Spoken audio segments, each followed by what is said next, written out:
ahead and load all of that. Well, okay, don't worry. That's fine. Go ahead. Go ahead. Okay, I know. Okay. Now load. We're looking for the fantastic fall. Let's see it. It's gone.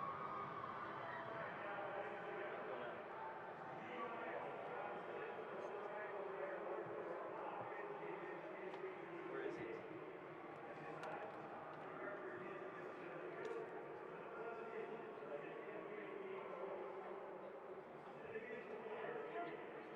Okay, I'm sorry. Alright, I gotta take it back. Why that didn't load?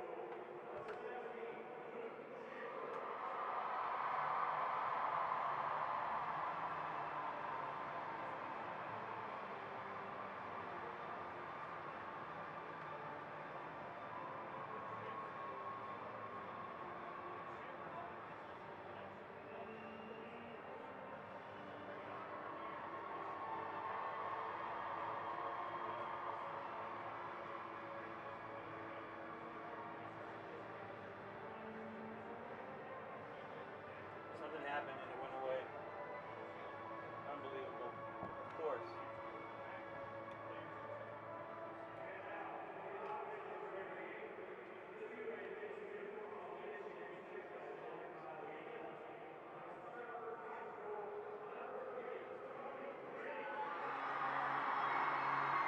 So, give me your disc. Where's your disc? Give it to me quick. Your disc. Oh, is this it right here? Yeah. Okay.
Hey, listen, I'm not going to bring it to, I'm not in any kind of mental situation to bring this thing to me. So as soon as this is done, we're going to load it, and at 2 o'clock, Lord willing, if we can start it, we're starting that. The interview with 3 Biles for Fantastic Fall.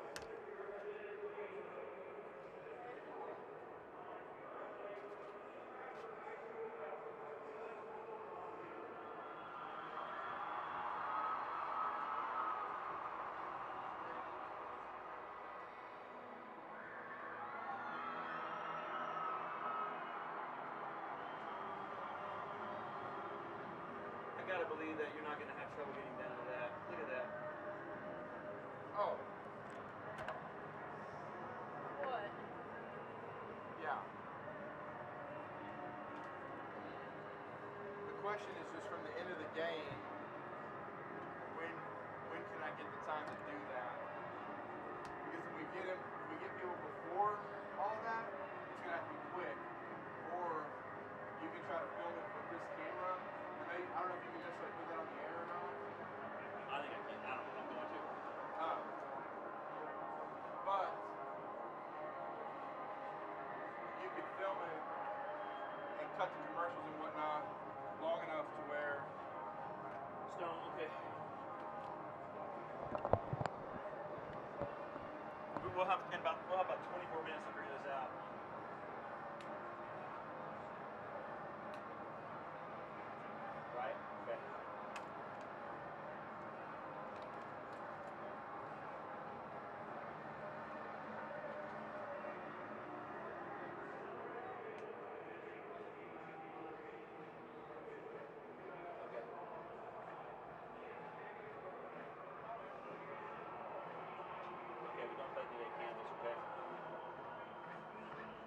second stone. The first thing you're going to come in with is the sponsors fight. And when that ends, go ahead. Okay. So load sponsors fight. Sponsors fight. Load it. Now load right behind it. Fantastic ball. Fantastic ball. Okay. Okay. All right. Now. Okay. Click go live. We are live. We are.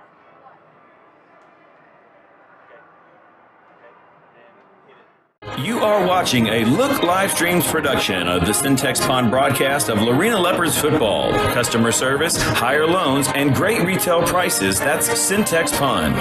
By Billy Kelly, CPA, structure planning, estate planning, compliance, and accounting. That's Billy Kelly, CPA. By Jesse Britt Automotive, discounting your price, not your service. By Lynn's Pharmacy Hewitt, service you deserve from neighbors you trust. By Toby's Auto Sales, your Waco family-owned and operated pre-owned dealership. By CF Supply Inc., built with CF Supply. By H&M Landscape and Sprinkler, your one-stop shop for commercial and residential landscaping. By Butter My Biscuit Cafe, scratch-made Southern style. By Bankston's, your home for sports memorabilia, comics, and collectibles. And by Billy Rutherford, honoring the late friend and former teammate, Joe Pack. Back with more of the H&M Landscape and Sprinkler pregame show right after this. Syntex Pond boasts the highest quality customer service in the pond business. Syntex Pond loans more than the competition and has great retail prices on used goods. With locations in Waco, Temple, and now Hewitt, Syntex Pond is there when you need them. Visit 801 East Waco Drive in Waco or 1402 West Adams Avenue in Temple and the brand new location at 520 North Hewitt Drive. Customer service, higher loans, and great retail prices. That's Syntex Pond. Billy Kelly, CPA, and the Dutton Harris and Company CPAs are focused on meeting the needs of small to medium independent businesses. With expertise in strategic accounting and tax services, Billy Kelly CPA and the Dutton Harris and Company CPAs will provide you with the structure planning, estate planning, compliance, and accounting your business needs. Put the experts to work for you. Billy Kelly CPA and the Dutton Harris and Company CPAs PLLC. Call 432-682-0963 or go online at dhc-pca.net. Everybody, David Gibson here on our H&M Landscape and Sprinkler pregame show, a state championship edition of the H&M Landscape and Sprinkler pregame show. I'm pleased to be joined by Superintendent Dr. Joe Kuchera, as well as the Lorena High School head principal, Kevin Johnson, and gentlemen, and also, guys, I'm sorry. Let me start that again. There we go. Yeah. It happens to us all. I know. Well, and I've, thank God we planned through all this because I wasn't anticipating getting in here last moment, but my brain's a little, I'm good. Pleased to be joined now by the superintendent of Lorena ISD, Dr. Joe Kuchera, head principal at the high school, Kevin Johnson, as well as my broadcast partner, Jared Brown. And guys, welcome into the H&M Landscape and Sprinkler pregame show. Thank you very much for having us. Yes, thank you. Yeah, so what a fantastic fall it's been for Lorena. Almost unprecedented success, I would think. I want to take a moment and kind of get Dr. Kuchera, your perspective, and also Mr. Johnson, your perspective, just the view from your seat, because you guys occupy different important seats in Lorena ISD, and I'm sure you have a perspective that maybe staff and students don't have. So, Dr. Kuchera, I'll start with you. Just what has this semester looked like from your perspective? I would say that this semester has been very historic. I've been in education 26 years, and coming off of COVID-19 last year, what we dealt with COVID, to have our kids achieving what they're doing right now is just unbelievable. And the success we're having in so many different areas, it's just, kids are achieving great things in Lorena ISD in athletics, fine arts, academics, you name it. We're experiencing success. So it's been just kind of an inspiring moment to just sit back and take it all in.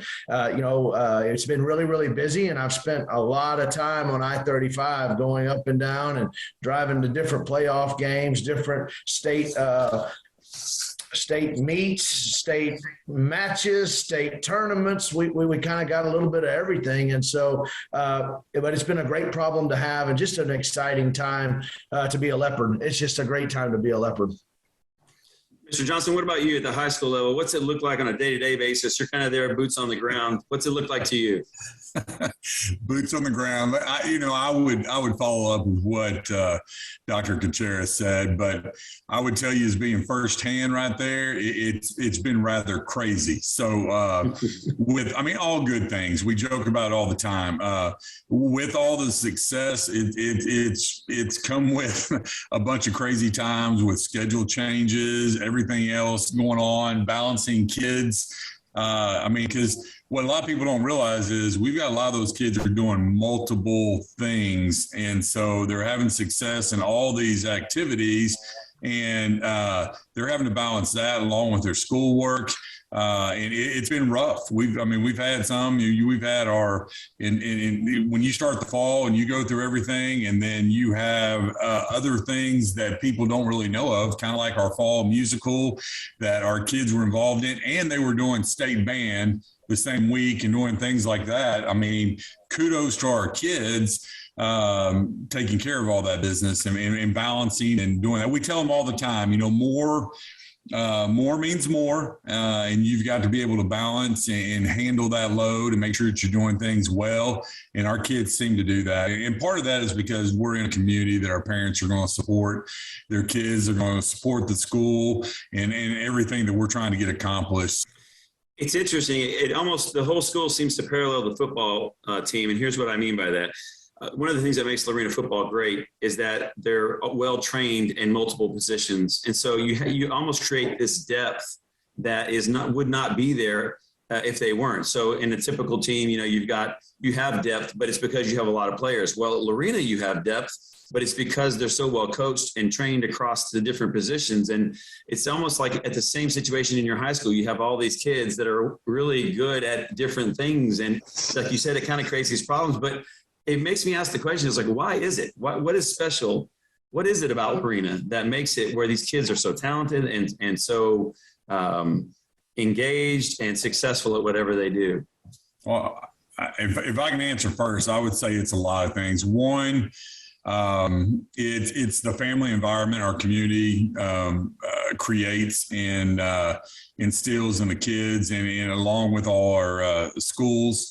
That goes everywhere from the faculty and staff that we have that are working. And then bottom line is we have great kids. And it's easy to have great kids when you got people at home that are going to support them and encourage them and give them the opportunities to be involved in these things and be successful. But I would say this, all our schools have high expectations. Our kids understand there's high expectations. They want to achieve high expectations and they're very motivated to do the very best they can in all their endeavors there. So, bottom line is it's a great community that supports, our schools, supports our teachers, supports our kids, obviously. And so that makes it, it's easy when you have that. And then the good thing is too, I think the appealing thing to Lorena is to that point, I think we have a lot of kids that like to be involved in different things. It's not like being at a huge school where you have to kind of specialize because of the numbers. Our kids can get to do multiple things and they like being active. And I think overall they're just better, well-rounded individuals by doing that. Dr. Kuchera, you want to touch on that? Yeah, I think I'm going to really say a lot of the same things Mr. Johnson said, but what I can say is our school system is really a microcosm of our community. And I think it starts with expectations. I think our parents, our teachers, our students, we all have expectations to succeed. And with those expectations, there's this willingness to work and do the things it takes to be successful. And, I feel like we have the best kids in the state. I'd put our Lorena kids up against any kids. Wouldn't trade them for any. They're just really good kids. They work hard. They do what they're asked. and they want to learn, they want to take care of their business, and they want to be successful, and that's all you can ask for when you have kids coming with that kind of desire and that want to. It's pretty easy to do your job. It's pretty easy to help take them and train them and get them to where they need to go. And I think Kevin touched on it. We have kids that want to do multiple things here, and I think sometimes parents move to Lorena to give their kids that option to do multiple things. I think that's one of the appealing aspects of Lorena ISD is that you can come here and be in the band and play football if you wanted to. You can be a cheerleader, be in the band. If you want to be an ag, and you just have the opportunity to do what you want to do. Obviously, one of the things that we've seen, especially on social media, is it doesn't matter the sport, the activity, whatever it is. Somehow we're planning send-offs. Yes, that go through downtown. They start with the students on campus, and they move through the downtown. Can you just kind of talk about?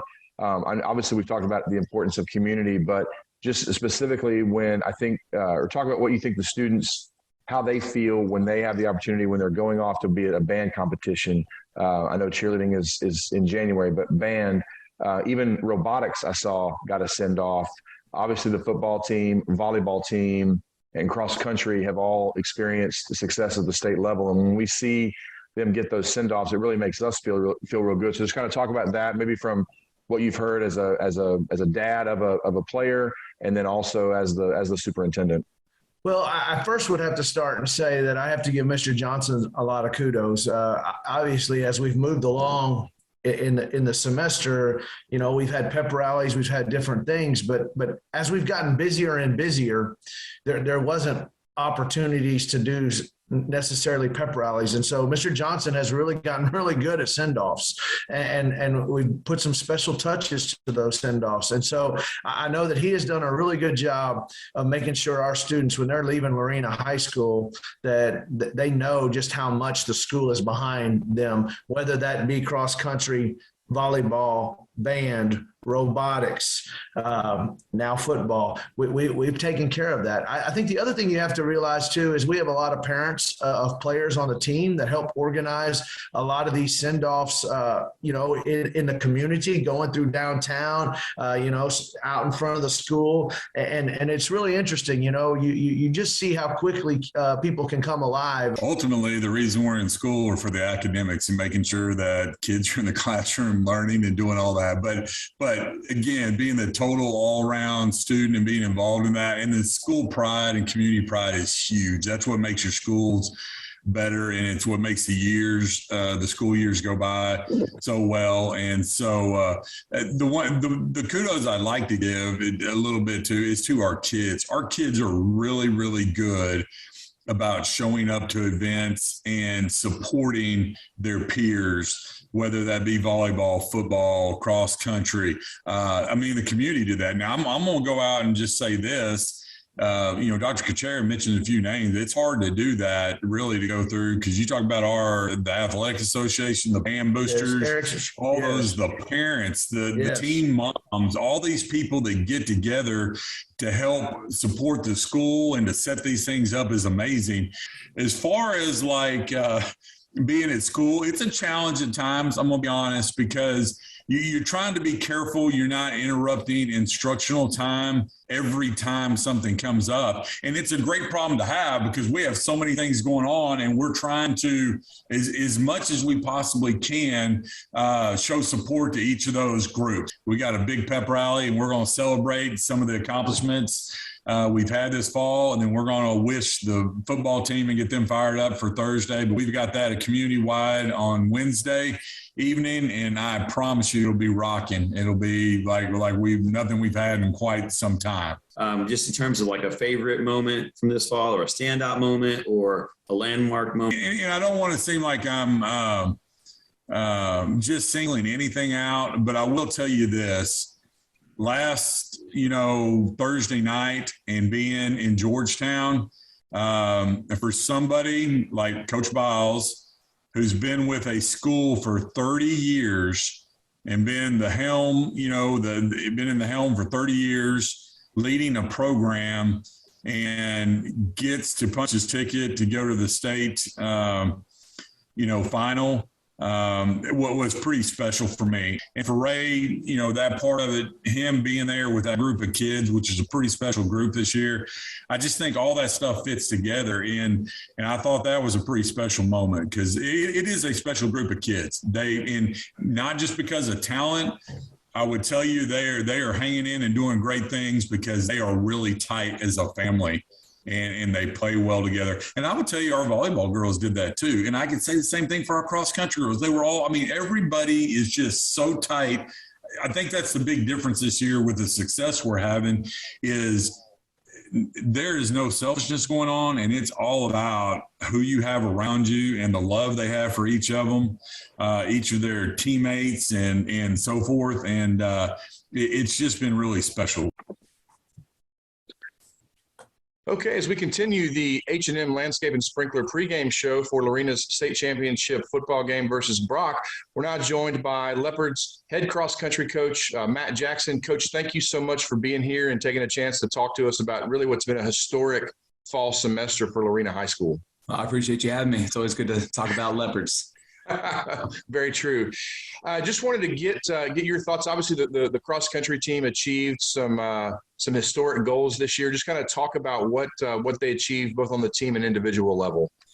It was a great year. For both teams. I saw progress in both the boys and the girls. Our boys, we just barely missed out on making it to regionals.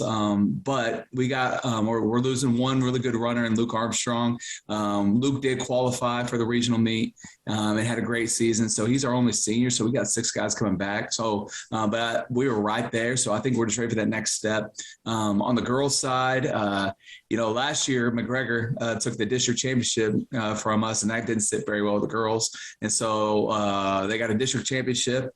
They ended up getting a regional championship, and then finished this historic year off with a second place finish at the state meet right behind Holiday. So it was a very successful year for both our programs. Addie Sakura ended up getting 3rd place overall individually and running one of the best times she's run all year, and just tough kid. And so it was a fun season.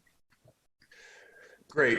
Well, one of the things that we've seen in Lorena, especially regarding its sports teams, is the community support. Can you just talk about the community support for both teams? I would say the coolest recognition that the kids got, we had probably close to 50 or 60 people attend the state meet. And I think it kind of circulated out there, but there was a photo of the girls and the team and all the community that were there when they were holding their 2nd place trophy. And so that was just really encouraging to see all of them there, to be a part of that. And, it just really showed what this community is about. We're now joined by Lorena Robotics coach and sponsor, Mr. Tim Butler. Tim, thank you so much for joining us today on the show. I'm happy to be here. So why don't you tell us a little bit about what the robotics team was able to accomplish this fall? Sure. I have a team of 10 kids. I have a lot of seniors, so we will have a lot of turnover, but we've had a great year this year. We built a robot right as school was starting. We put together a robot. We called it PD, and that's short for Precision Demolition, which is our team name that they came up with. So we compete against all the area at the region of Capital Best region, and we compete in 4 main areas. The number 1 main area that we get the most points is for our engineering notebook, and it requires precise pictures and diagrams of everything we've done and formulas and how we came across and made all the decisions for each part. And so it's a very critical area, and they give us 30 points for that. The second thing we're graded on is the marketing presentation, and that's where we have 4 of our students that go in all by themselves. They're dressed up in suits, and they have to pitch our company, which is Precision Demolition, and we have to pitch that company to this panel of judges, and we have to sell it. And they ask all kinds of questions, how we're supporting the community, how we got our sponsors, and so the kids have to be able to respond right on the spot. And they did a fantastic job. In fact, I think it's probably the highest marketing present. In fact, at Region, we got a plaque for number 1 best marketing presentation in the entire region. And then when we went to state, we also did very well in there, and we got 23 out of 25 points. So our team was amazing. The third thing that we're judged on is our team exhibit, where we build a booth and we show off a lot of pictures of everything we've done and our sponsors. And we also have to do interviews at that team exhibit. They come around, and the students will be interviewed by some judges, and they have to know about our robot and about, you know, how the game works and how everything works. And then the final aspect, the fourth aspect, is the actual robot performance. And our robot did really well. We made it to the finals at regionals, and we came in second small schools there. And then at state, we made it all the way through the semifinals, and I think we were fifth place. So we just missed out on making the finals for the robot performance. But the entire competition, once again, is all four of those scores combined. And unfortunately, they haven't given us the fourth, fifth, and sixth place. I'm pretty sure we're right in that area. I know we're top 10. We didn't make the top 3, but they haven't gotten the results back yet to give us exactly where we're at. I'm hoping we're fourth or fifth, but we're still waiting on those results as of tonight. Okay, we are now joined by band president Cassidy Robinson here on the H&M Landscape and Sprinkler pregame show in preparation for the Leopards state championship game versus Brock. Cassidy, thank you so much for joining us. And just wanted to ask real quick, I mean, it's been a historic fall semester for a lot of Lorena activities, and the band is second to none in that regard. Just talk about, just give us a brief summary of what the band accomplished this fall in terms of its marching competition. It's been very, very historic.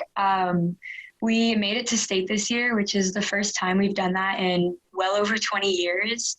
And it's something we just were not expecting, we're not prepared for, but we could not be happier that it happened. And just the entire band really banded together, and just we're able to pull through and just put in the hard work to get there. So that's pretty amazing. And definitely want to congratulate you on that. Just kind of give us your perspective on the community support. I mean, we've always had a really amazing community support, but this year it's been super special to feel special from the community. As we were heading to state, the students lined up in the hallways early at 7:30 in the morning before school and cheered us on and were yelling for us to do well, and just seeing the community and parents come out and just watch our shows during the games, or even coming out to competitions and just making us feel special and making signs for us. It's been amazing just to feel that support and know that they care about us. Excellent. So finally, is there a moment, is there one, I know it's hard to come up with one, but is there one singular moment that you can think about that kind of stood out as your favorite, or as collectively the band's favorite moment this year? I think when we were at our area competitions, the way it works is that you have area and then area finals. And if you make area finals, like if you make the top 5 at finals, you'll go to state. And so when we got to area, we were waiting for our results of whether or not we made to finals, and just of a please, our name hasn't been called yet. Like, will we make it? And finally we found out we made it to finals, and overjoyed. We were so excited, and we performed again. And then we get to finding out whether or not we made it to state, and it's okay. Well, we're not 10th place. We're not 9th place. And it keeps going. And we ended up getting 3rd at area, which means we were in the top 4 that would go to state, and just screaming, crying. We were so excited because this has never happened for us being here. And that is a memory that I hold very dear. And I know the rest of the band just posted on Instagram, on Snapchat, all the social medias. We were so excited.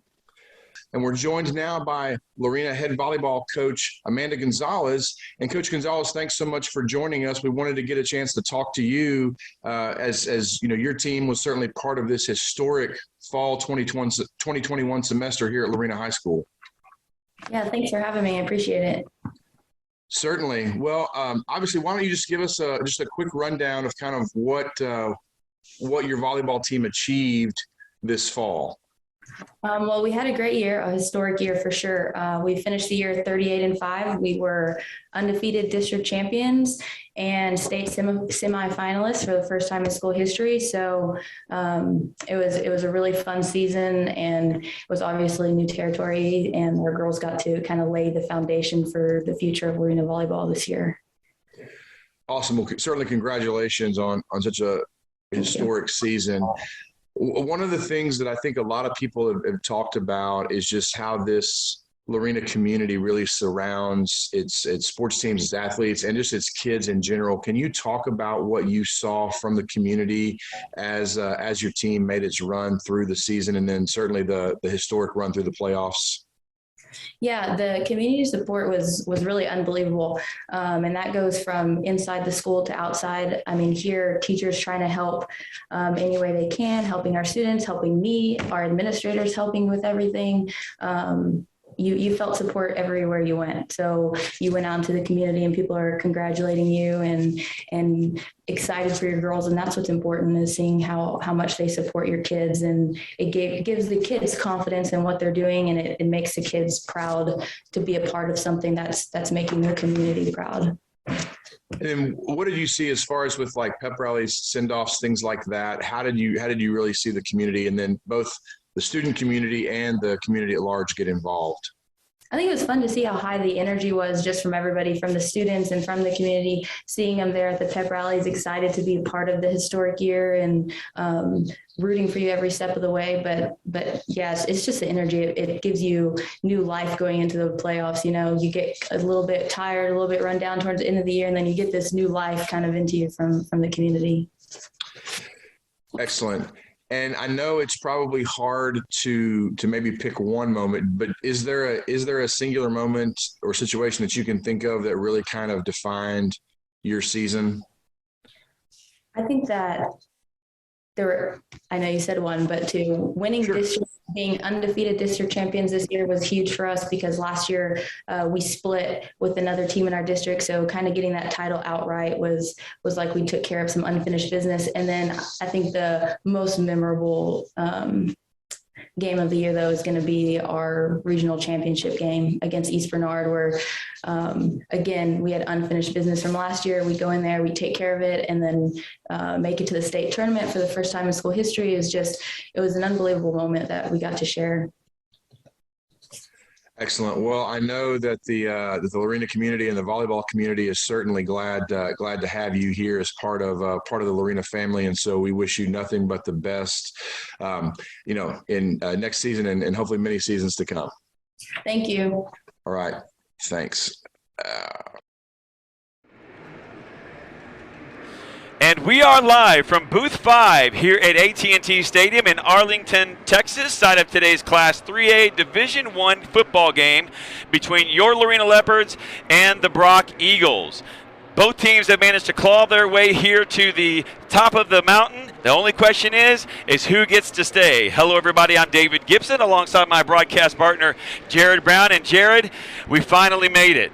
Yes, and we apologize for the kind of the glare on our foreheads and whatnot, but that's what happens when you're under the brightest lights in the state of Texas here at AT&T Stadium, where some would say America's team get to play NFL football. Now the Lorena Leopards get to play high school football here in this state championship game. Jerry, you mentioned briefly that there's an interesting story here about our opponent today, the Brock Eagles. They're 15-0, Leopards 13-2.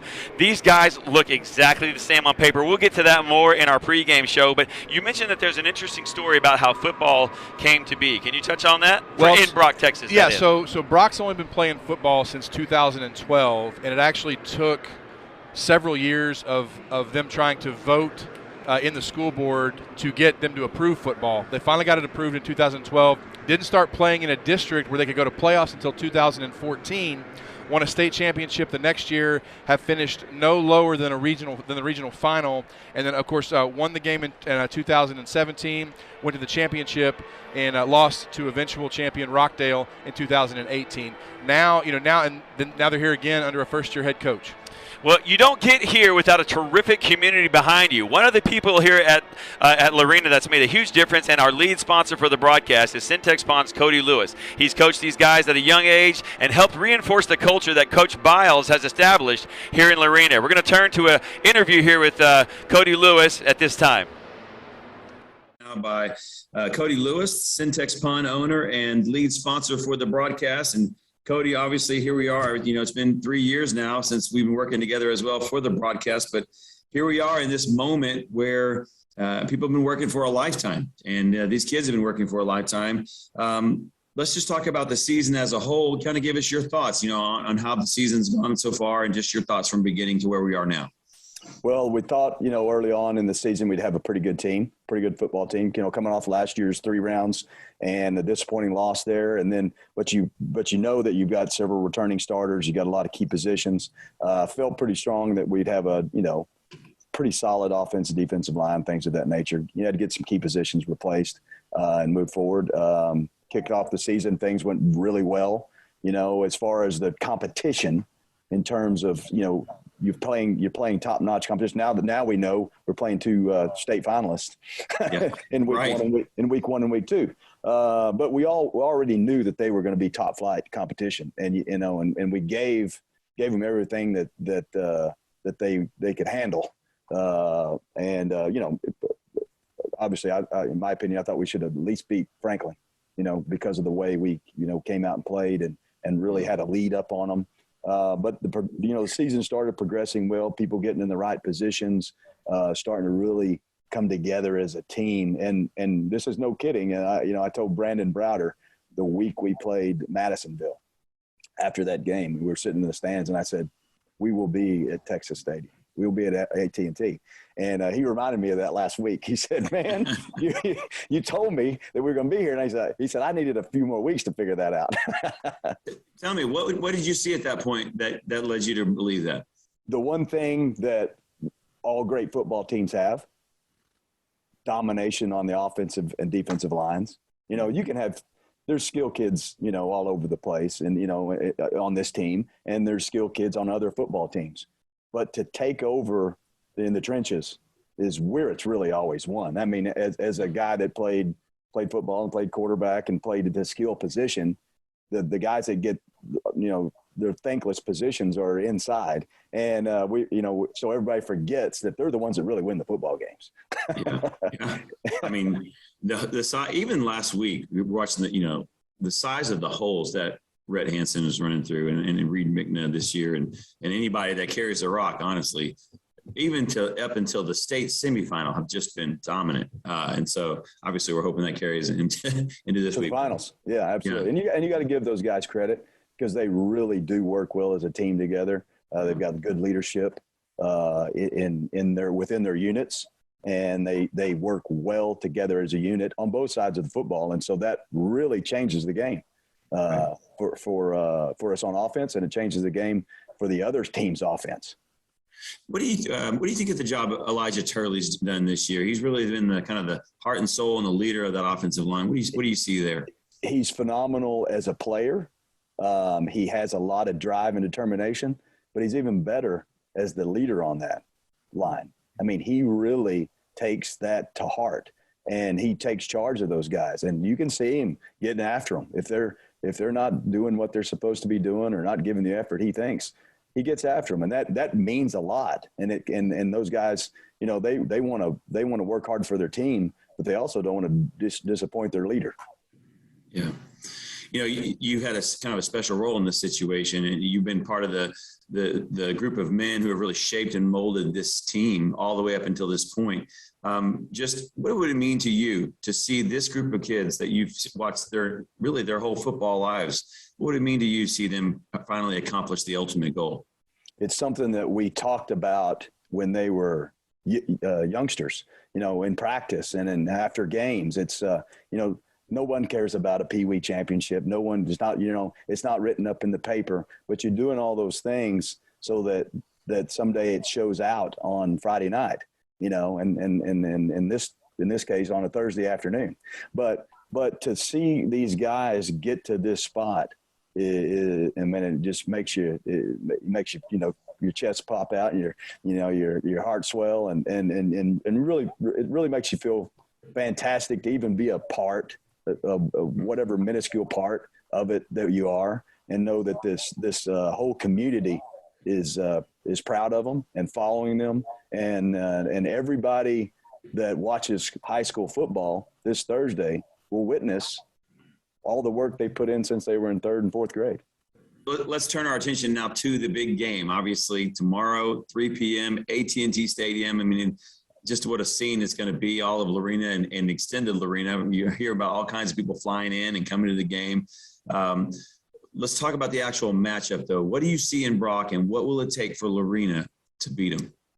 I think the things we have to do is come out like we have in the last 4 weeks. You know, the closest, sloppiest game we played was week 1 in the playoffs. And beyond that, it's been just come out and be dominant from the get-go. And that's what they're going to have to do. Cut down on any mistakes, cut down on any turnovers and penalties, because that is a good football team over there that we're going to be facing. They're, you know, if you were to look in a mirror, you'd probably be looking at yourself. You know, they have good size. They have athleticism. They're going to have discipline. They're going to be well coached, and they're going to be well supported. And that's the same thing you say about Lorena. So what's the difference? You know, it's going to be the small things. You know, they always say there's 4 or 5 plays in a game that make the difference, and we have to be the ones making those 4 or 5 plays that really change the momentum and give us the opportunity to come out with a victory. Which line might we have an advantage on? Defensive line, offensive line? What are your thoughts there? I think it's going to be spots.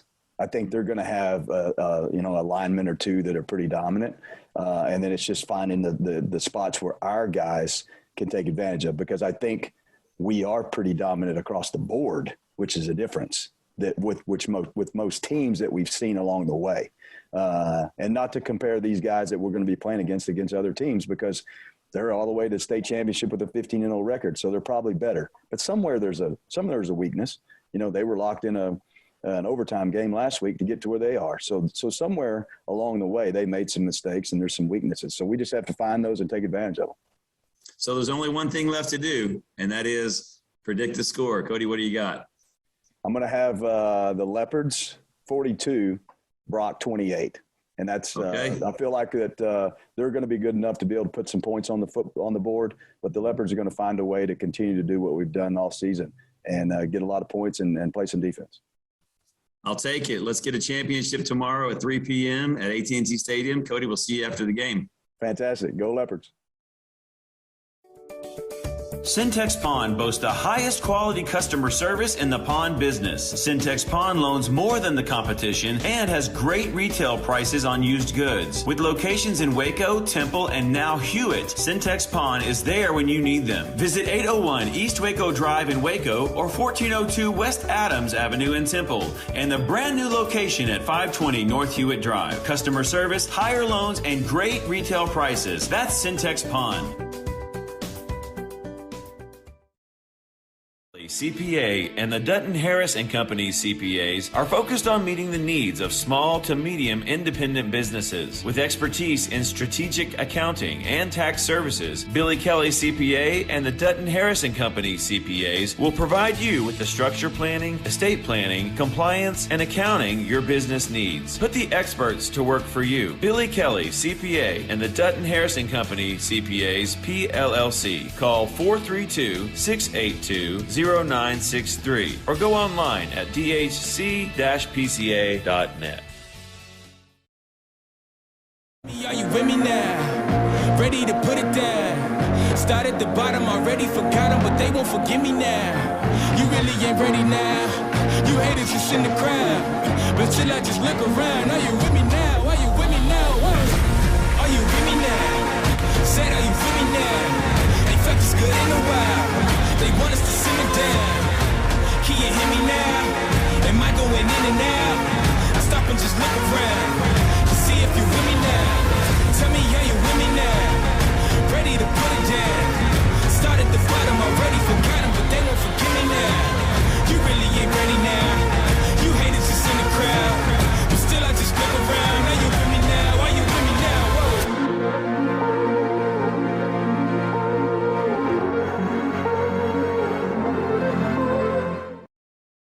Faced with an auto repair, all you really want is to be treated fairly and to have it done right the first time. Well, Lorena's own Jesse Britt has been doing just that for over 20 years. Jesse Britt's Automotive is a full-service repair shop that can handle any of your automotive needs. Jesse's highly trained staff handles both foreign and domestic repairs, offers competitive pricing, and 100% customer satisfaction. Jesse Britt's Automotive even offers a free shuttle service to help ease your burden while you wait. So the next time you are faced with an auto repair, trust Jesse Britt to treat you fairly and to do it right the first time. Jesse Britt's Automotive, where they discount the price, not your service.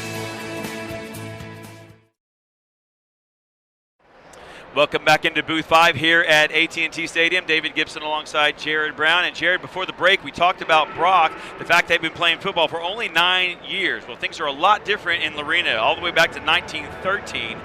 Ray Biles doesn't go back that far, but he's been there for 30 years. And when you have a coach that's been there for 30 years, and this particular win would be a significant milestone for him, you want to pay attention there in the first quarter with that. When you have that kind of scenario, you've got a community that deeply respects and loves Coach Biles.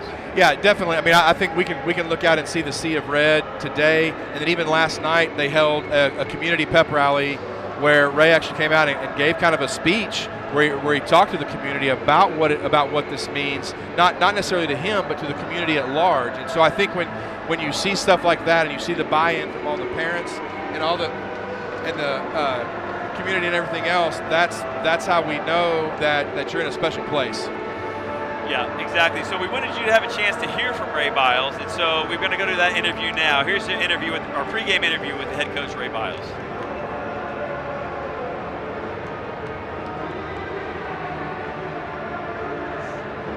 David Gibson and Ray Biles here on a championship game eve here this evening, and happy to be with you, Coach, on this H&M Landscape and Sprinkler pregame show.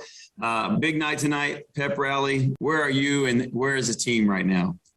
I mean, obviously we're all excited, David. We've been going somewhere now that it hasn't happened in a long, long time in Lorena. And so, the community is just jacked, and everybody's, excited about the opportunity to go play for state championship at AT&T tomorrow. Do you have to just kind of suppress any thoughts of this moment, or is it just kind of like you're so focused on Brock that those things can't creep in yet? Yeah, no, I mean, yeah, in the back of your mind, there's, it's like, wow, this is the big stage, and the other side of it says, so what? We've been at work all week, and it's kind of like a good bird dog. We've had our nose down, our tail up, running around sniffing. So, I mean, we're working hard trying to make this happen, and we've same thing with our kids. They just have worked so hard, not just the last few days, but this whole season to get to this point. So, we want to finish, and we want to finish well, and we're not just satisfied with, we made it to the dance. We're, told the kids, man, we're in it to win it, and we're going to do everything we can to see that happens. Obviously, nobody on this team has played in a stadium like AT&T at this point. Is there anything about that environment or that might make things a little different in terms of, Well, I think, I think it's easy to be in awe just of the massive size of it, whether you've been to a concert there or a Cowboy game or a bowl or college, whatever you've been in there, at first it's like, holy moly, this thing is huge. But we've been over all of that with them. And the bottom line is, at AT&T, it's 120 yards long and 53 yards wide when you get down on the turf. And all that stuff that encompasses that field, that's glitter. But, once that ball snapped, it's all what happens inside those lines. And it's the same dimensions out here in the back in Leopard field. So our guys understand, we've got a task. It's going to be a physical thing. I mean, they're going to have to play extremely well and very hard. Brock is a well-coached football team, and they've got a lot of good athletes. Lorena, I think, is a well-coached football team with a lot of athletes. So, we just got to play a very clean game. Start to finish and see how physical we can get, how fast we can get physical with them, and then let's see what happens. Let's do a deep dive on Brock. Coach, who on their team do you have your eye on, and what are they hoping to do on offense and defense?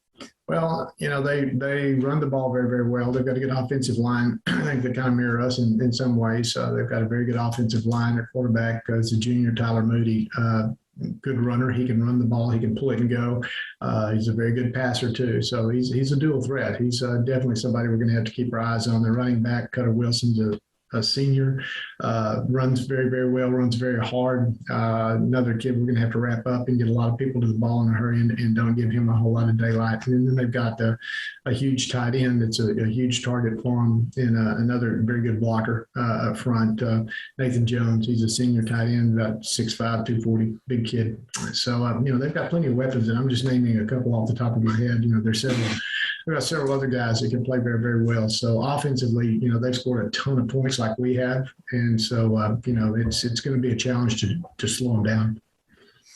Yeah. You mentioned in our pregame interview, they have a pretty talented defensive end and a linebacker. What do you do to neutralize those guys?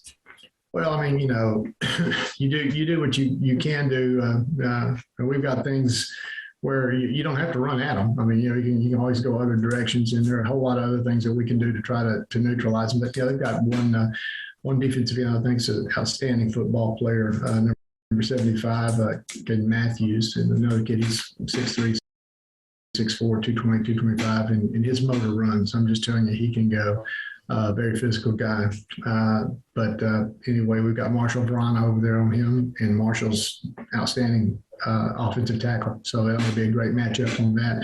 And then the middle backer, Dylan Mueller, very physical, very aggressive, good hitter, hard-nosed kid. Just a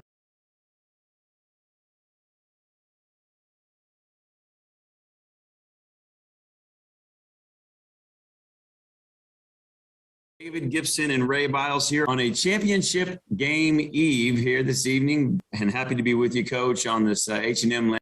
Do you have to just kind of suppress any thoughts of this moment, or is it just kind of like you're so focused on Brock that those things can't creep in yet? Yeah, no, yeah, in the back of your mind, there's, it's like, wow, this is the big stage, and the other side of it says, so what? We've been at work all week, and it's kind of like a good bird dog. We've had our nose down, our tail up, running around sniffing. So, we're working hard trying to make this happen, and we've same thing with our kids. They just have worked so hard, not just the last few days, but this whole season to get to this point. So, we want to finish, and we want to finish well, and we're not just satisfied with, we made it to the dance. We're, told the kids, man, we're in it to win it, and we're going to do everything we can to see that happens.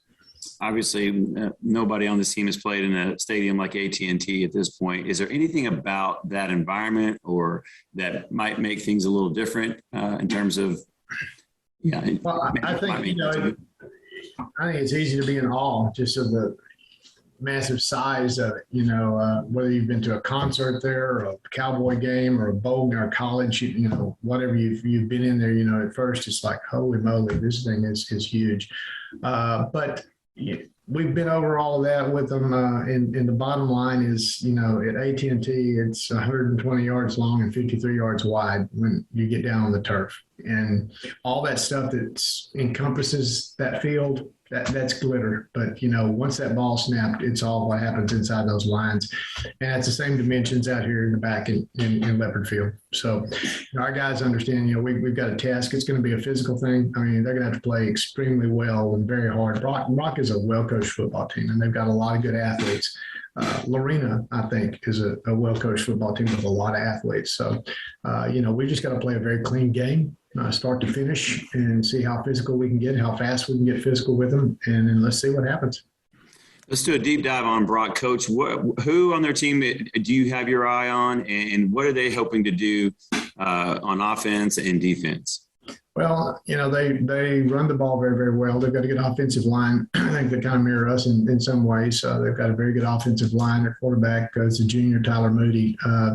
Good runner. He can run the ball. He can pull it and go.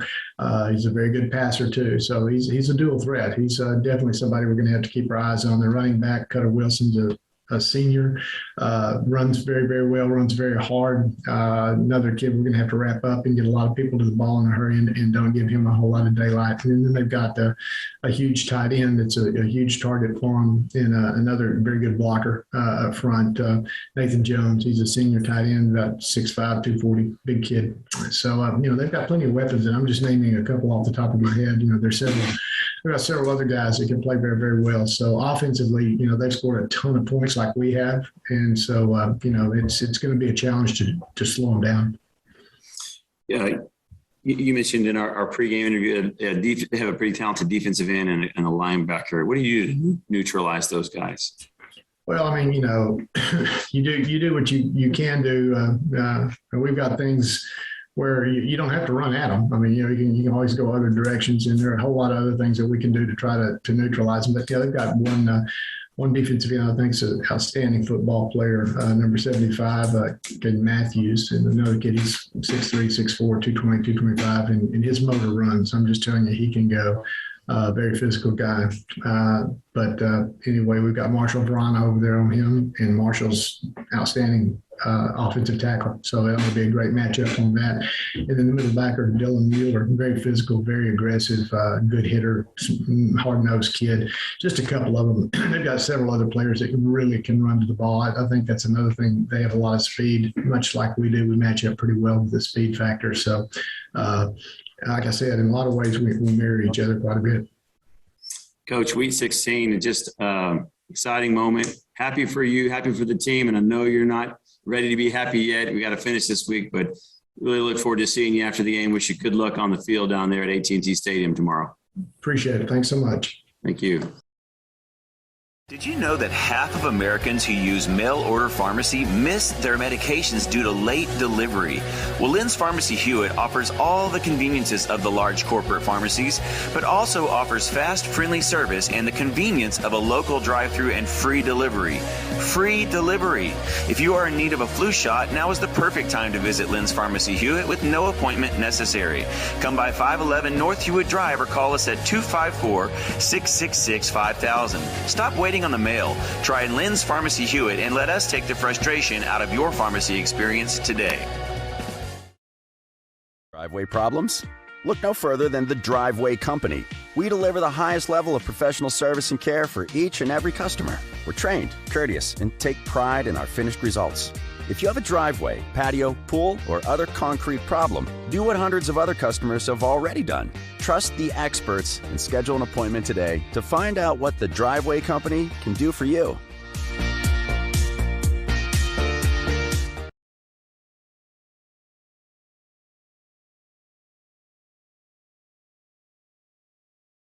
I've been at Bingston's for about 6 years. I like to go to Bingston's because it's a good time for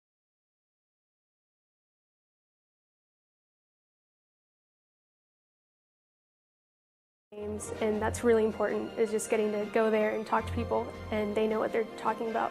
I like to shop at Bingston's because I like collecting football cards and they have everything that I like. It's a really unique place around here. There's not many other places like it.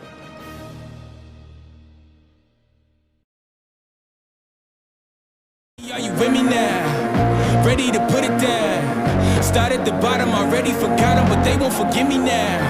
You really ain't ready now. You haters just in the crowd, but till I just look around. Are you with me now? Are you with me now? Are you with me now? Said, are you with me now? Ain't felt this good in a while. They want us to simmer down. Can you hear me now? Am I going in and out? I stop and just look around to see if you with me now. Tell me, are you with me now? Ready to put it down. Start at the bottom, already forgot them, but they won't forgive me now. You really ain't ready now. You haters just in the crowd, but still I just look around. Are you with me now? Are you with me now?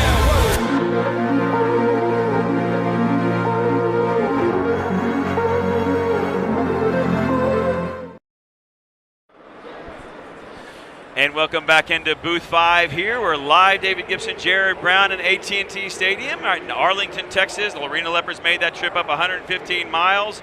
Brock making about the 60-mile trip or so over here, and team's going to meet on the mountaintop in Arlington here at AT&T Stadium. And, Jared, before the break we mentioned, Lorena's been playing since 1913. And there's been a lot of history with this program, really, all the way back to 1987. They last won the state championship. 1989 was the last time they were in the game.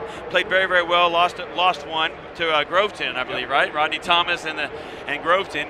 And but there's a very special symmetry going on here.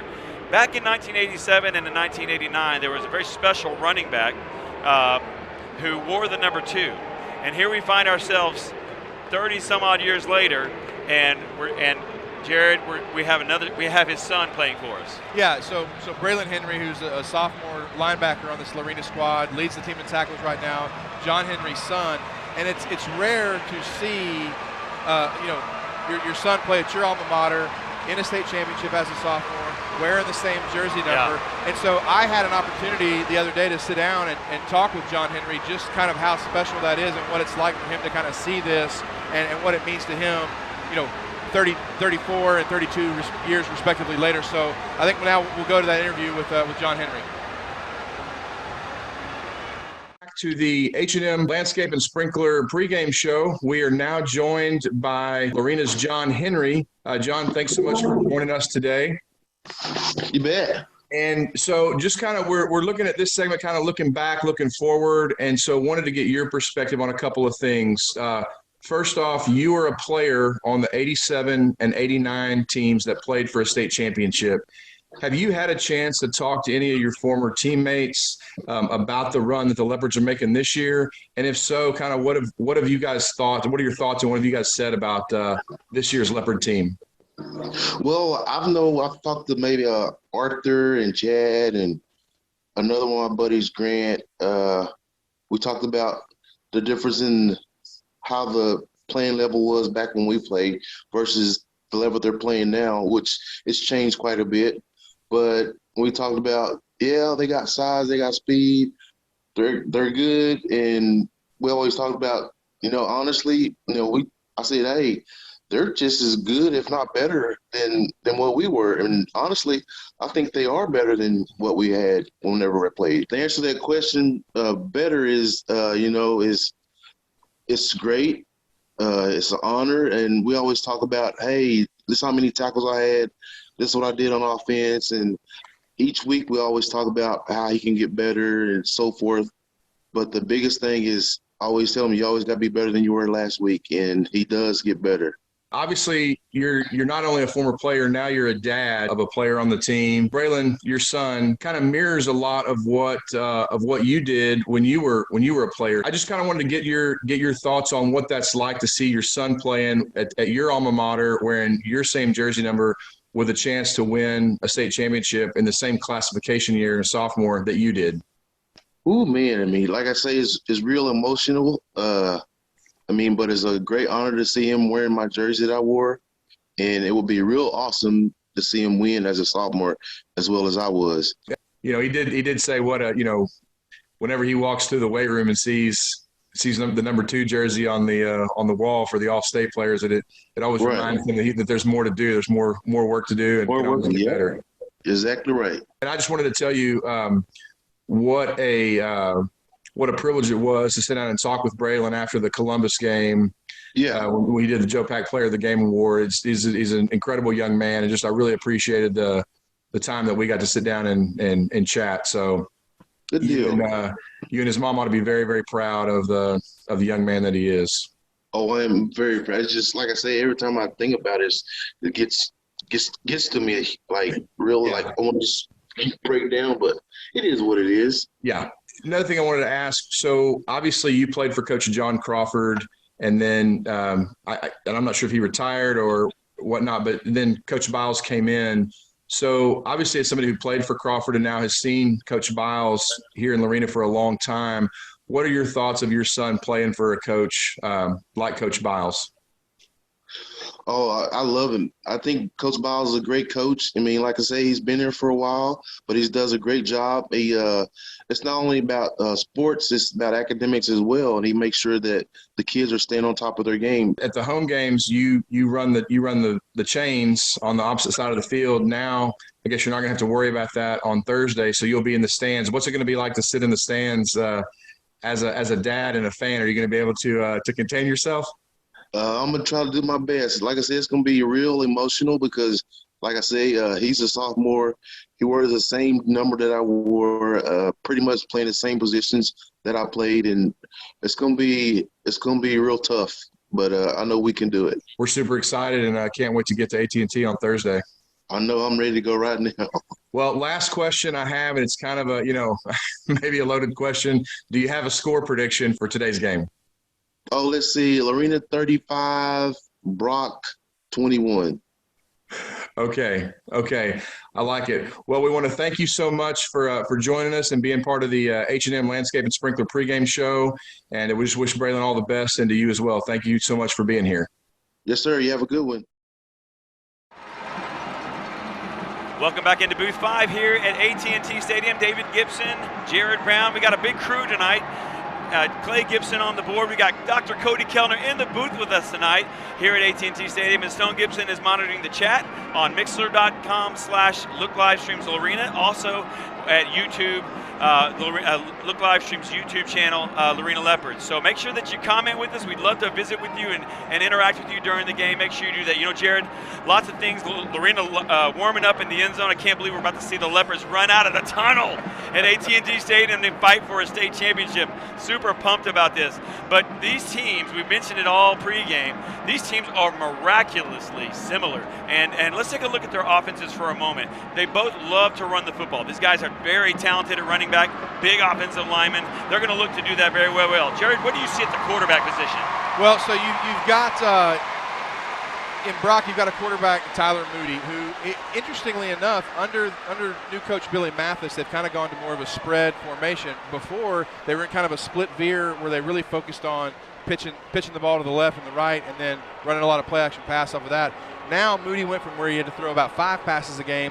Now they expect him to throw between 20 and 25 passes a game. He's responded with throwing for almost 3,000 yards passing this year and 43 touchdowns. So only 4 interceptions, if I remember right? Correct, and only 4 interceptions. Yeah.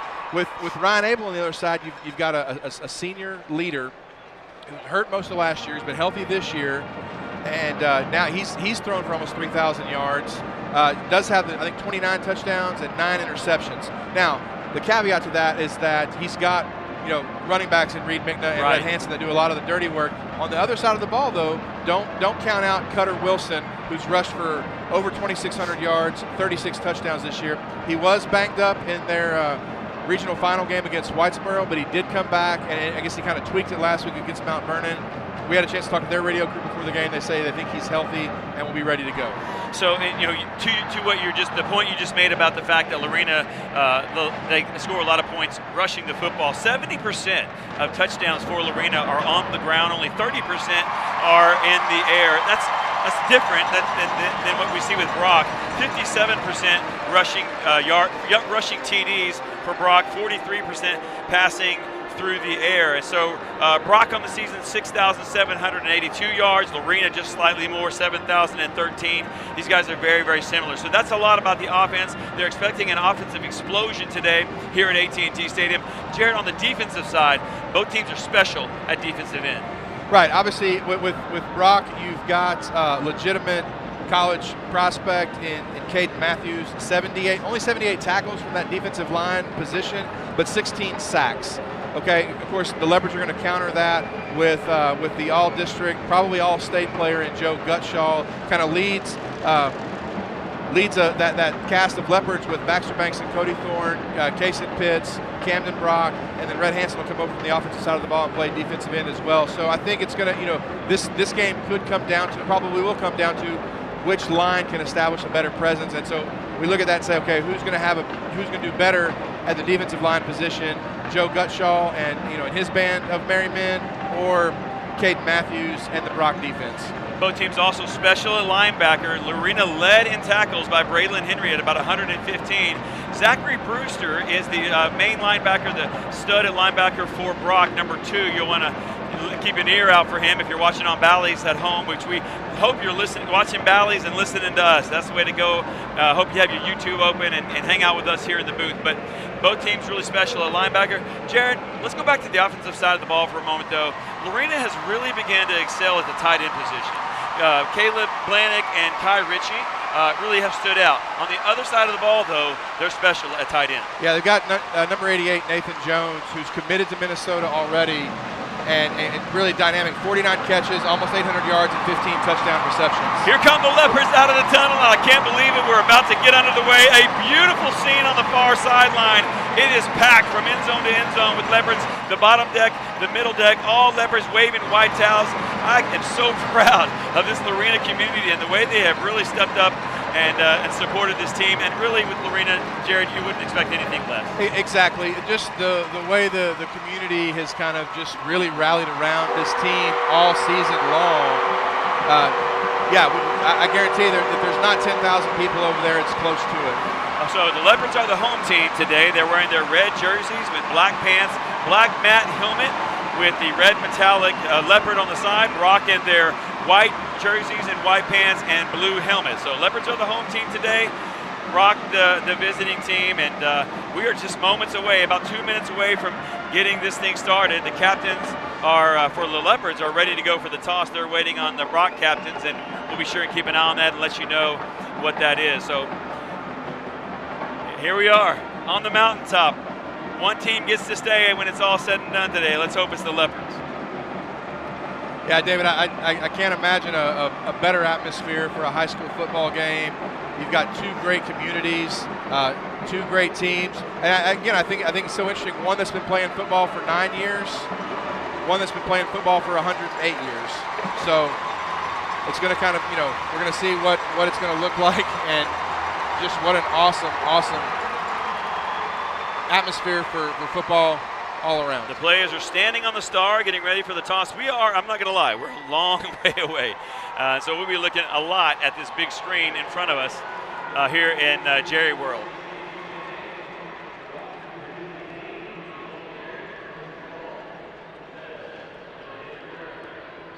Brock calls heads. Looks like it was heads, and Brock's won the toss.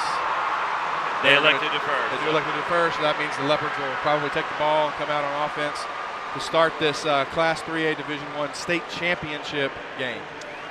Jared, obviously, Lorena's going to have to figure out how to neutralize the defense of Brock. What are your thoughts here about what they need to do early to move the football? I think they need to rely on what they've relied on all year, and that's just that offensive line. Elijah Turley, Wyatt Jones, Casey Disserens, Riley Boozer, Marshall Frana, and just,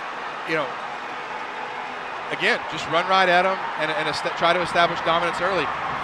One thing I will say, they have to be ready to get hit in the mouth, though, because, again, the Brock Eagles have this is their third state championship appearance in only 9 years of football. Right, this is Lorena's third state championship appearance in 108 years of football. So Brock's used to being here. This is not going to be intimidating for them. I think the Leopards have to understand they got to relax early and come out and really try to establish the line. Do what they've done for the last 13 weeks. Nice crowd of the Eagles fans here on the near sideline. Not quite the size, I think, of what the Leopards brought, but a little bit smaller school and perhaps the community as well there. I'm not exactly sure, but Brock brought a nice all clad in blue and gold here on the near side. I tell you what, you wonder what it's going to be like to call a game at Jerry World. This is every bit what you hoped it would. Fantastic scene here in Arlington, Texas today. Leopards 13-2 on the season. Brock undefeated at 15-0. And Jared, I'll tell you another sub-story here a little bit is the Leopards are going to have to convince Brock that they can lose. Right. Yeah, like I said, I guarantee where a lot of these other schools have come out and thought they were going to establish dominance, in the trenches on the offensive and defensive lines, Brock has actually done it. So the Leopards are going to have to come out and trust what they've done all year and make it happen. I want to remind you that you don't want to miss the UIL Football State Championships all day today, all day tomorrow, starting Wednesday, December 15th at the AT&T Center in Arlington. Ticket information and more can be found at uiltexas.org. And we are about to get underway. Back deep to receive. Looks like Colton Dale on the far sideline. Wearing his traditional white gloves. Cason Taylor on the right wearing his traditional black gloves. Got it. We are set to get underway. The moment these players have been preparing a lifetime before is here. Ball, toe meets leather. It's on the way, caught by Taylor at the 15, 20. Looking for room. All the way up across the 20, across the 30. Nice field position. He'll be tackled right around the 33-yard line. And the Leopards are on offense, rearing to go. Yeah, great job by Casey Taylor. He caught the ball at about the 12-yard line, just kind of a pooch kick. He catches it and just stays on the near side, goes up the sideline following his blockers, Colton Ferguson and Cameron Elston, all the way out to about the 34-yard line where this Leopard offense will take over. Pull up stats there on there. Here come the Leopards out of the huddle. It's Rhett Hansen at running back. He's lined up left of Ryan Abel. They're going to give it to him. A hold forms for a moment. He's across the 35 up near the 38-yard line. A pickup of about 4 there on first down. That'll bring up second down and 6.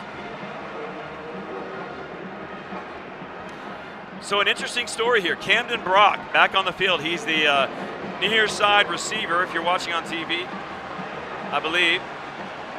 Abel keeps it, looking to throw. Downfield, man wide open, caught in Eagles territory. He'll be tackled inside the 30-yard line. That's Kai Ritchie at tight end. And David, we talked about Kai Ritchie's really come on these last couple of weeks, had some great games at tight end. Ryan Abel, patient enough, sells the fake, rolls to his offhand, and then makes a strong throw down to a wide open Kai Ritchie. Handoff up the middle, big hole by the Leopards, fighting down inside the red zone is Rhett Hansen, and he's inside the D1 training red zone for the Leopards. It'll bring up second down and 1. And David, good job by the Leopards so far, mixing the run and the pass, keeping this Brock defense kind of on its heels. Leopards determined to come out and punch him in the mouth. So far, so good. Let's see if we can get in the end zone. Handoff to Hansen. He is going to be pick up a few there. Going to spot him all the way down to the 16. And he'll have a he'll have a Jesse Britt Automotive first down. Leopards run a nice tempo. Now they're going to slow it down just a touch. Thank all of our sponsors throughout this broadcast. Nobody supports Lorena football like the Lorena community. We appreciate the fact that they're supporting us so we can bring you Leopard football. Jaden Porter in the backfield.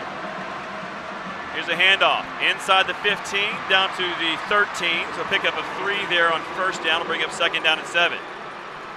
Yeah, again, good job by this Leopard offensive line, really getting to push Elijah Turley and Wyatt Jones at the guard positions, and also Riley Boozer out there at left tackle. Got Kason Taylor in the slot on Caleb Blanick out here split out wide. Jaden Porter in the backfield. He'll go in motion. Fake to Hansen, able to throw. He's under pressure. He's rolling to his right. He slings it out in the flat. Caught. 15 Porter. 10, 5. First down inside the 5. And David, really credit Ryan Abel on this play as he rolls out away from danger. Actually had to escape Caden Matthews, who was out there causing all kinds of havoc.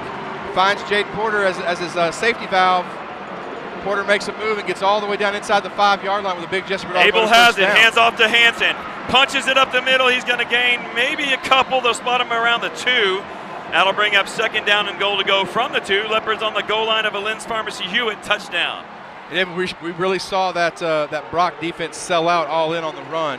And Jared just noticed Braylon Henry into the game. We haven't seen him on offense in a while. He's into the backfield to give Rhett Hansen a breather. Second down and goal to go. Keeper, actually Hansen in the Wildcat. Pushing towards the goal line. Is he in? Touchdown, Leopards.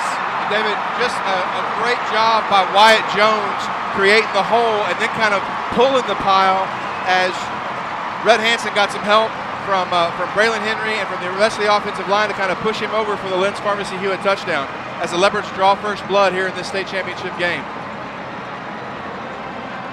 Take a commercial break right after this kick. Nugent's on to kick.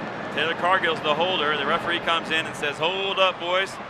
No flag down. He's just slowing things down. Well, David, one of the things that we have today that we haven't had all year is instant replay. Here's the kick on the way. Cole Nugent's kick is through the fork and good. We'll take a break. Leopards up 7-0 in the state championship game. Right back with more of the Syntex Pond broadcast right after this.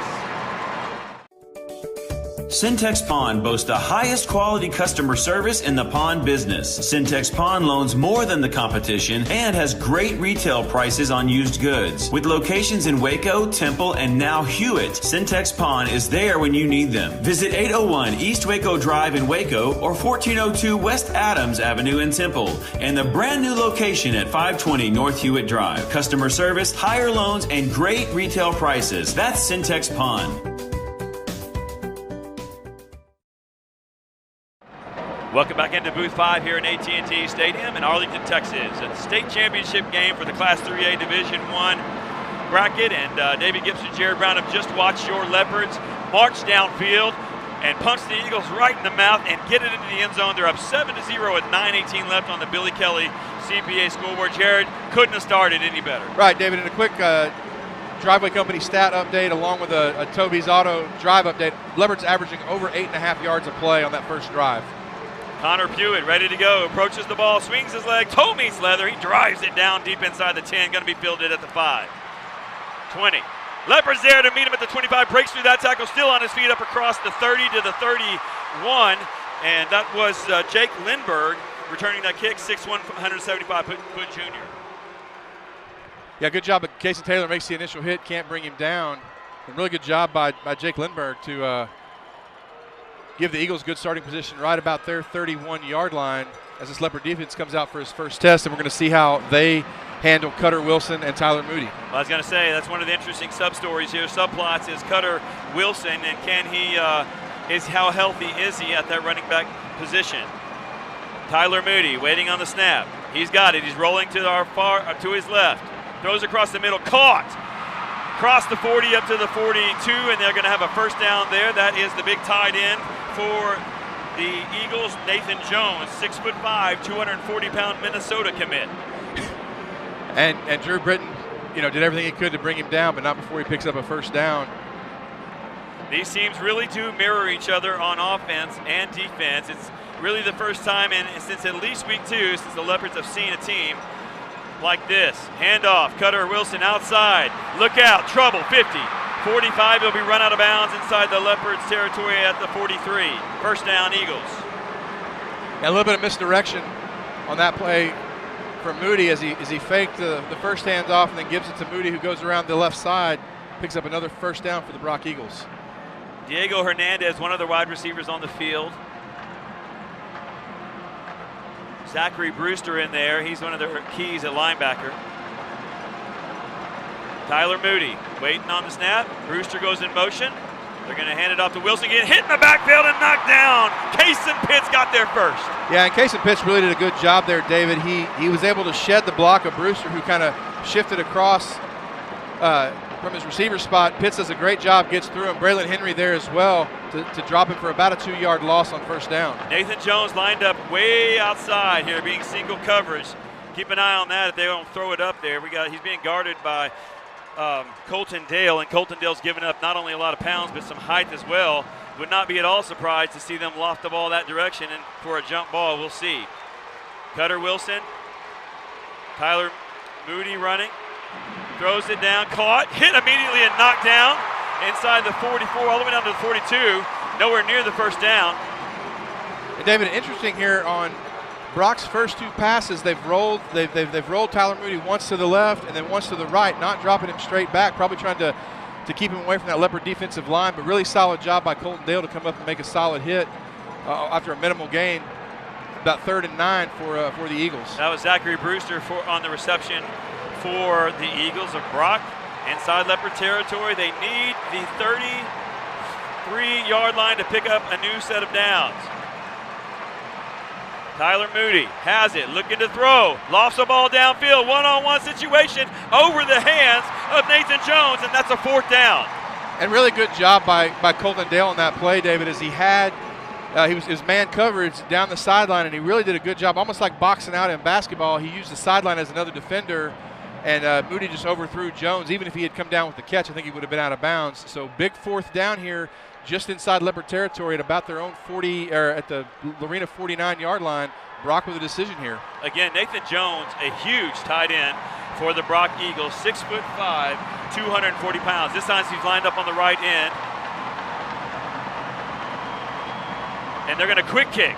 So Leopards force a D1 training defensive stop, ball down deep in their territory inside the 5. They're going to down it at the 1-yard line. Terrific special team play. Actually, they're going to mark it at the 2, but a terrific special teams play there by the Brock Eagles. But Jared, the Leopards hold, get a chance to see if we can't do that whole touchdown thing again.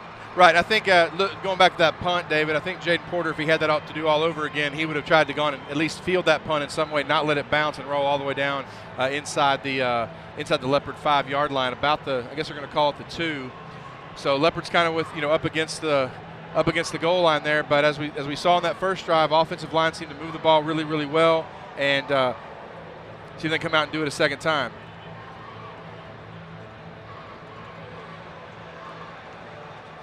We are live from Arlington in AT&T Stadium, the Class 3A Division I championship between the 13-2 Lorena Leopards and the 15-0 Brock Eagles. Davey Gibson, Jared Brown up here in the booth 5 here near the end zone, and Clay Gibson on the board tonight, Cody Kellner with stats, and Stone Gibson on social media. Be sure and chat at Stone, if you will, on YouTube or Mixler.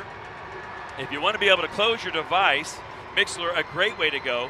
You can have the television on, turn their volume down, Mixler.com/LookLivestreamsLorena. All together. Mixler.com/LookLivestreamsLorena. It functions just like a radio, so if you're walking around your house, want to listen, doing something in the yard, whatever it might be, you're at work, you head into the bathroom, want to catch the game for a minute, see what's going on.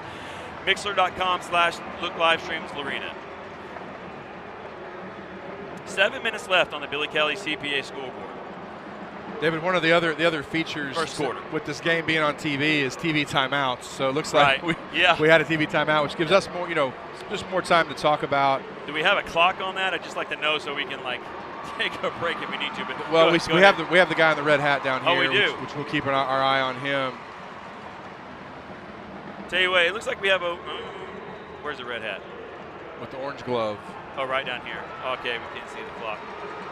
And here come the Leopards off the sideline. I think we're about to get this thing underway. So, Jared, what do you do here? Backed up on your own goal line there, 1st and 10 from the 2. I definitely try to get some breathing room, try to run the football, do something that's somewhat conservative, and then just see how this Brock defense looks like. Their defensive backs are kind of playing up close to the line, so that's going to eliminate a quick pass there. Porter and Kaysen Taylor are split out wide to Abel's left. Camden Brock all by himself, way outside the numbers on the right side.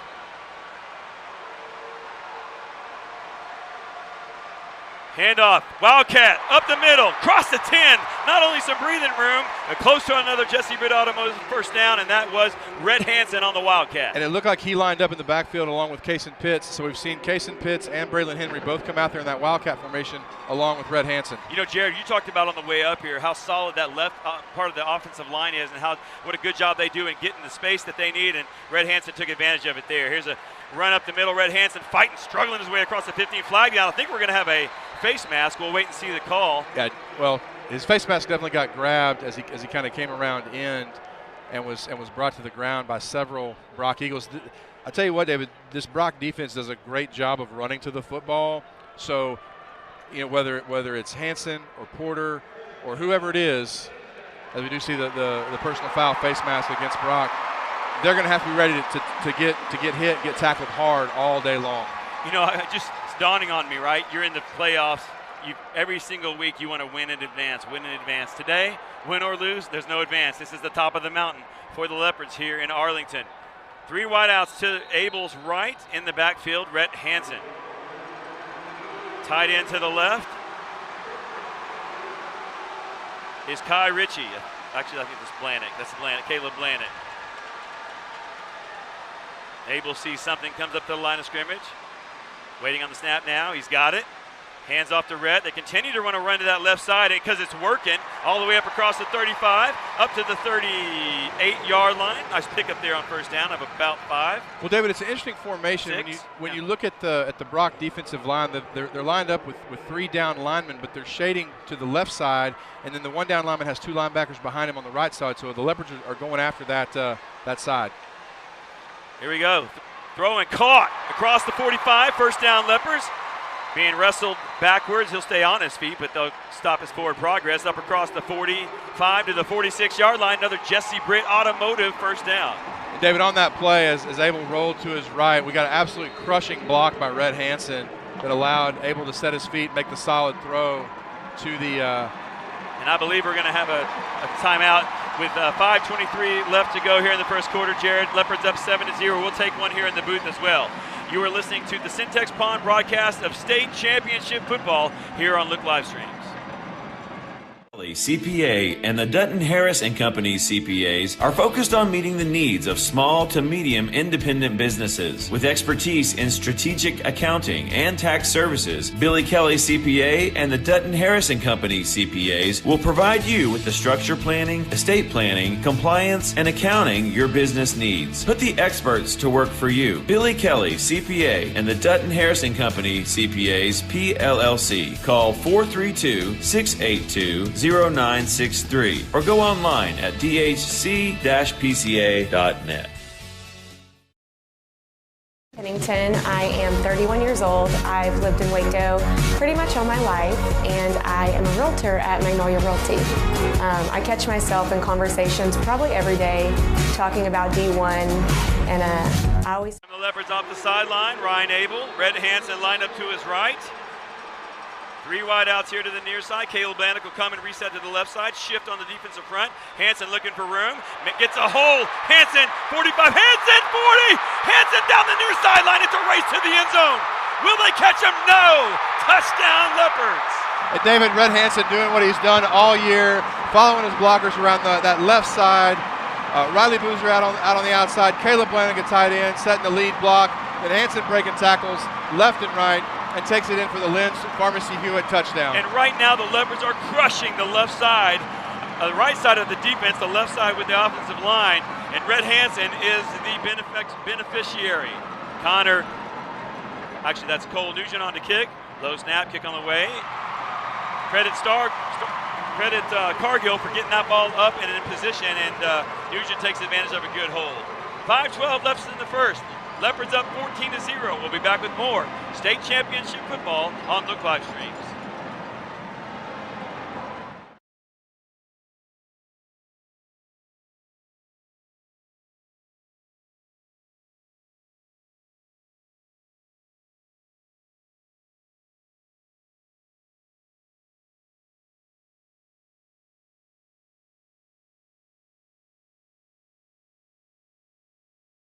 Probably every day talking about D1, and I always start by saying, hey, I don't want to sound like your typical gym person, but I do say, man, that play's changed my life.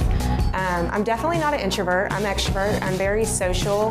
However, I got in this funk where I kind of didn't want to be around people, and I was insecure. I don't even know what the reason was, but it kept me from coming to a gym like this where it's big group workouts. I thought I was going to be the last one in the workouts. People weren't going to talk to me. I was going to look dumb, that awful voice in your mind. And I remember the day I walked in here through that long hall, you guys just huge smiles, so welcoming. The first day I came, it's just been great ever since. So yes, physically, I can tell that my body is looking better, I'm stronger, but my biggest thing is mentally. I am truly so happy, and I'm just in the right mindset every single day, no matter what it is. So yes, D1 changed my life. I mean it.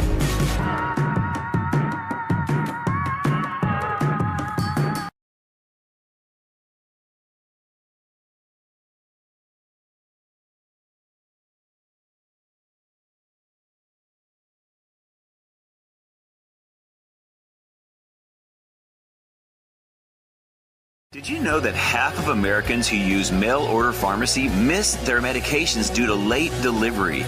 Well, Lynn's Pharmacy Hewitt offers all the conveniences of the large corporate pharmacies, but also offers fast, friendly service and the convenience of a local drive-thru and free delivery.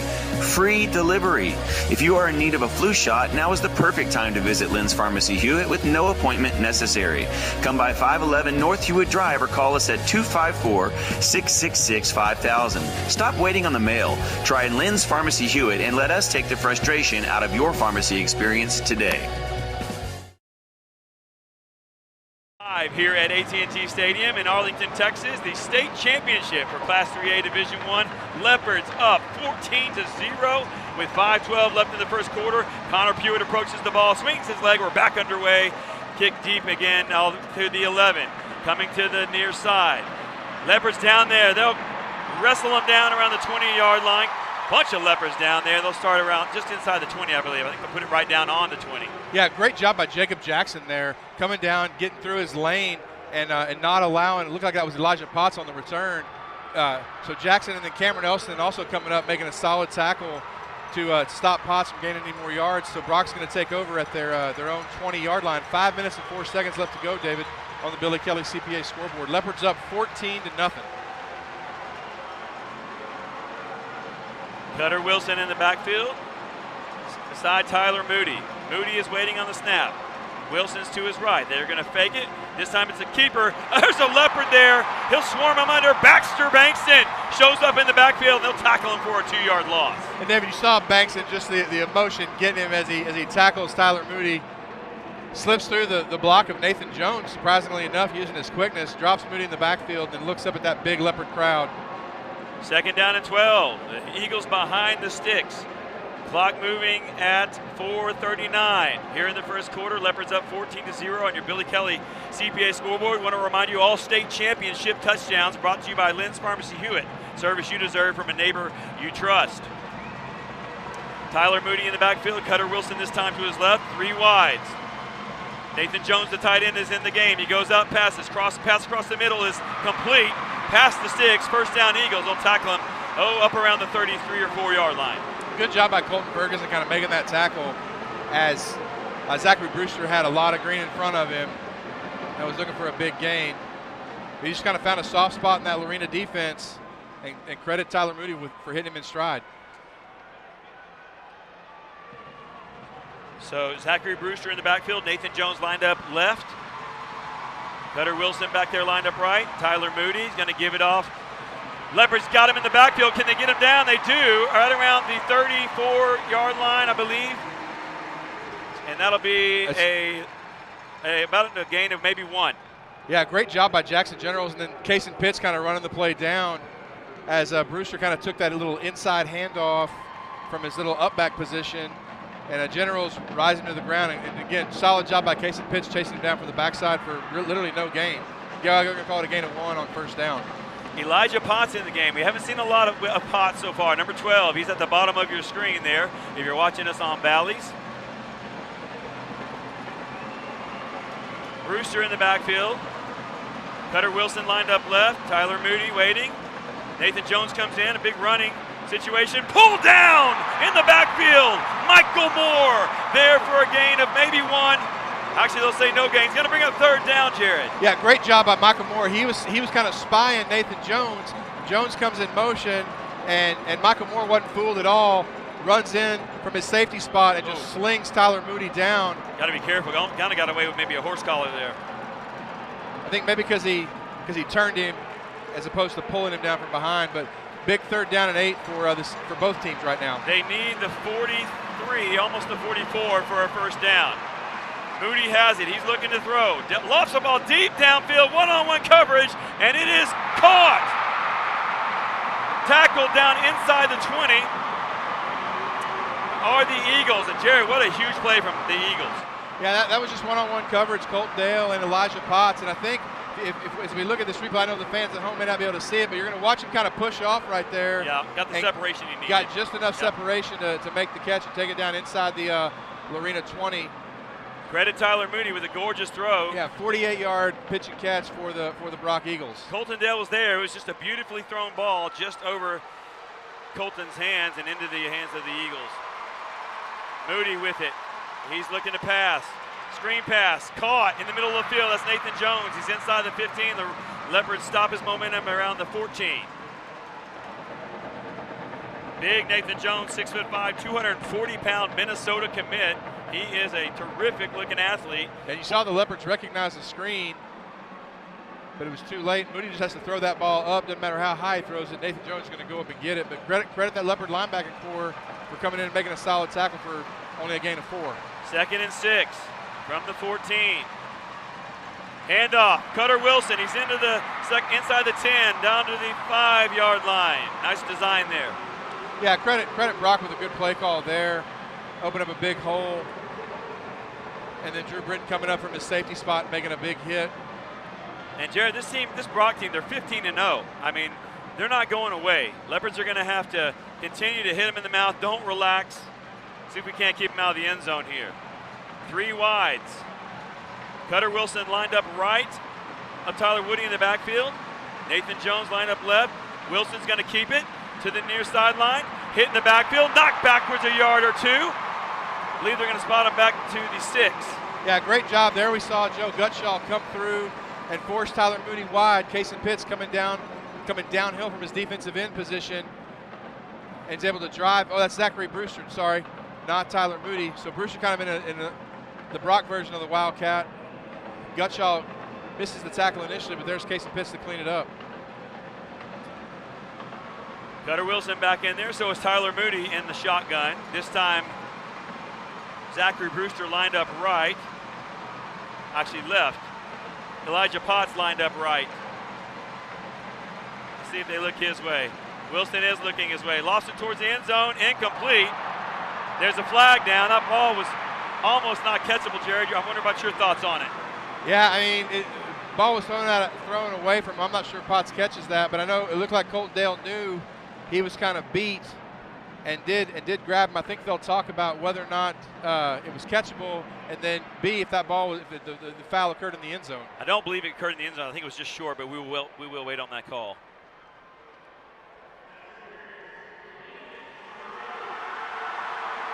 Half the distance to the goal, so it is not.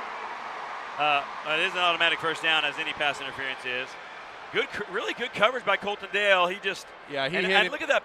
That ball's not catchable. That ball's not catchable. And really, I think what happened is his momentum just took him into Potts coming out of the cut, and he couldn't stop. Nevertheless, it doesn't matter at this point. It's first and goal to go from. And it looks like that play took us to the end of the first quarter. Okay. We'll go ahead and take a commercial break. Leopards up 14-0 here in this Class 3A Division I championship game, but the Eagles are knocking on the door. We'll have more when we come back. Games, sports memorabilia, and collectibles have to do with the best morning menu in the great state of Texas? You can find them all under the same roof at Butter My Biscuit Cafe. Owner Lee Bankston has built a menu around her hot, fresh, always handmade biscuits that really is the best around. Butter My Biscuit Cafe is waiting for you 7 to 2 Tuesday through Friday, 10 to 2 on Saturdays. Whether it's games, sports memorabilia, or simply the best breakfast brunch around, treat yourself to the place food critics and families are raving about. That's Butter My Biscuit Cafe.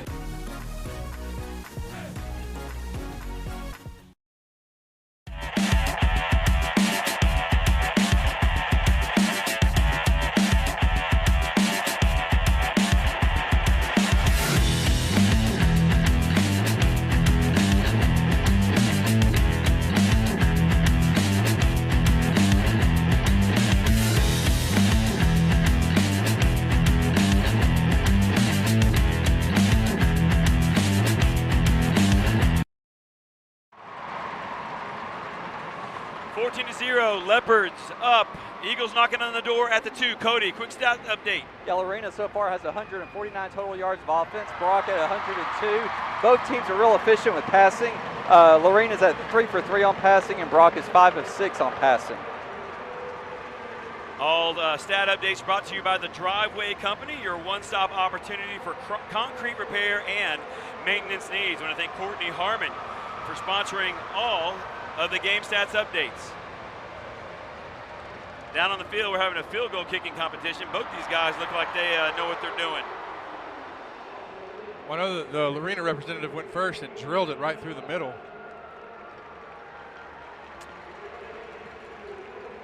David, just what a spectacle here to look out and see the sea of red across the way from us as Leopard Nation has definitely come out in full force today. Cody, tell me about that third down conversion situation again for Brock. Okay, for Brock had no completion or no conversions on third down. That was their first and only one of the game so far on that 46-yard pass and catch.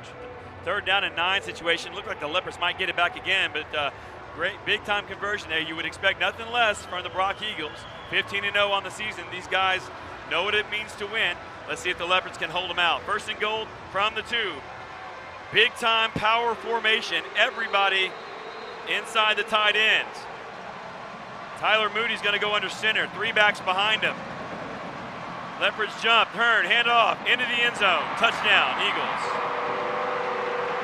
Just a simple dive there by Cutter Wilson. And that, and David, that's okay. Leopards really made the Brock Eagles work for that, to take a lot of time off the clock as we ended the first quarter, now into the second quarter. And so really credit the defense for kind of bending, not necessarily breaking. Yeah. Obviously they got the big 46-yard pass on third down. But look for the Leopards to try to respond when they get the ball back here after this extra point try. 11:55 on the second quarter clock. Brock lining up for the kick. Snap back is good. Hold down, kick on the way. Off the upright. No good. Wow, I mean he hit the left upright. It bounced straight across, but I guess there was just too much spin on it and it bounced out instead of in. So nice break there for the Leopards. So unfortunate for Brody Baker. But David, we kind of talked about, Cole Nugent, while he's done a great job coming over from playing soccer and, kind of the early in the season, Baker's also had some troubles with his extra points and something that could be a factor later on in this game. Jared, we do need to give our trivia update, our CF Supply trivia update. You got one for us? Yeah, so we talked earlier today about Coach Biles being on the verge of a historic coaching milestone. So with a win today, or really his next win, what career victory for Ray Biles would that be? Let's tell you, it'd be special, right? It would be special, no doubt. Definitely. We'll have it at the end of the second quarter before halftime. So if anybody's out listening on YouTube or on Mixler, if you want to give us your answer, we'll, if we get a bunch of correct ones, we'll try to get those names read over the air, and we thank everybody for tuning in for this game. I want to also mention to you that all plays inside the red zone for the state championship game brought to you by D1 Training. You set the goal, we help you get there. I want to thank Kevin Engelbrecht for sponsoring the broadcast. Here we go. Kick underway. All the way back inside the 10 to the 5. Cason Taylor trying to find some room. He's going to be wrapped up. Dives forward to the 19. I think that was Colton Dale. Was it? Or was it? That's Cason. He gets up to the 19. The Leopards start at their on that in their end of the field. And David, returning kicks is so difficult. You got to make up your mind early where you want to go. It looked like he had some room to his left, but he cut back to his right, met by a whole host of Eagles. And, good job by Taylor to hold on to the football, get what he could get, and the Leopards are going to take over just inside their own 20-yard line. Always wondered how challenging it might be to return kickoffs in a stadium like this with the scoreboard right up above you like that. Camden Brock, Cason Taylor, Jaden Porter, all to the left. Now they're going to move all the way to the right side of the field. Kai Ritchie's lined up left. Rhett Hansen to the right of Ryan Abel. Abel to Hansen. This time Brock's there on the left side, and they'll stop him for no gain. 2nd and 10. 11:42 on a running clock here in the second quarter of play. Yeah, we saw linebacker Camden Harris definitely step up into the hole, make a solid tackle for Brock, along with, I believe, that was Caden Matthews as well. All-time and score for today's game brought to you by Billy Kelly CPA, structure planning, estate planning, compliance, and accounting. Thank you, Billy Kelly. Leopards go again, same formation. Fakes the handoff this time. Ryan Abel fakes, throws downfield. Has Cason Taylor there, is just over his outstretched hands. Also had Camden Brock in the middle of the field open as well. Abel just can't connect. Brings up 3rd down and 10, and kind of an important moment here, Jared. Yeah, definitely. It looked like Abel had Taylor just overthrew him a bit, but that's okay. Look to the Leopards to possibly come back to that formation later on, try to see if they can make something happen. But yeah, big 3rd and 10 now. Don't necessarily have to get a first down, but just definitely give Jaden Porter some room to punt. They can't convert. It'll be interesting to see if the Eagles come after Abel on this play. He's rolling to his left, steps back, throwback, caught, Kai Ritchie. They got some room, 20, 25, first down, 30, 35, Kai Ritchie, all the way up to the 38-yard line, 39. And just great play call by Leopards offensive coordinator Steve Hoffman to come back with a throwback screen and really credit Zachary Brewster for Brock for making really what would have been a touchdown saving tackle on the gain of 20 by the Leopards. Porter at the bottom of your screen. Abel turns, hands off to Hansen. Hansen, ball's on the turf! Recovered by Brock, and that's something we talked about would be really important. Terrific field coverage here for Brock now at the 43. Yeah, it looked like Hansen just kind of got hit and the ball popped out. But he had a hole, and Elijah Potts was there to jump on top of it. The first turnover of the ball game. Yeah, yep. Looked like 54 Hunter Ray on that defensive line just reached his hand in there and stripped it out, and then it hit off of one of the Leopard offensive linemen and squirted away from Red Hansen. 4 wides to the right side of Tyler Moody as he is alone in the backfield. One single receiver to the near side, that's Elijah Potts. So Colton Dale in single coverage. Actually, now here comes Drew Britton shading over the top. They're going to look Elijah Potts' way. Almost intercepted by Colton Dale. Fans at home, terrific coverage there by Colton to be at that point of that play. David, that's just a simple slant route, and Dale kind of jumped the route and almost intercepted it, but it looks like we have a flag down on the play.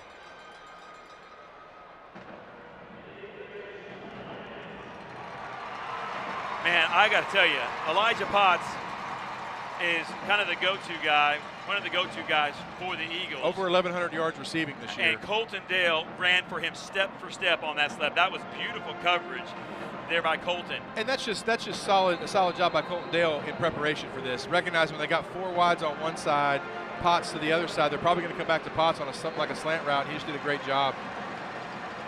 Cutter Wilson lined up left. 14-6, 10:03. The Leopards, 10:33 remaining. Tyler Moody has it. He's rolling. Wilson stays in the block. Wilson, Moody, hit in the backfield. Joe Gutshaw was there first, and Baxter Bankston finished him off. Huge butter my biscuit sack by Gutshaw and Bankston, and really Bankston just got by Caden Matthews. Gutshaw comes in, Moody avoids him, but doesn't expect Baxter Bankston to be coming down that backside and just gets absolutely hammered. Well, I tell you what, Tyler Moody, spun out of what would have been a Joe Gutshaw tackle, and he literally turned in right around into the face mask of Baxter Bankston. Good job by Baxter to stay with the play there. Cutter Wilson lined up to Moody's left. Moody has it. He's looking to throw, getting some pressure up the middle. Steps up, being chased. He will be sacked again. Another butter my biscuit sack, this time for a loss of about 4. Yeah, again, Moody tries to roll out of the pocket, roll to his right, and Braylon Henry just uses his speed to it's pure foot speed to run down Tyler Moody from the backside for another loss of 8. Man, it is 3rd down and 25. I've got to think that Brock is going to throw one up again in what is some single coverage. It'll be interesting to see if the Leopards drop their safeties back. But 3rd down and 25, the Leopards are standing up right now. They need to get off the field here. Well, they're splitting Nathan Jones out wide and going to try to single him up. It looks like against Jaden Porter. I tell you what, if there's anybody that can jump high enough to possibly defend Nathan Jones, it's Jaden Porter. Moody has it. He's looking to throw. We have a timeout, Brock. Brock's going to call the and second we'll go ahead and timeout. take a quick one here in the booth as well. 8:53 remaining here in the second quarter. Leopards up 14-6. We'll be back with more of the Syntex Pond broadcast of Leopards Championship football right after this. Syntex Pond boasts the highest quality customer service in the pond business. Syntex Pond loans more than the competition and has great retail prices on used goods. With locations in Waco, Temple, and now Hewitt, Syntex Pond is there when you need them. Visit 801 East Waco Drive in Waco or 1402 West Adams Avenue in Temple, and the brand new location at 520 North Hewitt Drive. Customer service, higher loans, and great retail prices. That's Syntex Pond. Welcome back into Booth 5 here in AT&T Stadium. David Gibson and Jared Brown thrilled to be with you here on this broadcast of the state championship football game here in Class 3A Division I. The 13-2 Lorena Leopards taking on the 15-0 Brocs. Jared? Yeah, I mean, David, we've seen this Leopard defense kind of stand up. They forced Brock to go on a long drive before. Now they get the turnover, and they've responded appropriately with 2 big sacks coming by way of Joe Gutschall and Baxter Bankston on the first one, and then Braylon Henry on the second one, pushing Brock all the way back on the other side of the field, back into their territory. Now the ball's all the way back at about the 44-yard line, and Brock's facing a 3rd and 25. 3rd down and 25 after Brock had a lot of momentum. Let's see if we can't get off the field, though. I'm being distracted by the Go ahead, Cody. Thank you. I was going to say, rescue me here. Both teams at this point, both have 16 plays, but Lorena's averaging 10.8 yards per play. Brock is averaging 5.9. During the break, you mentioned a stat by Rhett Hansen. I think that was interesting. Oh, right now, Brett Henson has 99 yards rushing on 11 carries. So about to break 100 here in the first half, and he's averaging 9 yards a carry. All stats today in this championship game brought to you by the Driveway Company, your one-stop opportunity for concrete repair and maintenance needs. Here come the teams off the sideline. Big play in the football game. 3rd down and 25. Let's see what Brock decides to do. David, I think they got a choice here. Do they want to try to throw for the full 25 yards or throw something underneath and have one of their guys, either Elijah Potts or Nathan Jones, try to make a play? Jackson General's in the ball game. On the slot receiver to our near side, Colton Dale. Here's the play. They are looking to throw pressure. He's going to have to step up. Joe Gutschall chasing him to the sideline. Lost the ball downfield. Knocked down by Jaden Porter. Yeah, that time Jaden Porter out-jumped Nathan Jones and was able to knock it down. He had good coverage in front of him as Moody was scrambling to his right, kind of pointing for Jones to go up the field. But Porter just out-jumped him right there, knocks it down, and is going to force Brock into a punting situation. Well, he's been mossing people all season long. It doesn't surprise me a bit that he's got the hops to be able to get up there and knock that ball down. Punting situation for Brock, and mark this moment in the game down. 8:44 in the second quarter. Leopards up 14-6. They have a fumble in their own end zone. They promptly march Brock backwards on back-to-back sacks and then hold up on a 3rd and long. Here's the punt all the way down inside the 30-yard line to the 26 is where Brock will kill it, and the Leopards will take over there. And boy, that was dangerously close to hitting one of the Leopard. I thought so too. The Leopard defenders. I think we always want to be kind of real quiet. Well, they don't have review in high school, thank God. So. They do in this game. Do they really? Yeah, there's instant replay today. Well, never mind. Shh. But you can't challenge. There's no challenges or anything. That's good. They can just call for instant replay. You know, we're a long way away. It probably wasn't as close as it looked. Well, that's true. And the Brock players did not look like, or at least think that it hit the Lorena up man, so they didn't dive on it. They just downed the punt. So hey, Red Hansen's lined up at wideout on the near side. 4 wides for the Leopards. You got Camden Brock. You got Michael Moore. You got Kason Taylor and Red Hansen. Empty backfield for Ryan Abel. Looks, throws a screen pass, caught by Hansen. He's going to be across the 25 and knocked down after a gain of about, well, what was that, about 2? Yeah, maybe one or 2. Dylan Second down and 9. Dylan Mueller really did a nice job for Brock coming up, kind of making that tackle. And I think this is more of a play to kind of spread out Brock underneath and see what Leopards can come up with. Here's Abel getting pressure from backside, throws it out, caught by Porter. 30, makes the man miss. Look at Porter! Cross the 30, 35, still on his feet. Porter, 45, ball fumbled out of bounds. It'll stay with the Leopards. Right around the 50-yard line, but man, is Porter special in space. And David, he really kind of makes our heart stop when he cuts back across the middle of the field, but he really does a great job. It's not really a screen pass, just a simple hitch. And then he cuts back across and then gets out where Lorena's got blockers before getting up the field, almost to midfield, where he's run out of bounds by Carson Finney. Porter lined up by himself out here wide to our right. Abel in the backfield with Hansen. They're going to give it to Hansen, trying to get up the middle. He's got some room. Hansen across the 50, down inside Brock Eagles territory to the 49. And again, credit Marshall Vrana and Disserens on that play, kind of pulling and getting out in front of him and giving Red Hansen some room before he's brought down by Dylan Mueller. So 2nd down and 7 for Lorena. 7:44 on the running clock, the Billy CPA scoreboard. 14-6 Leopards. Here's Abel, Red Hansen to his left, 3 wides to the left, 1 to the right. Abel pump fakes, in trouble. He is going to be sacked. Back inside the 50, all the way back to the 46-yard line. So a loss of, I'm not sure how much the loss is, but it'll bring up 2nd down and 12. 3rd down and 12, excuse me, 3rd down and 12. Cooper Massey on the sack for Brock. Looked like about a loss of 5 on 2nd down. And they really didn't bite on the pump fake to Jaden Porter. Well, and so, it's interesting that the first quarter really was an offensive display like we thought. Second quarter sort of turned into a defensive display as teams have had a chance to adjust. Abel, screen pass, caught. Hansen slips. He's going to be slung down at the 45-yard line. Play looked like it might develop, but he stumbled, and then he didn't pick up the yardage that he needed. He actually lost a yard or so. That brings up fourth down in a punting situation for the Leopards.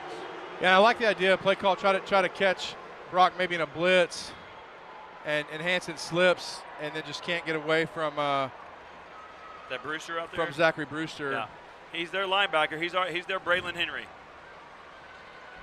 Jaden Porter back, waiting on the snap. He's going to punt it away. End over end kick, going to bounce at the 25, taking a straight sideways bounce, and will be killed inside the 20, right around the 17 or 18-yard line. And that's where the Eagles will take over with 6:10 remaining here in the second quarter. Looks like they're going to keep it here, David. I guess we can too, since Leopard defense comes back out on the field, and really look for them to kind of they've got some momentum here from that last defensive stop, so look for them to keep this momentum going.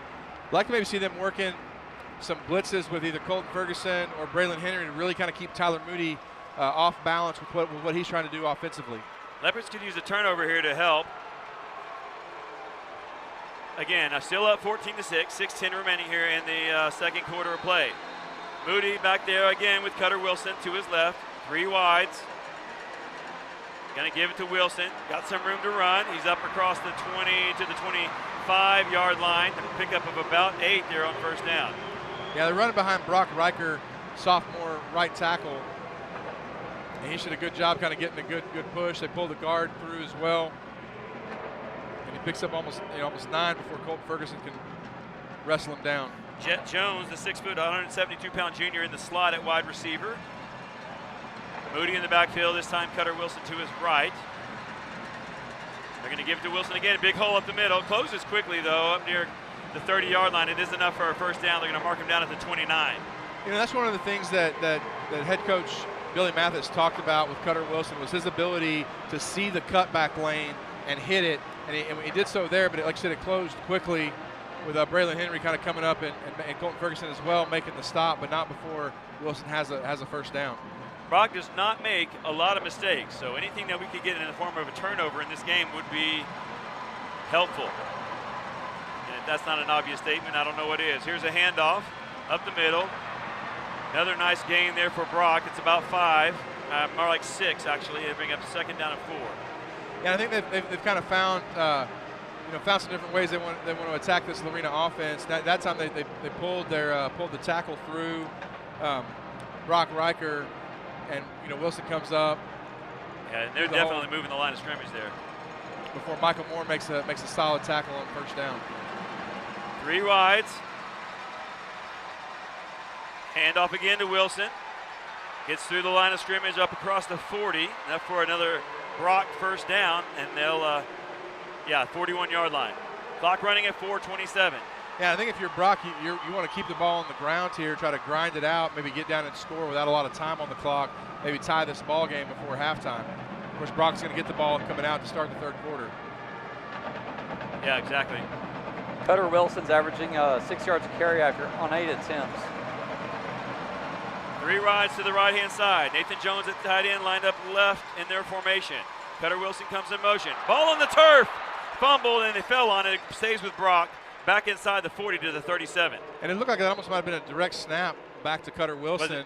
And I don't know if he just wasn't expecting it or just mishandled it. He drops it, falls on it quickly, but not before he loses about 4 yards on hit him right in the hands, Jared, you're right. But he was ready for it. He just hit him right in the hands. He just dropped it. I think he kind of started to run a little bit. He started to look to his left to start running before he actually had the ball, which I'd probably do too if I knew Joe Gutshaw was running right at me. Joe Gutshaw on the Jumbotron in AT&T Stadium is a very large object. Cutter Wilson lined up to Tyler Moody's left. 3 wides. Gonna throw. Pressure. Hit in the backfield. Stays on his feet. Lofts the ball downfield. Incomplete. And that'll bring up third down. And David, 14. We can't. I mean, I can't stress it enough. In this first half, I mean, Gutshaw has done what he usually does and kind of creating some havoc. But Baxter Bankston as well. And I think that Camden Brock right up the middle. It looked like 9 to me. I couldn't quite get a read on it.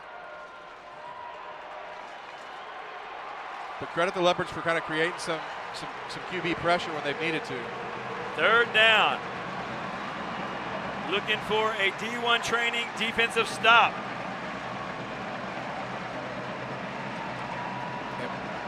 They need 14 yards. Brock's not going to get the playoff. Not even close to getting the playoff. Play clock's at 0. Did they call a timeout? No. Referee threw the flag. Okay. Well, that'll help. Yeah, it took a long time to get that play in. Looked over and saw the play clock down at 6, and they were still walking to the huddle. Brock's only got 1 timeout left in this first half, so I guess they didn't want to waste it there. Just figured they'd take the 5-yard penalty. Goes from 3rd and 14 to 3rd and 19. And again, look for this Leopard defense to get a big stop here and get off the field. So 3rd down and 19. Nathan Jones again. On this kind of situation, he lines up way outside the numbers. Over there, it looks like on Casey Taylor. Casey Taylor's going to drop back deep. They're going to throw. Pressure by Bankston up the middle. He is chasing them down. Throwing downfield. Intercepted by Gutshaw. I think it may have bounced right in front of Gutshaw. He may have thought it was a fumble. Oh, sorry, and fans he picked at it home. up. But really, I mean, it's not going to go down as a sack, but it really should because Bankston got to him. You're right. Yeah, the ball bounced. I think Gutshaw thought it was a fumble, but it did go forward. But really credit Baxter Bankston for coming through there, not getting fooled as Moody tried to roll outside, and he caught him. Baxter's having a terrific game so far, pressuring the quarterback, and a real difference maker so far. Leopards back in their two-man punt return formation. Casey Taylor, Colton Dale. These guys have been special at times. How about a special teams touchdown right here? 4th down and 19. Clock at 3 minutes. In the second quarter, Leopards up 14-6. Here's the kick. Low, knuckling ball. Going to be caught. Colton Dale, 45. Colton Dale, 50.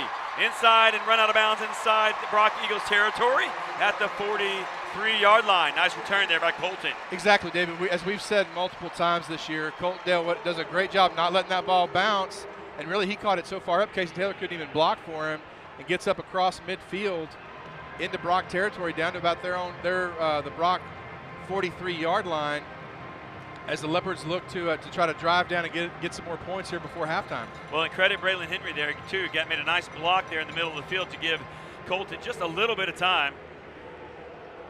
What's that? Right? Okay. 2:51 remaining here in the second quarter. Leopards up 14-6. Let's take a quick commercial break, come back with more of the Syntex Pond broadcast after this. Faced with an auto repair, all you really want is to be treated fairly and to have it done right the first time. Well, Lorena's own Jesse Britt has been doing just that for over 20 years. Jesse Britt's Automotive is a full-service repair shop that can handle any of your automotive needs. Jesse's highly trained staff handles both foreign and domestic repairs, offers competitive pricing, and 100% customer satisfaction. Jesse Britt's Automotive even offers a free shuttle service to help ease your burden while you wait. So the next time you are faced with an auto repair, trust Jesse Britt to treat you fairly and to do it right the first time. Jesse Britt's Automotive, where they discount the price, not your service. Driveway problems? Look no further than the Driveway Company. We deliver the highest level of professional service and care for each and every customer. We're trained, courteous, and take pride in our finished results. If you have a driveway, patio, pool, or other concrete problem, do what hundreds of other customers have already done. Trust the experts and schedule an appointment today to find out what the Driveway Company can do for you.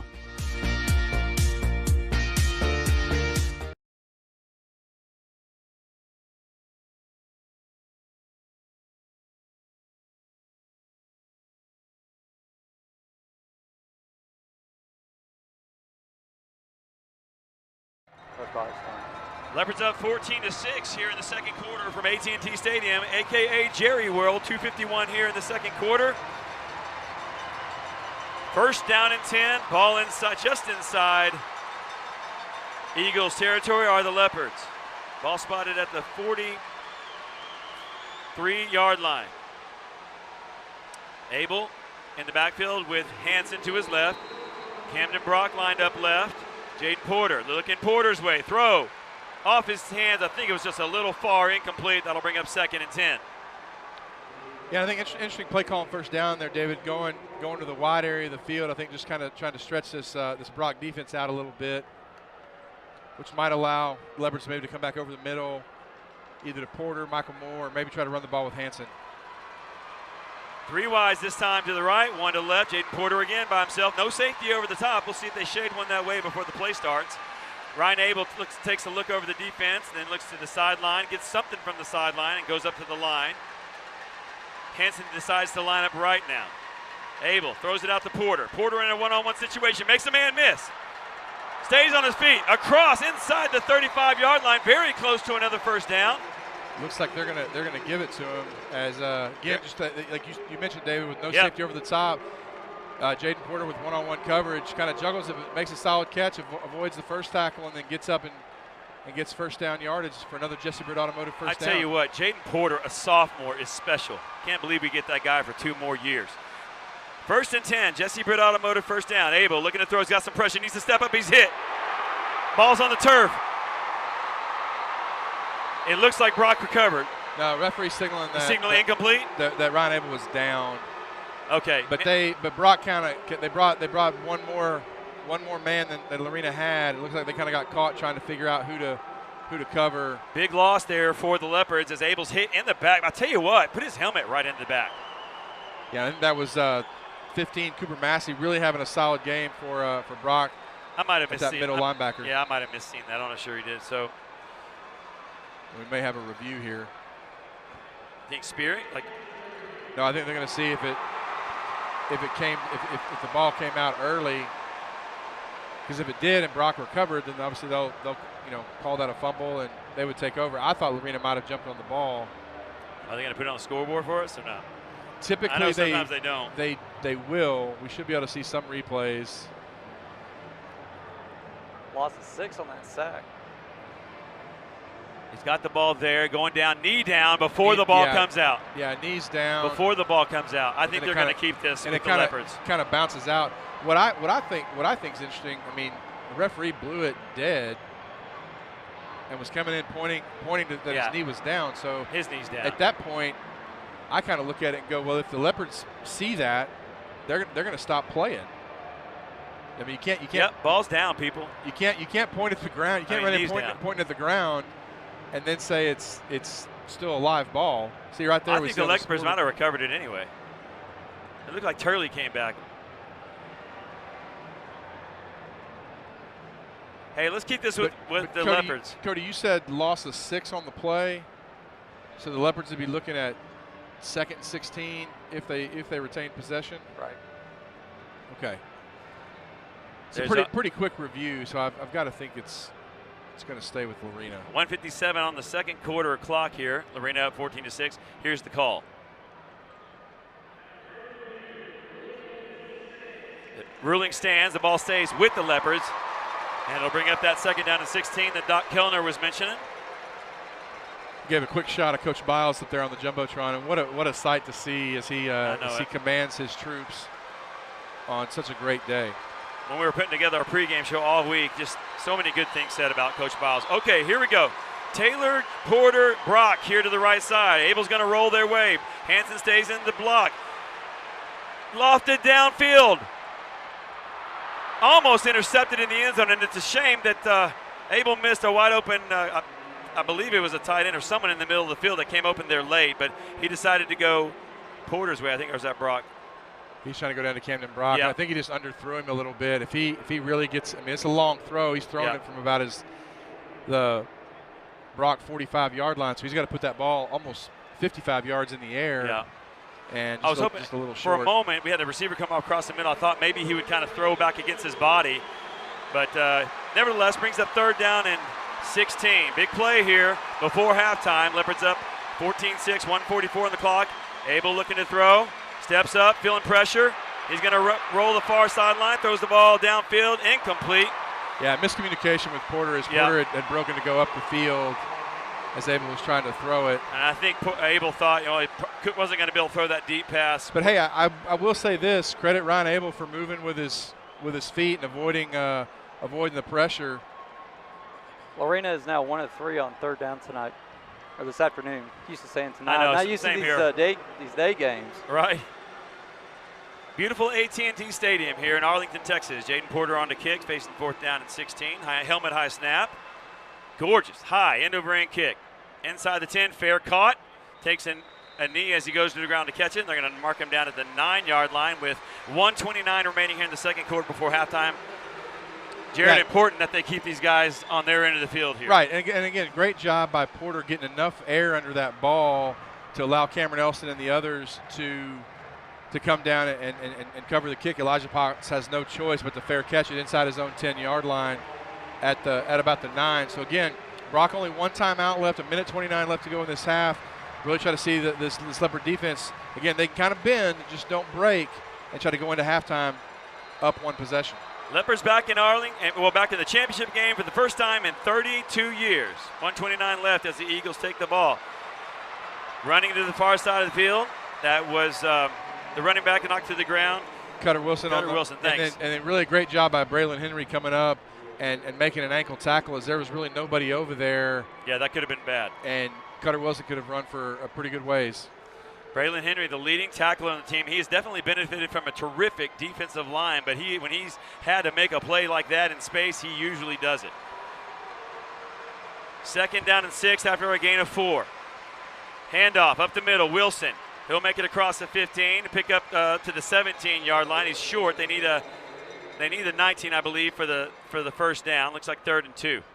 Yeah, Leopards are going to call a timeout here again because if they can stop Brock on 3rd down, would be a chance to maybe get the ball back with a little bit of time left.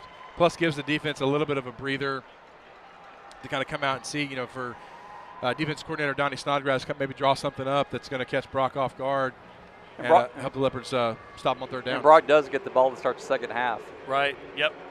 Hey, we talked all we talked all week, and we talked on the way up here. We talked in the booth before the game about the offenses, and I think everybody has expected this to be an offensive explosion. And right now, man, impressed with the defenses and the way they're controlling the line of scrimmage, both teams really.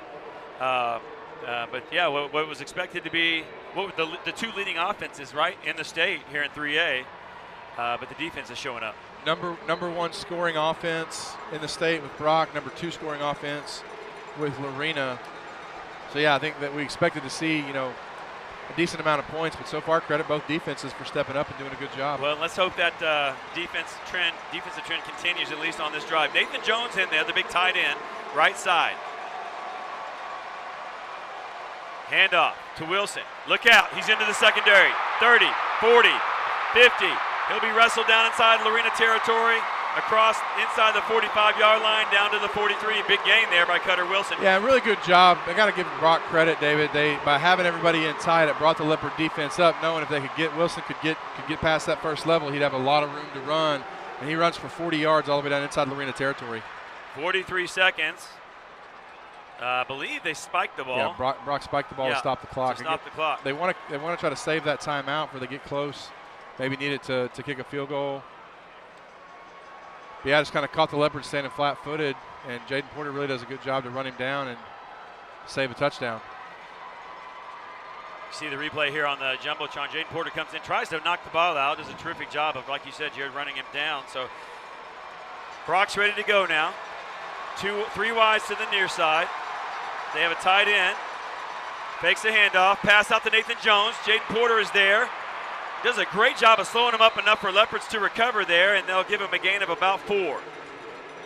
Yeah, really good job by Porter, kind of out there on his own. Clock stops at 34 seconds as he gets out of bounds. I'll tell you, though, you almost thought maybe his momentum got stopped there inbounds, but they'll say he went out. 3rd down and 6. Ball's on the 39-yard line. They need the 33. Is the line to gain. I guarantee Brock's in 4-down territory. Moody in the backfield waiting with Cutter Wilson. They give it to him. Cannot get away from Joe Gutschall. He'll pick up maybe a yard. Oh, that's like 2. And that'll bring up 4th down, though, Jared. And you said it. It's 4-down territory. Well, but the clock's running. I guess maybe Brock going to use their last time out because they can't spike it. So maybe. Really good job by Jackson Generals holding on, as well as Gutschall coming over from his defensive tackle position. Maybe they're thinking at this point there's not a lot to gain and maybe a lot to lose if you make a mistake. So the clock's all the way down to 6 seconds. They don't have to snap it again. No, but they want to throw a Hail Mary, or no, they're going to call a timeout. And this way you could see maybe they're going to try a long field goal. I mean, this would be a ridiculously long field goal. Ball's on the 37, so you're looking at a 54-yard field goal try. Yeah. Or maybe you try to drop a Hail Mary or something you throw into the end zone. You know try to get a pass interference call. Then let's get Joe Gutschall and Baxter Bankston on the job to get to him before he can have time to throw a deep ball like that. I think I'd line Baxter right up behind Joe. Say, go, Joe, and make me a hole. I don't know. Not really. 14-6. Leopards up. Missed extra point by Brock is the reason they have 6. That's not a couple of field goals. If you're just joining us. 4th down and 4. 1 second on the clock. So either it's a Hail Mary or it's a long field goal. And it looks like to me, I don't see him bringing out a kicker.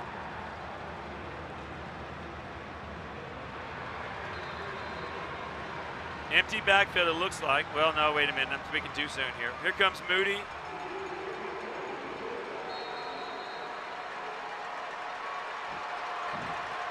Cutter Wilson next to him. 1 second on the clock. He waits. Looks to throw. Deep ball. One-on-one coverage. Has a man down there. Knocked down by Michael Moore. Incomplete. It was intended for Nathan Jones. And we are at halftime here at AT&T Stadium. Leopards up 14-6. 1/2 away from a state championship. We'll throw it to a commercial break and come back with our H&M Landscape and Sprinkler halftime show right after this. Games, sports memorabilia, and collectibles have to do with the best morning menu in the great state of Texas? You can find them all under the same roof at Butter My Biscuit Cafe. Owner Lee Bankston has built a menu around her hot, fresh, always handmade biscuits that really is the best around. Butter My Biscuit Cafe is waiting for you 7 to 2 Tuesday through Friday, 10 to 2 on Saturdays. Whether it's games, sports memorabilia, or simply the best breakfast brunch around, treat yourself to the place food critics and families are raving about. That's Butter My Biscuit Cafe.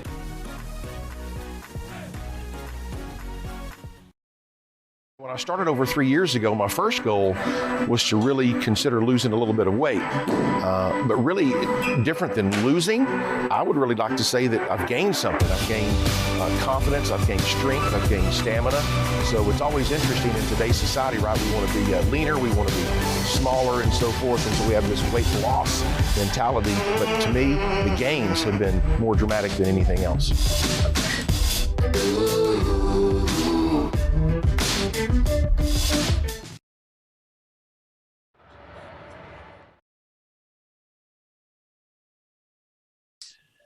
Hello, everybody. David Gibson here on your H&M Landscape and Sprinkler halftime show. I am pleased to be joined by David Smoke, John Werner, Jerry Hill, and Bryce Cherry, and 4 guys that have certainly been impacted by Dave Campbell, and 3 of which that have worked very closely with him and even consider him a personal friend. And so, gentlemen, first of all, I just want to say thank you for joining me tonight. Obviously, a life very much worth celebrating and discussing, and I just appreciate you taking the time to join us. Glad to be here. Yeah, absolutely. Anything for Dave. So I did take some time to read through your 3 articles in the Trib, and it's interesting to me because it struck me as first almost like, you have the disciples in a way, and they all have sort of a different take, if you know what I'm talking about. And one of them might be really more focused on the facts. One of them is more focused on the relational side. One of them's kind of full of metaphor. Yeah, I thought it struck me as really interesting. And it also spoke to me about the reverence in a way that you had for Dave and the way that you wrote about him. So, Jerry, I wanted to start with you. And, you referred to him as Mr. Dave, and I found that really interesting. Talk to me a little bit about that name. I think when I would address him, when I first started at the Trib, it was always Mr. Campbell, just out of respect. I mean, I'm much younger, obviously, and that's how I treated my elders. But he didn't want to be called Mr. Campbell. And honestly, it got to a point where I called him Dave and felt comfortable doing that. But then as I would talk to other people about him, I would say, that's Mr. Dave. And that's who he was to me. I didn't usually call him that. But that's who he was to me, was Mr. Dave, because it's almost kind of that respect, but yet personal to me. Yeah, and certainly when I came to the Trib, Dave had actually been retired for a few years from the Trib. He was still writing for the Baylor Bear Insider. And Dave would make regular visits to the Trib office, and Jerry and John and Kim Gorham and Mickey Humphrey, when he came into the room, it was always like, "Hey, Dave, how you doing?" And so that's how I got to know Dave. And so everybody else called him Dave. And so, I mean, yeah, I'm with Jerry that the instinct is to say Mr. Campbell and maybe, you know, King Campbell or something like that, because that's sort of how I viewed him. But yeah, once you got to know him, he was just so genuine and so humble that it was just like he was just another kind of your, like I said in my column, kind of like your next door neighbor. You know, you just felt like you knew him, and over time I got to know him a little bit better, and so yeah, he was never my boss like he was for Jerry and John, but certainly a hero and one ultimately that I didn't mind calling Dave. Well, definitely. The first time I spoke to him, he called me. I was working down at the Brazosport Fax in Clute, Texas, down on the Texas coast. So he calls, this is Dave Campbell from the Waco Tribune Herald. We have a job here if you wanted. I was like, yes, sir, Mr. Campbell. Yes, sir. I will be here as soon as you want me to. So, yeah, so I would say I got there about a week and a half later. It was already August. We were already put there. He was kind of desperate. They needed 3 people at that time. So maybe that's why he called me. He was desperate. But anyway, so it was already August. We were putting the football tab together, and he had just had 3 guys leave. So anyway, I think for maybe about a week or 2, once I got to the Trib, I called him Mr. Campbell. But after that, you could tell he was a lot more comfortable with Dave. Smokey, when did you sort of first begin to interact with Dave? When I was hosting a talk show in Tyler, started that show back in 1990. And I mean, it was, especially then, because I didn't know if I had anybody listening. But we would take the Dave Campbell's Texas Football Magazine and go through each district, you know, and I remember every year it would come out, I would call him. Even though he had sold it, what was it, 85 or whatever, I mean, we'd call the people and they'd set us up with Dave Campbell and we'd have him on, and then we'd go from there to talking about the Southwest Conference and everything else. But I didn't personally meet him until I moved to Waco in 2010. I had gone to the Texas Sports Hall of Fame, was on the committee that helped set the ballot and all that stuff, but really met him until 2010. And I called him Dave Campbell because that's the name that was on the magazine. I was not as fortunate as these guys, John and Bryce and Jerry, to work with him sometimes side by side, which would have been an amazing experience. But, yeah, I knew who he was. There's no question about it, whether you're from Tyler or Beaumont or from Wink, Texas. I mean, everybody knew Dave Campbell.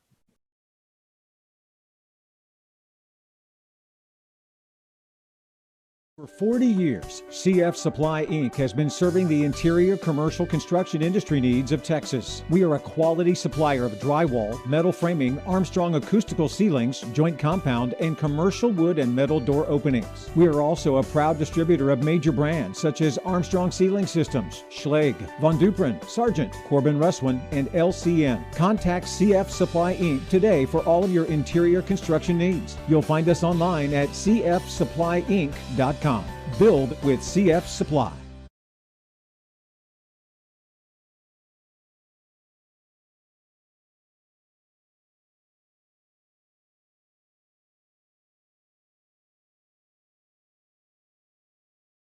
Landscape and Sprinkler is your one-stop shop for turning your dream vision for the environment outside of your home or business into a reality.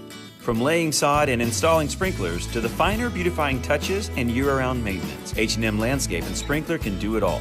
Whether you are looking to sell your home, attract more customers, or beautify your home to enjoy with family and friends, H&M Landscape and Sprinkler has the skill and expertise to get the job done just the way you want. Visit them online at hmlandscapeandsprinkler.com or call 254-732-6818. That's H&M Landscape and Sprinkler. He wrote all the copy for all the high schools in the state. Well, and Hollis would say, Hollis Biddle was his right-hand man, and Hollis would say, not only did he write every word, he also didn't repeat things. Like, we're talking about how many ever teams, and he wasn't like, because I could see, here's my mold, and I'm just going to kind of fill in names. Mm-hmm. But Dave didn't do that. He wrote for every school. But, back to what you said earlier about the high schools, as much as the Southwest Conference, now the Big 12 and all, the high schools to me is what separates Dave Campbell's Texas Football Magazine, because there was nobody, and I don't think there's still anybody that covers high schools like Texas Football Magazine does. If it would have just been a college magazine, I might have read it, but because it was high school and it was so heavy with high school, that's what made it to me. It's not the college stuff, which was good, but to me, it was always about the high school teams. Yeah. Hey, Jerry, do you remember how fast he was on deadline? It was unbelievable with no mistakes. Yes, that's it. That's what always amazed me. And I wrote about it in my column, but that first time I wrote, or on a typewriter, sending in high school copy and it coming back with just red ink all over it, it'll really kind of bring you to your knees, but it makes you a better writer. It makes you a better editor when Dave Campbell edits your copy and it comes back, because you're like, I don't want to do that again. But Dave, that was him, man. He was a great writer, but he was a great editor as well. Yeah, and one thing he taught me early on, I think I'd gone to a Ranger game, like mid-'80s, early '80s, and I was telling Dave about it when I got back to the office. He said, you ought to write about that. And that kind of got me thinking outside the box a little bit. Mm-hmm. Just don't do assigned stuff. Right. If you go to something that might be kind of inspiring, write about it. And, I've kind of done that since. And really it's because, Dave kind of, said, wow, that's the way you should do it.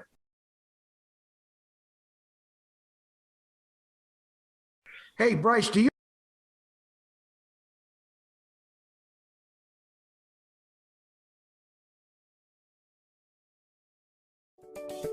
Syntex Pond boasts the highest quality customer service in the pond business. Syntex Pond loans more than the competition and has great retail prices on used goods. With locations in Waco, Temple, and now Hewitt, Syntex Pond is there when you need them. Visit 801 East Waco Drive in Waco or 1402 West Adams Avenue in Temple, and the brand new location at 520 North Hewitt Drive. Customer service, higher loans, and great retail prices. That's Syntex Pond.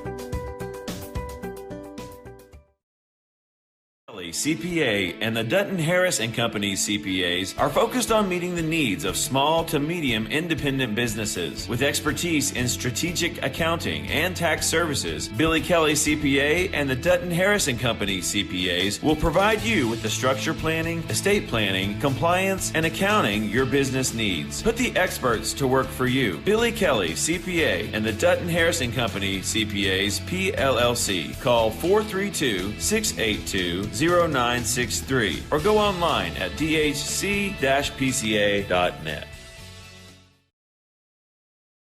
Dave kind of, said, wow, that's the way you should do it.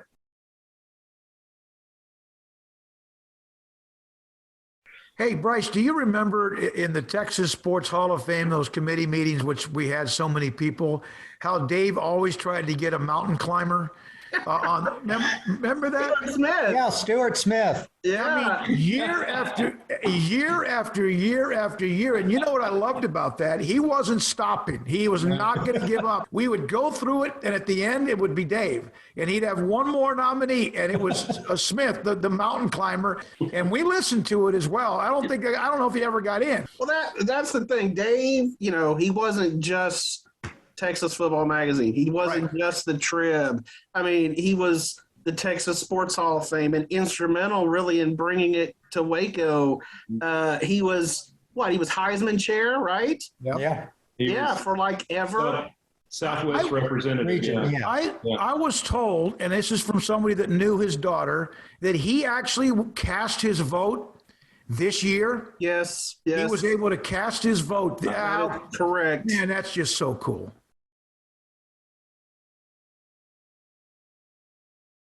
Hey, David, I got one random thing since David Smoke brought up a random thing.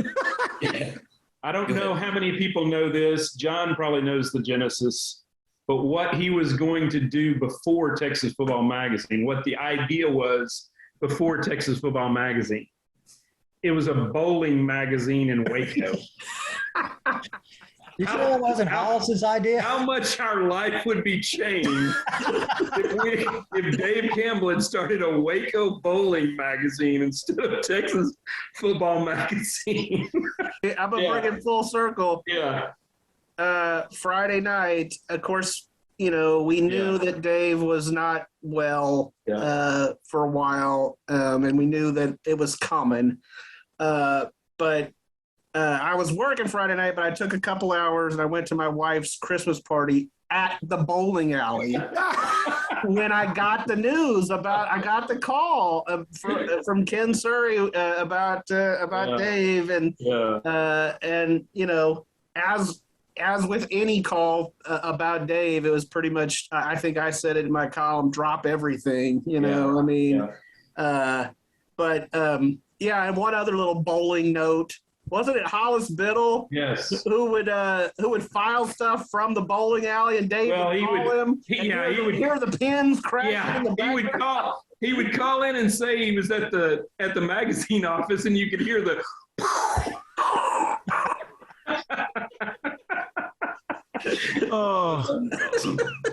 That's great. Well, Jerry wrote about this in his column.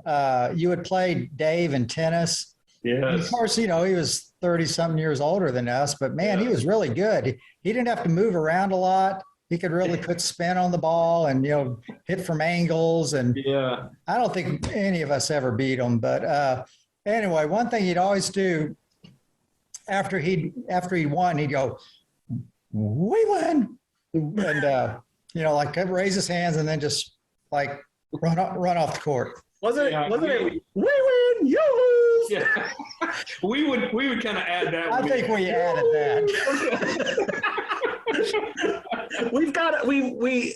We've been doing Dave impressions for a long, long time. Yeah. Friggin' Bears, friggin' Bears. All out of love.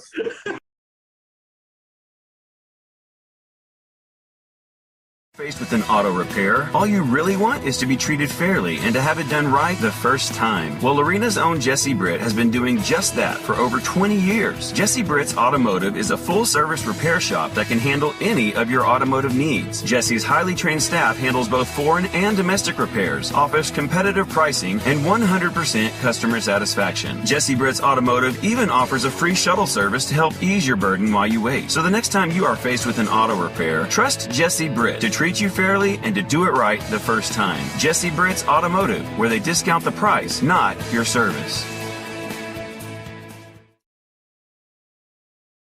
Wanted to finish up on more of a little bit of a personal note. And Jerry, you said Dave Campbell was the best boss and mentor any of us could ever ask for, and an even better friend. I would just say over the span of my lifetime, or since I've been in Waco, just all the things that, he would do for me. He actually, and I'm not sure, maybe other than John Warner, how many can count in this, but Dave actually went to both of my weddings. But he only went to one of mine. Yeah, that's right. But no, and I guess what made it special, David, is that he was a friend. Again, he didn't have to be my friend. I'm 36 years younger than him, but he treated me like a friend. He treated me like someone he respected, which was amazing. But just getting to spend time with him, And Bryce talked about the driving. I didn't mention this in the column because I didn't really want to, demean Dave, but he did, or they took his keys away from him in the last couple of years until COVID. I was actually driving him to the press conferences. And even during that time, like we had 20 minutes together in a vehicle and he would talk pretty much the whole time. Like he's the best storyteller there is. And I cherish that friendship. And again, I'm going to miss him. We haven't seen him in the press box the last 2 years, but I promise you the next time I'm at a game and he's not there, I will deeply miss him. These guys, again, they all, John and Jerry and Bryce, they're in the newspaper business, and we know what Dave meant to the newspaper business and print. We're all lucky. I didn't get to work alongside him other than at some events or at a couple of meetings or this and that, and I admit that I am a difficult person at times to be around, that I take things so seriously, and yet he is a legend, an icon, all the words you could use. My God, the people that will be here on Friday will be a who's who of everything. And he was the gentleman's gentleman. He was, I wish I had an ounce of blood of Dave Campbell in my body as a person, because that's the kind of person he was.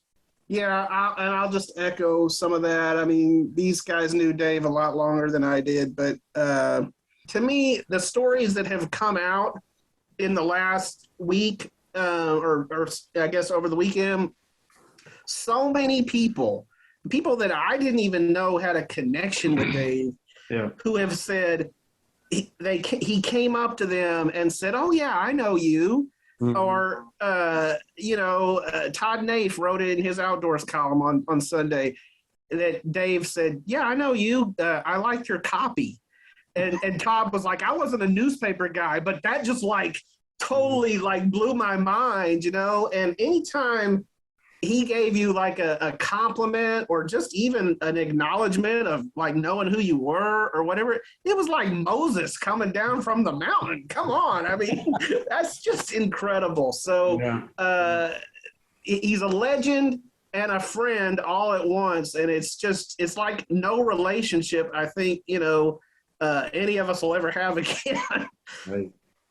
Yeah, and I'll add this, when I worked with them, one reason you wanted to do well was because Dave was your boss. Right. And it wasn't him putting pressure on you or anything, but, this is Dave Campbell, and you want to do as good a job as you can for him. So I think that was always kind of a driving force. This has been fantastic, and I really appreciate everything you've shared. Editor-in-Chief of Texas Football, sports editor of the Waco Tribune-Herald, editor of the Baylor Bear Insider, legend, boss, mentor, friend. I mean, you can't say much more than that about a lifetime. So, David, thank you, Smokey, for joining us. John, Jerry, and Bryce, thanks y'all for your time tonight, and thanks for honoring Dave with us. It's an honor. Yeah, thanks a lot. Awesome. Thanks, David. Appreciate it, David.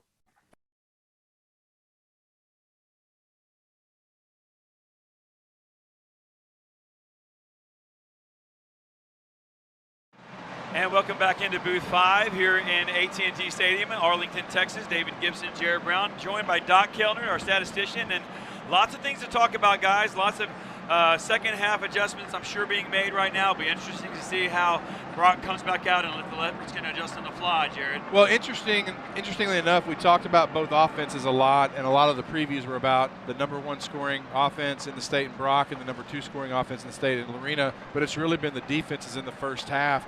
After Lorena went down the field twice, including a 98-yard drive to score 2 touchdowns, Brock responded, and then really both defenses kind of settled in and have played really, really well. And as the Leopards run back out of the tunnel, fans on the far sideline waving their white towels.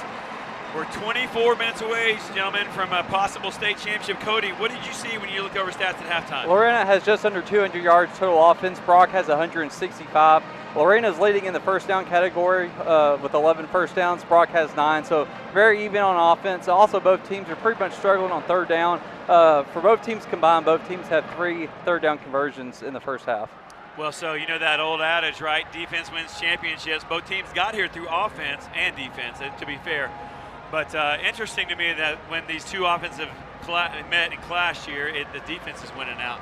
Exactly, and I think one of the interesting things we talked about this a minute ago is what adjustments do each team, does each team make here in the second half, and not only on the defensive side of the ball, but also on the offensive side of the ball.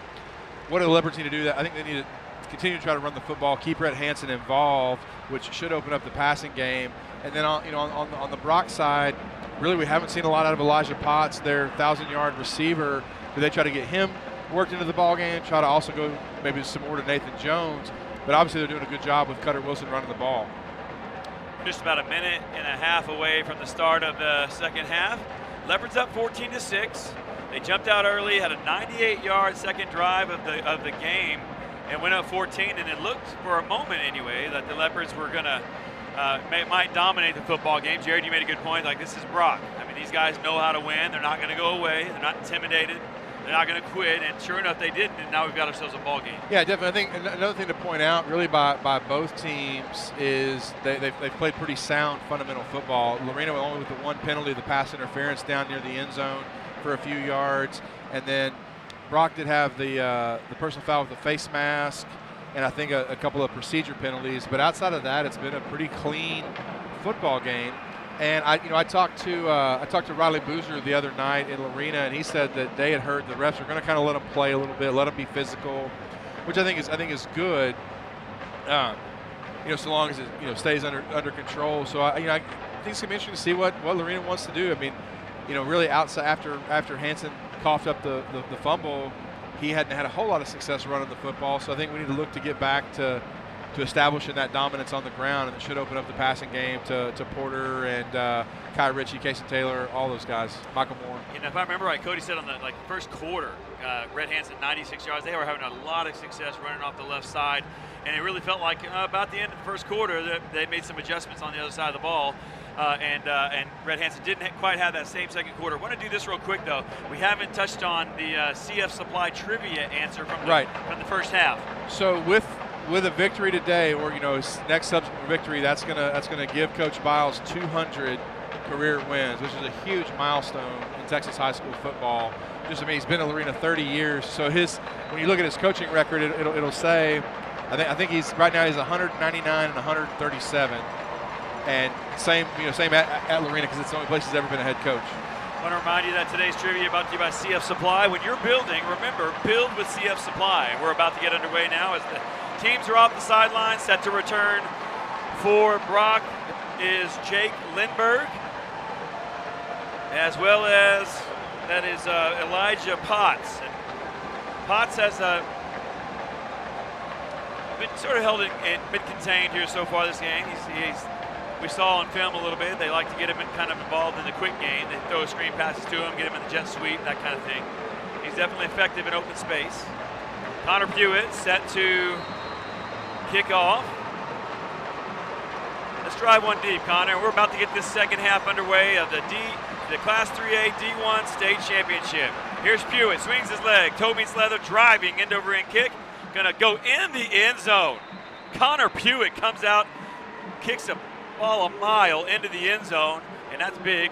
Helps start off the Eagles there on their own 25. Yeah, it eliminates the possibility of a big return, big play. Brock's going to come out and get it on their own 25, and see how the Leopards respond. Well, so yeah, we're obviously expecting to see some. You got to figure this situation favors Brock a little bit. They're fresh out of the half. They've had time to make adjustments. They probably got a few plays scripted here. Lorena's going to have to be adjusting on the fly a little bit, so let's see if we can't do something big and get them off the field here in this third quarter of play.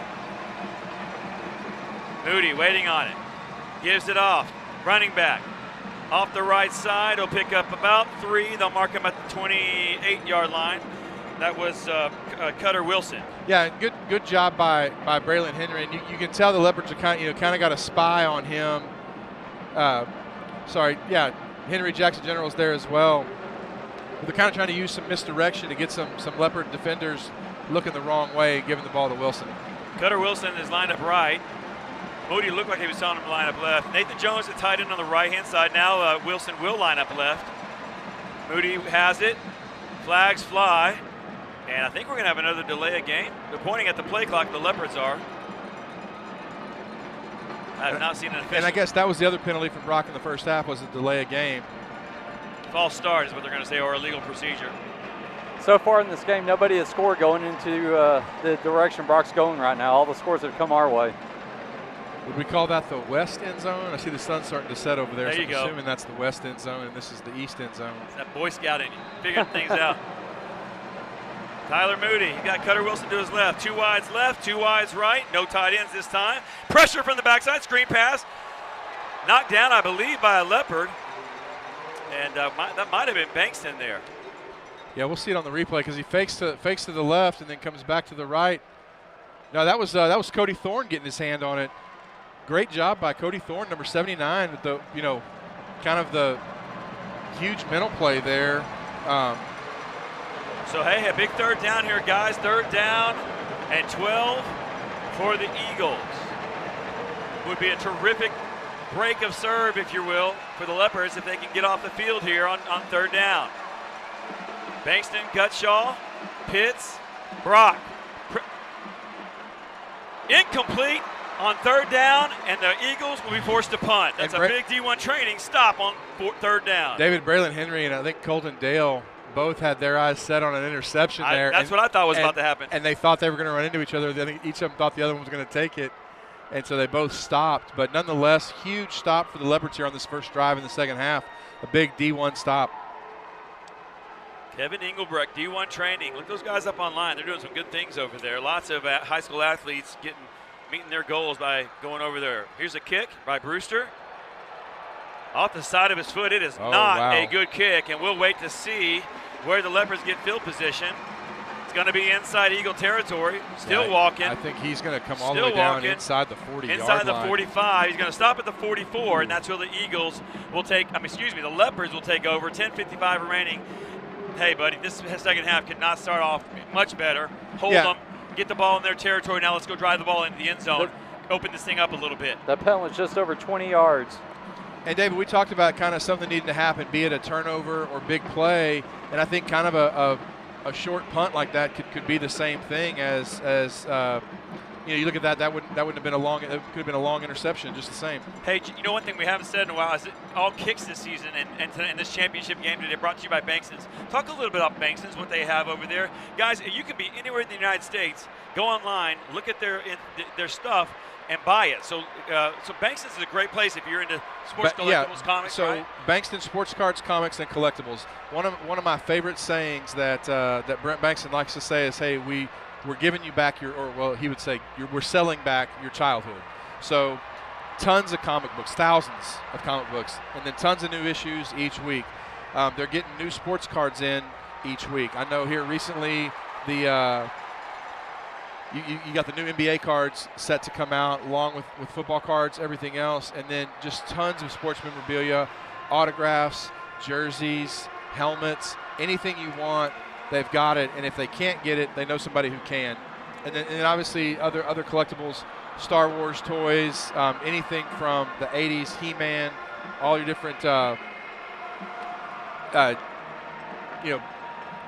action figures you're good. Action figures that we grew up playing with, G.I. Joe, like I said, tons of He-Man, all the things, right. and then a huge selection, probably as big as any I've seen of the very popular Funko Pop figurines. Pokemon, Magic the Gathering, all those different things. So definitely go check out. Christmas is coming up, right? Yeah, absolutely. So go visit Bankston's. If you see Brad over there, tell him Jared and David said hi, and he might, if he's in a good mood, give you a free smile. And when you go over to Bankston's, head around the corner over to Butter My Biscuit Cafe. Guys, if you want good Southern scratch food, there's not a better place in Central Texas for sure to head over there with Lee Bankston and Butter My Biscuit. Yeah, and obviously stay tuned because sometime in the second half we'll give everybody a special word to go into Butter My Biscuit, tell them you listen to the broadcast, and give them the secret word. They'll give you a free buttermilk or Texas biscuit. I promise you won't be disappointed. Yeah, now people might hear biscuit and be like, oh, great, a biscuit. Guys, these are, they shouldn't call them biscuits. They are unbelievable, big, flaky buttermilk biscuits. Yeah, they are delicious. Here we go, we're back to play. All right, Leopards, 1st down and 10. We're talking about biscuits, and we're back to play.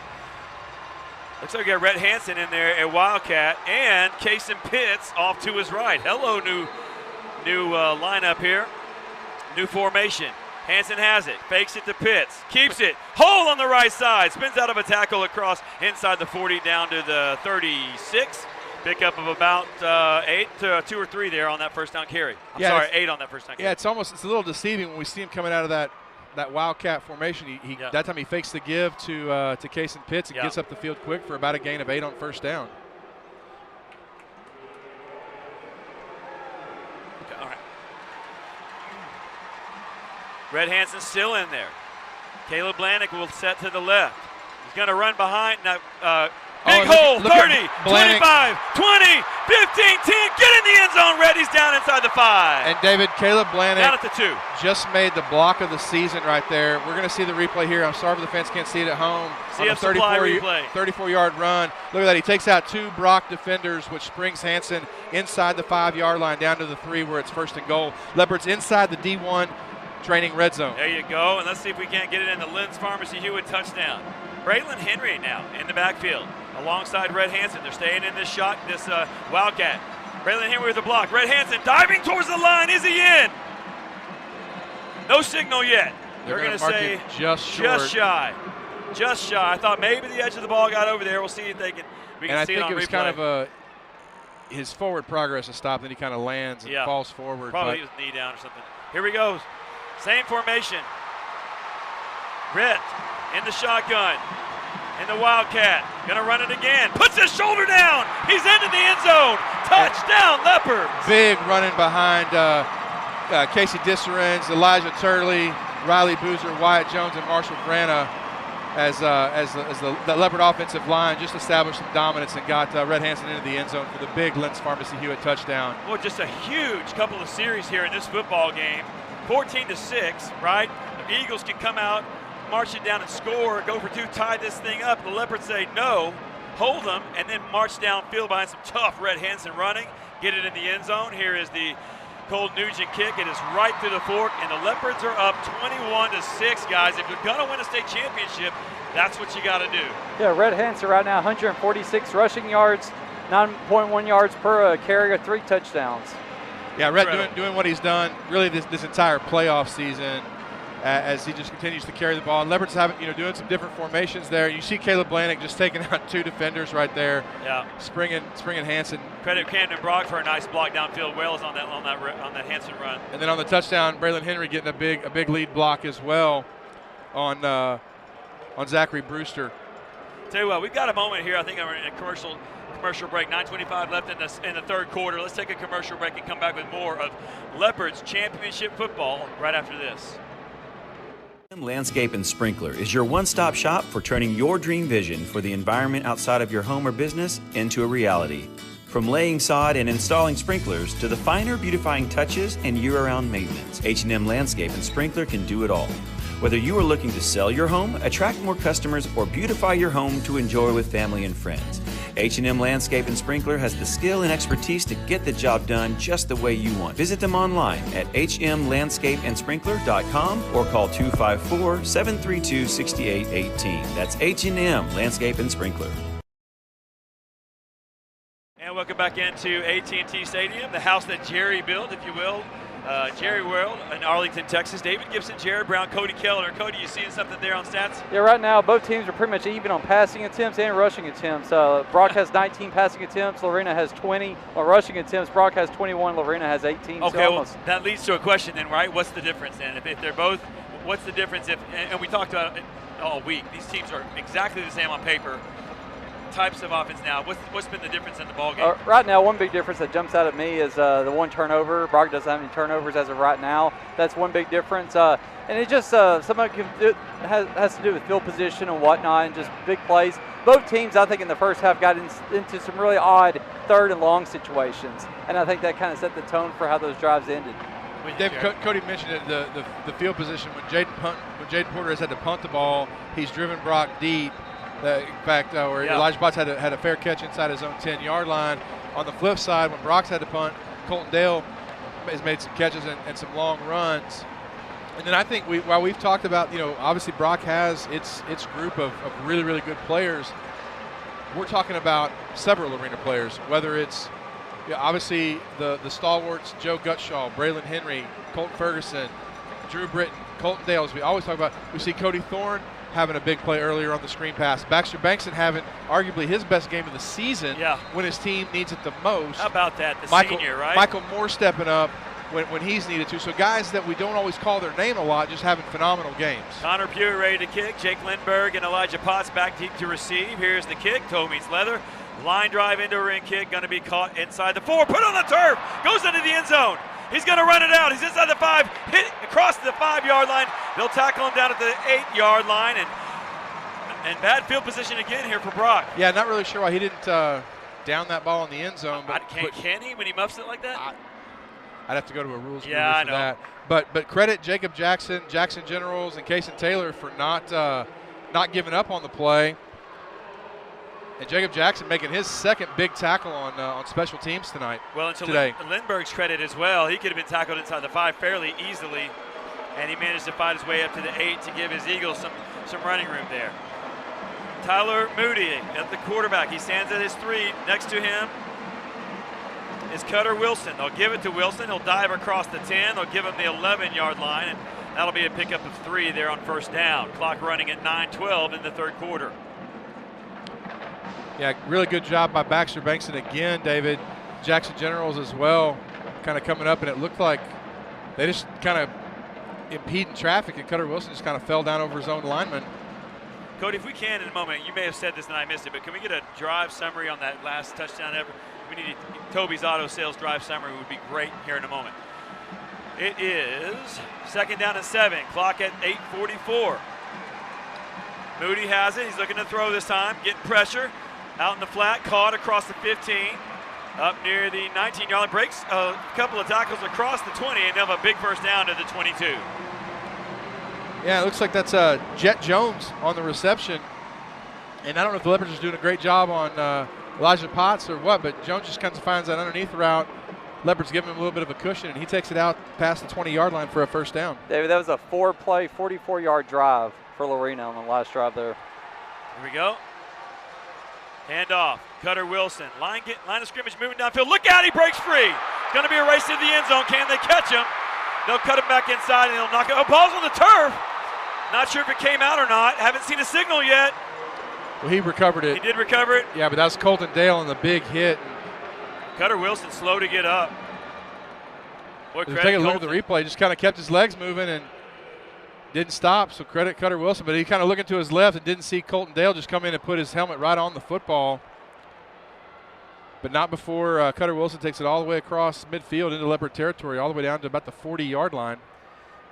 Yeah, Leopards, I don't know if they're not wrapping up, but Brock looks like they're breaking tackles a little more right now. That was a 39-yard run.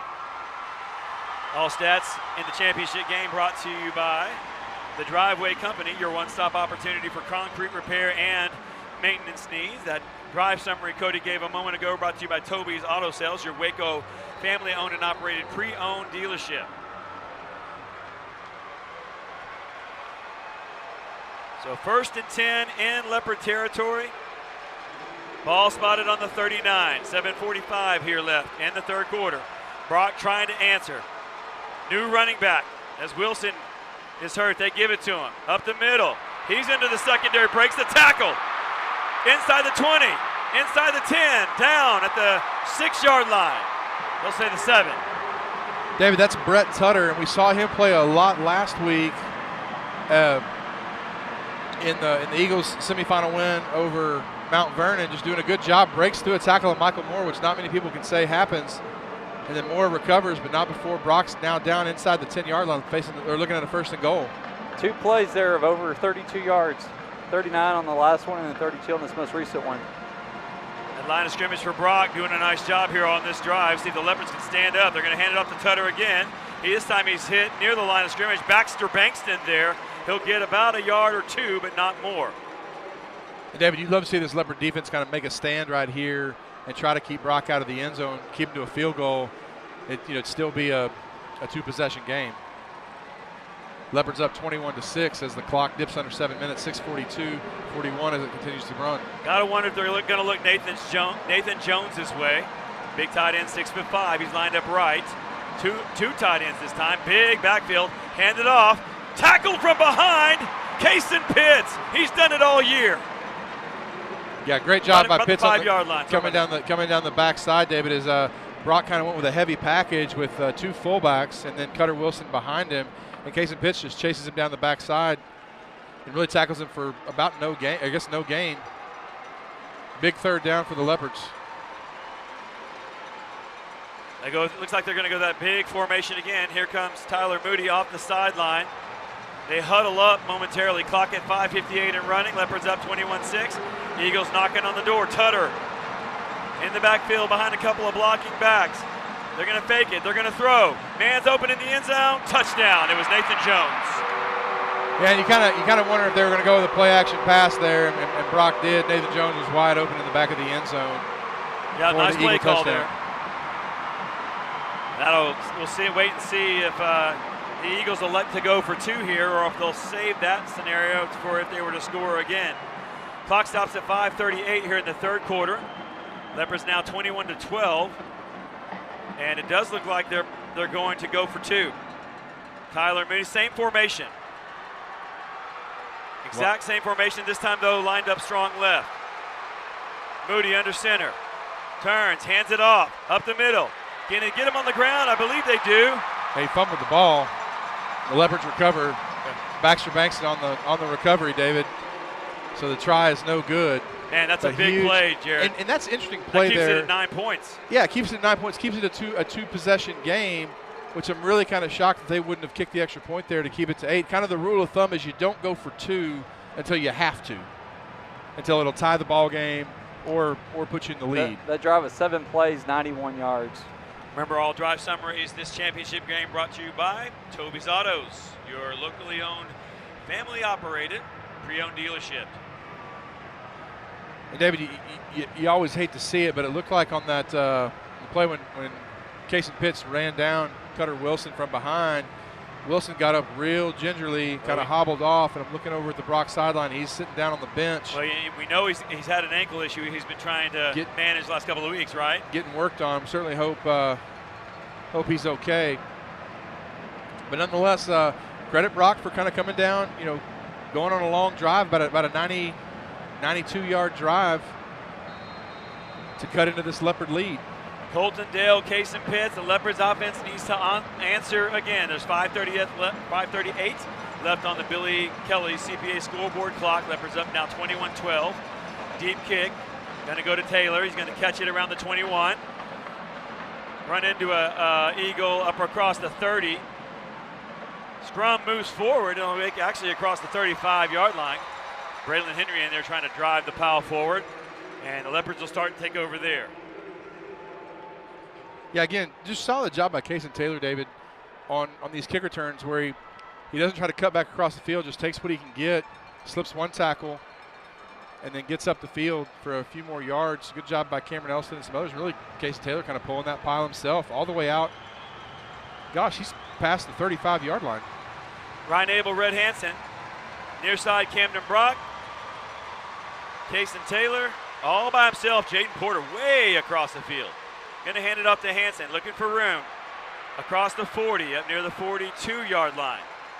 Give him a gain of about 5. Yeah, it looks like the Leopards have gone back to kind of running over that left side.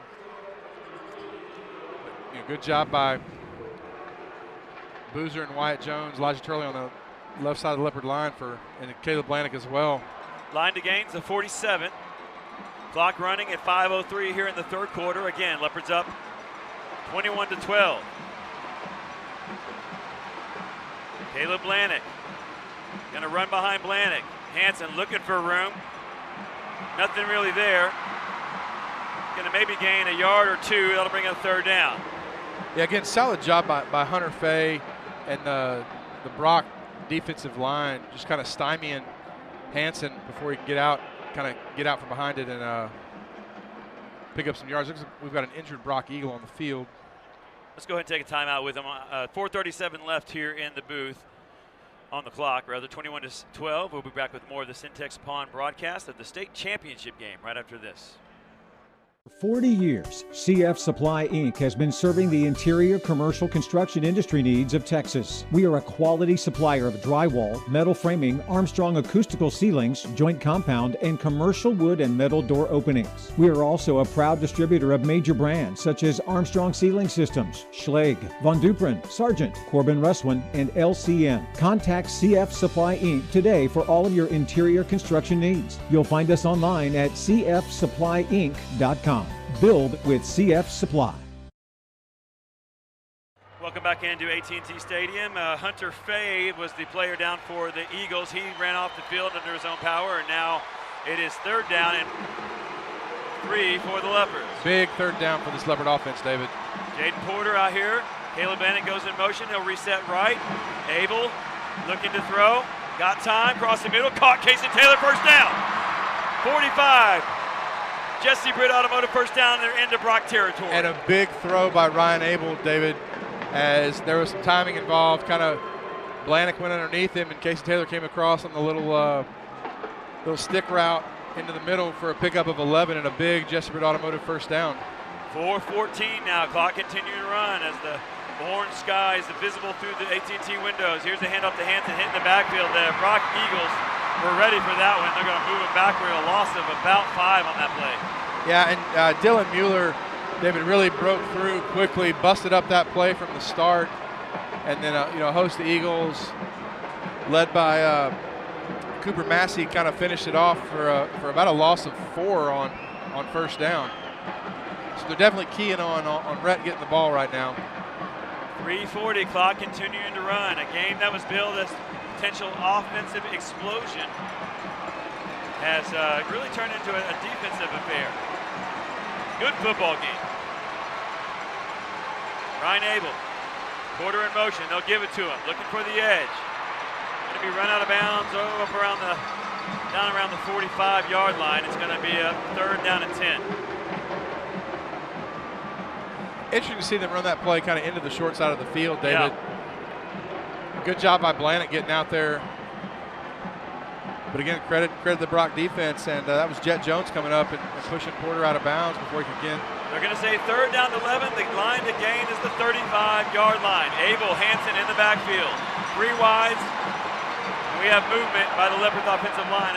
Well, wait and see if he jumped across or not. The Brock left defensive end jumped into the neutral zone as well. So I'd love to see if they encroached in there, and Leopards will get 5 yards and run it picking again. It up? No. Offsides defense. I'll take that. Right, and what's interesting there is you had the left defensive end jump into the neutral zone, but then you had the Leopards left tackle Riley Boozer and Caleb Blanick both kind of jump as Brock was coming on a all-out blitz there. But the Leopards are going to pick up 5 yards on the penalty and have now 3rd and 6. Yeah, 3rd and 6. It was 3rd and 11. Here we go. Big 3rd down here in the ball game. They need the flags down.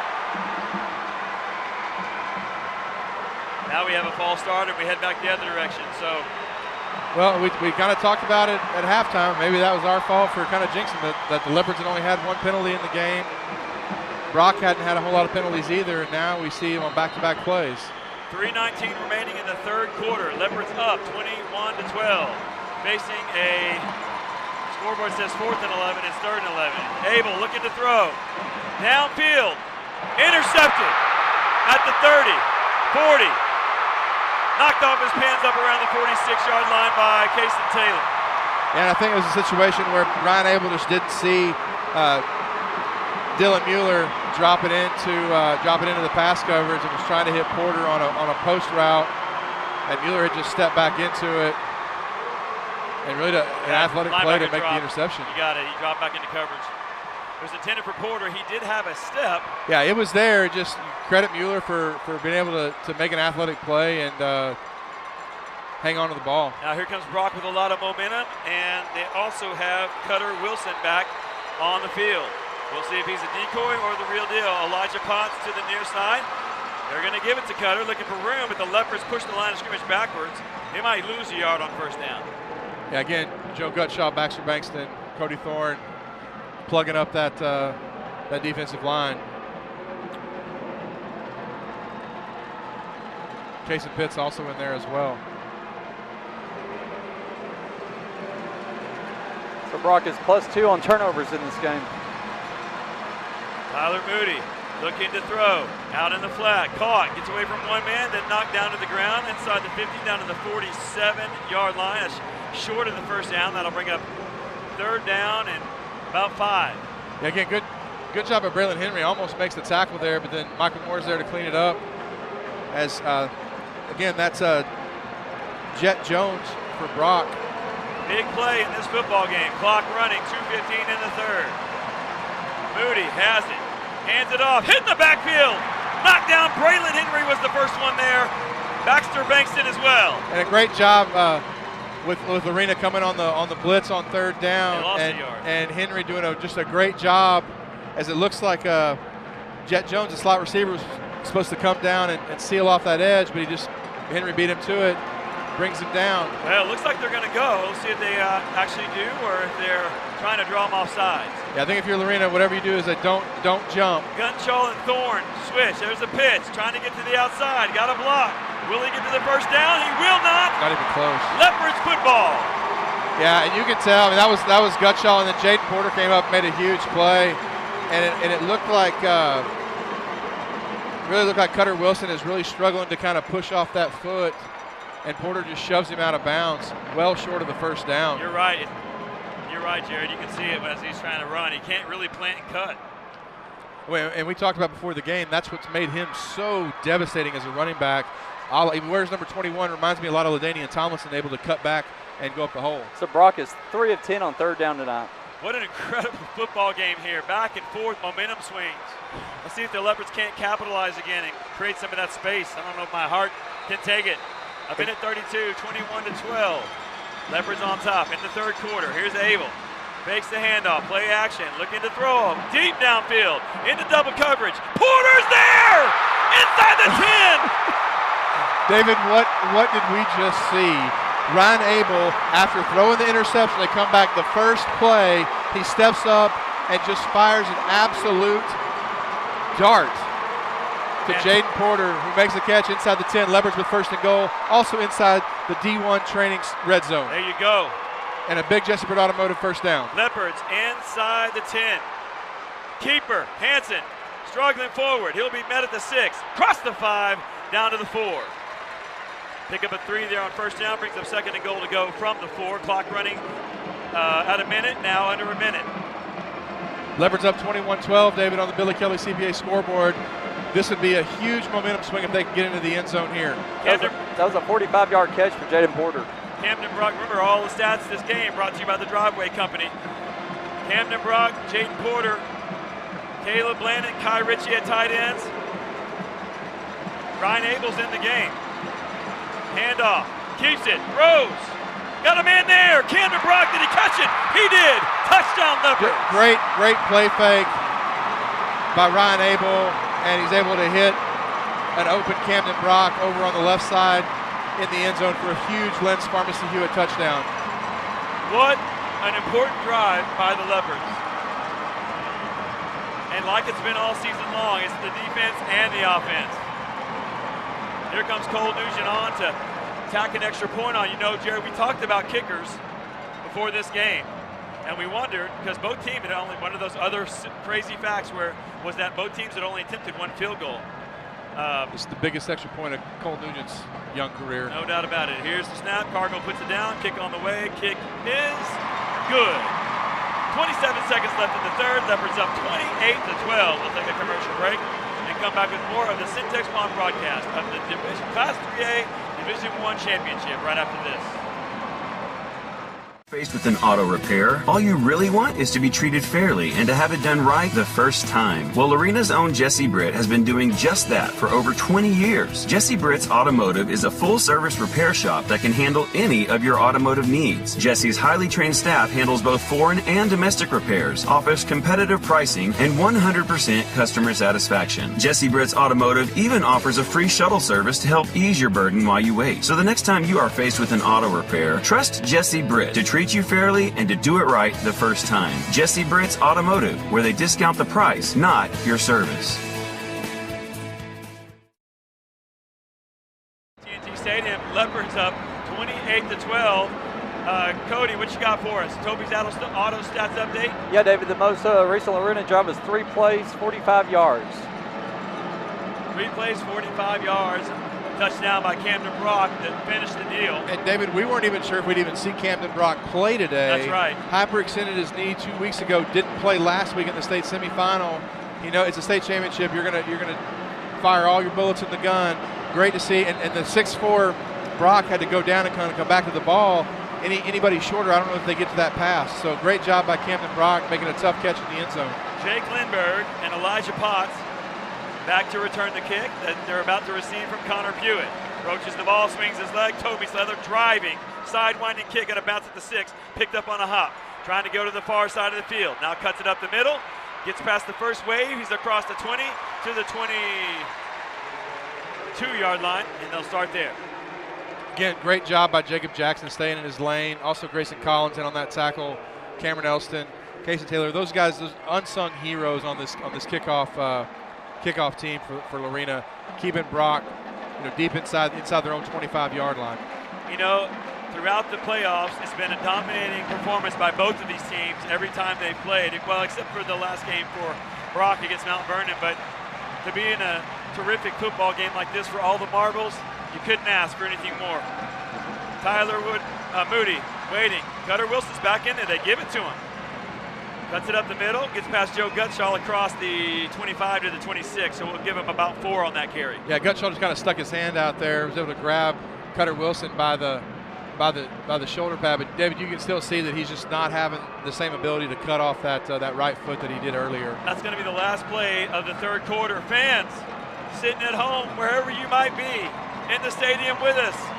12 minutes separate your Lorena Leopards and a state championship. We'll be back with a commercial break right after this. That picture of Ray, man. Games, sports memorabilia, and collectibles have to do with the best. Yeah, I think you can find them all under the same roof at Butter My Biscuit Cafe. Owner Lee Bankston has built a menu around her hot, fresh, always handmade biscuits that really is the best around. Butter My Biscuit Cafe is waiting for you 7 to 2 Tuesday through Friday, 10 to 2 on Saturdays. Whether it's games, sports memorabilia, or simply the best breakfast brunch around, treat yourself to the place food critics and families are raving about. That's Butter My Biscuit Cafe.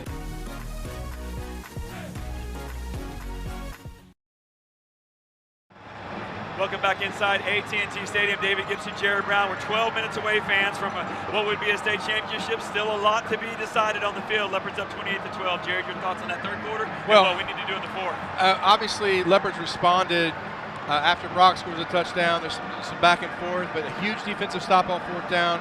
They get the ball back.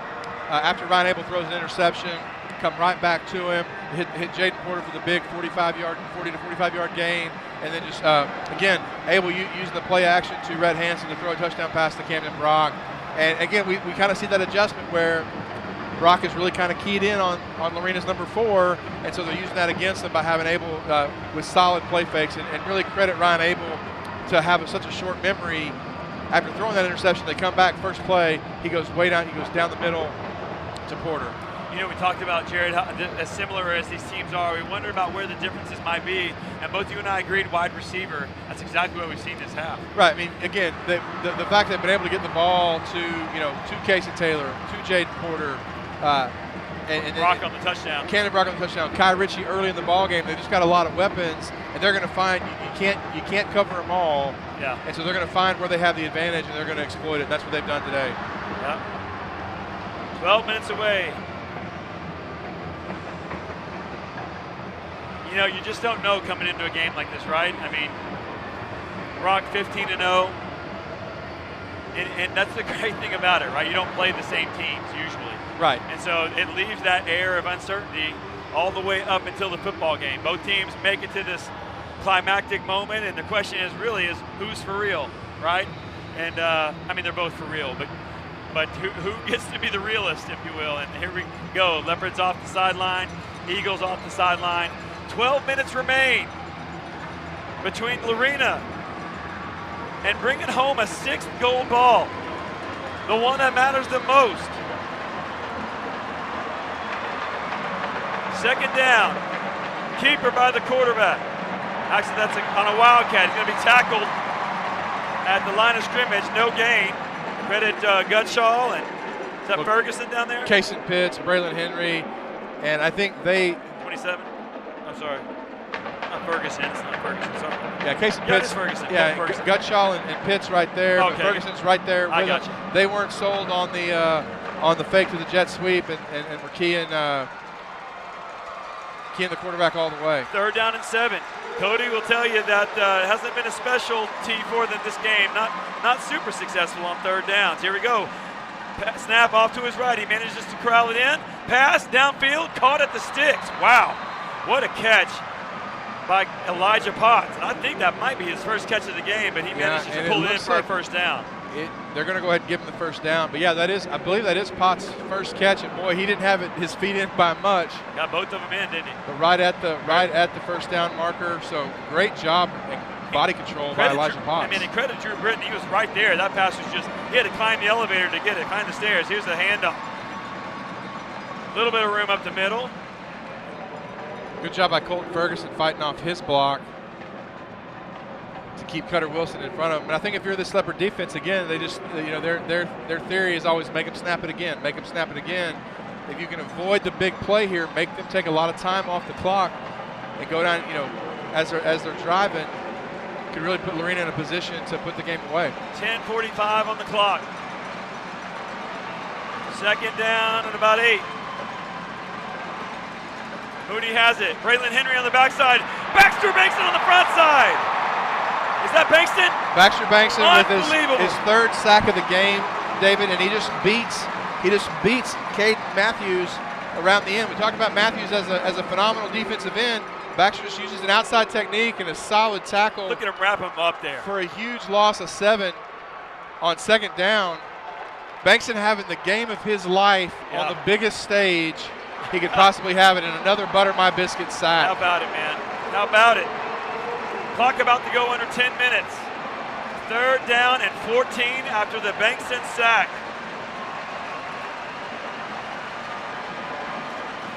Snap. Looking to throw. Pressure across the middle. Incomplete. Colton Dale was right there as the ball arrived, and he knocked it down. And the Eagles will face a 4th down in their own territory. Yeah, Diego Hernandez, the intended receiver on that play, David, and just kind of an in route, and Dale just times it perfectly. Boy, look at his hand in there. And gets his hand in there and busts it up. And it's going to force Brock, now looking at a 4th and 13, deep in their own end, they're going to have to punt the ball away. Brock's now 4 of 12 on 3rd down.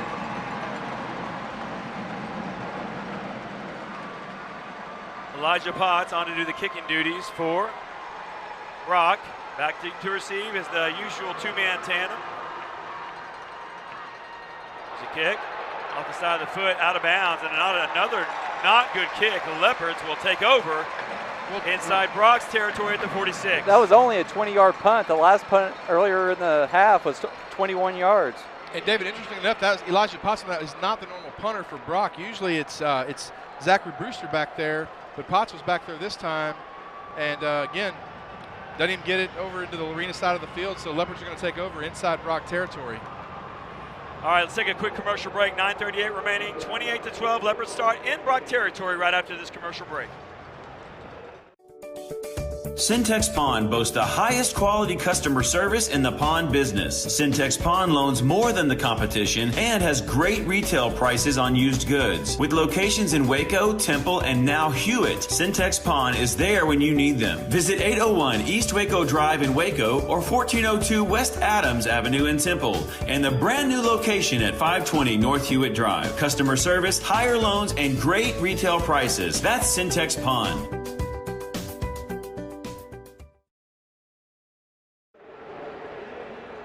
Welcome back into AT&T Stadium. Jared, 9:38 left, 28-12. Hard to keep from looking ahead too much here, but the Leopards with a chance in Brock territory to maybe drive at least one nail in the coffin here if they can get it in. And Cody, you did say that Brock is 3 of 12. 3 of 12 on 3rd downs. And David, we talked about that now Leopards are going to get the ball in great field position. We've seen them do this throughout the playoffs. Again, it took a little longer this time. Credit Brock for being, the number 2 ranked team in the state coming into this game, and I'd argue that they probably should have been ranked number 1. But Leopards have kind of, now that they got a touchdown, they get a stop, now they get good field position, and typically this is where we see them kind of go down and put another score in the, another ball in the end zone, and kind of put teams away. Yeah, and Jared, I know you're talking about the kicking game, right? And as well as right. We wondered where those differences would be, and we wondered if one of those areas would be the kicking game, right. and it really has been. So while we usually like to see deep Bankston's kicks, this time we're happy that it was a shallow one. Hansen beside Abel, Brock and Porter. You got tight ends are in a stack on the right side. Abel hands it off.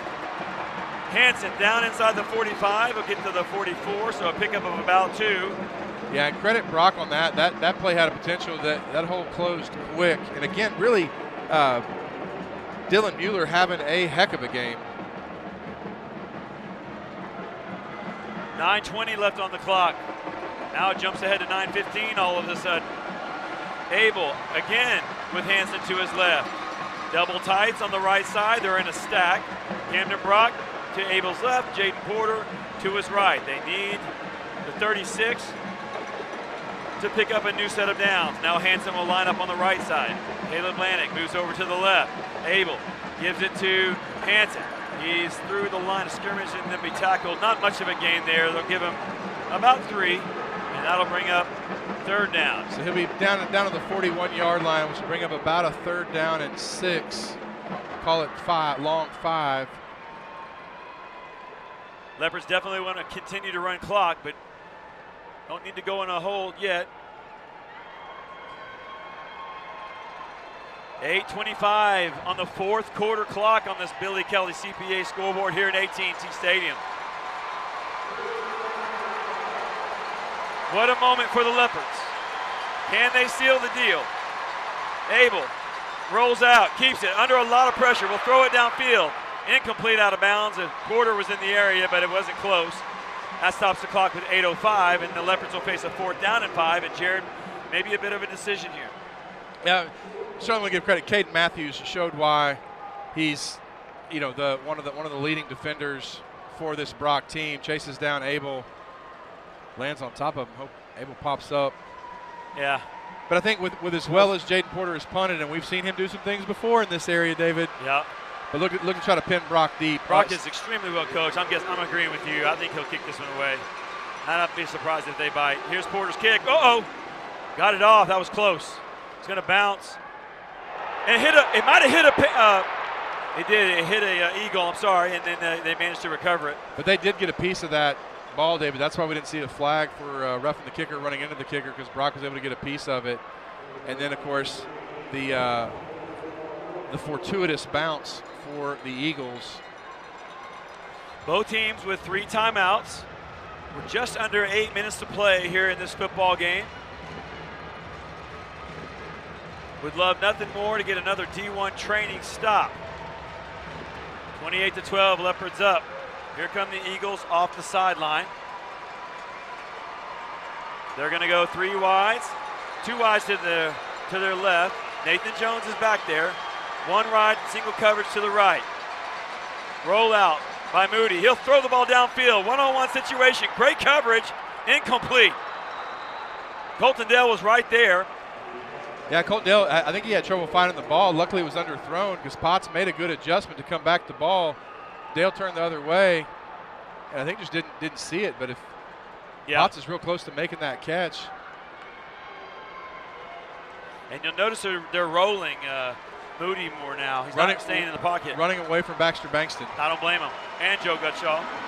Now that Gutshaw and Thorne switch, so Gutshaw on the right side of the line this time. 2nd and 10. Eagles throw slant across the middle, caught, across the 20. They'll give him the 22.5-yard line. He'll be pushed backwards there. He's short of the sticks by about 5 yards. Yeah, his forward progress had been stopped. Ball did pop out late. Gutshaw picked it up, but again, that's just about a 3-yard little arrow or stick route, as they call it. And then credit, I think it's Cameron Elston and Michael Moore in there as well. 7:20 on the clock. It's running. 7:17. Here come the Eagles. 3rd down and 5. Handoff. Braylon Henry's Yeah, again, Did I miss? Okay, no, it was a handoff. That's an interesting play call. Tackled short of the line of game. A good job by Casey Pitts taking up 2 blockers, but Nathan Jones and the left tackle both. Braylon Henry coming up there, and really you hate to see it, David, but Cutter Wilson just is not who he was in the first half of this ball game, and just can't can't cut. Gutshaw getting the fans fired up as he runs off the field, as this Leopard defense has forced Brock into another punting situation. 6:38 on the clock, continuing to run as they take punt formation. Elijah Potts back there has struggled on his last 2 kicks. Low snap. And we are going to have an official timeout here, or a Lorena timeout, actually. Interesting. I don't know if they didn't have the right personnel on the field or what, but and I guess, looking at that last drive, that now makes Brock 3 of 13 on 3rd downs today. So Leopard defense really kind of stepping up when it counts the most. 6.5 minutes away from Ray Biles' 200th win. You can see him on the sideline. You can see him coaching up. They're 6.5 minutes away. They're so close. Just do the things you've been doing all year to finish it out. So many people want this championship so badly for Ray. He is a special coach. He's been in Lorena for 30 years. 30 years he's been working for this moment. And he got a special group of Leopards this season. And they're 6 minutes and 28 seconds away from finishing the deal. 4th down. Brock gonna kick it away. 4th down and 6. Here it is. He's in a fake. And I think they kind of saw this coming. Can he get it? Knocked off his pins. Is he short? He's short. Leopards take over inside the 30. And let's see who it was that came up with a big play. Still down.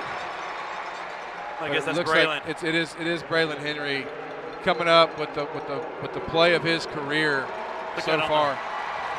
We look at it on the CF Supply replay. He went. I tell you what, that Brock player knew it was Elijah Potts knew it was a critical play. Henry knew it was a critical play. They met each other going full speed. Henry went lower. He upended Potts and won the battle. And that is a huge win for the Leopards. A huge a D1 training stop, David. And just credit Henry for not trying to stand him up and try to arm tackle him and just go low and take him, like you say, take him off his pins. Abel's in the game with Hansen to his left. Got 3 wides. Caleb Blanick wide out here to the right side. Jaden Porter. They pitch it to Porter. He's inside. He's out to the 25-yard line. No gain there on 1st down. They'll bring up 2nd down, but it does keep the clock running at 6:13. David, I'm not sure where Billy Rutherford is in the stands right now, but I hope he's doing okay. We've been messaging back and forth, but I think he may be in shoulder pads and a helmet, ready to jump on the field and go in. One of the terrific things about this week, Jerry, was all the old picks that were coming out of former players. They're loving it. Yep. Abel back there again with Hansen. 5:53. Hansen looks over to. And Abel looked to the sideline. Jaden Porter this time alone to the right-hand side.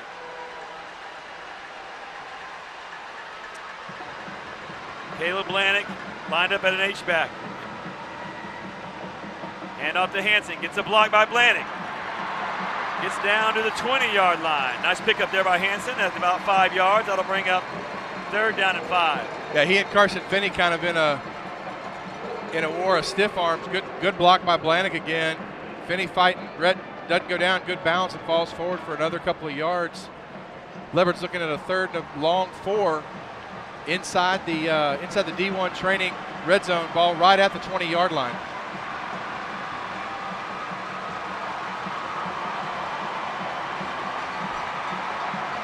The Brock fans on their feet, trying to make noise. Leopard fans doing the same. White towels waving on the far sideline. A huge crowd of red and black. Here's a handoff to Hansen. Up the middle. Hansen inside the 10-yard line. They'll mark him down right at the 10, but not before he picks up a Jesse Britt Automotive. What a huge hole opened up by that Leopard offensive line. Leopards keep the ball, most importantly, Jared. Clock will continue to run now. 4:35, 4:34.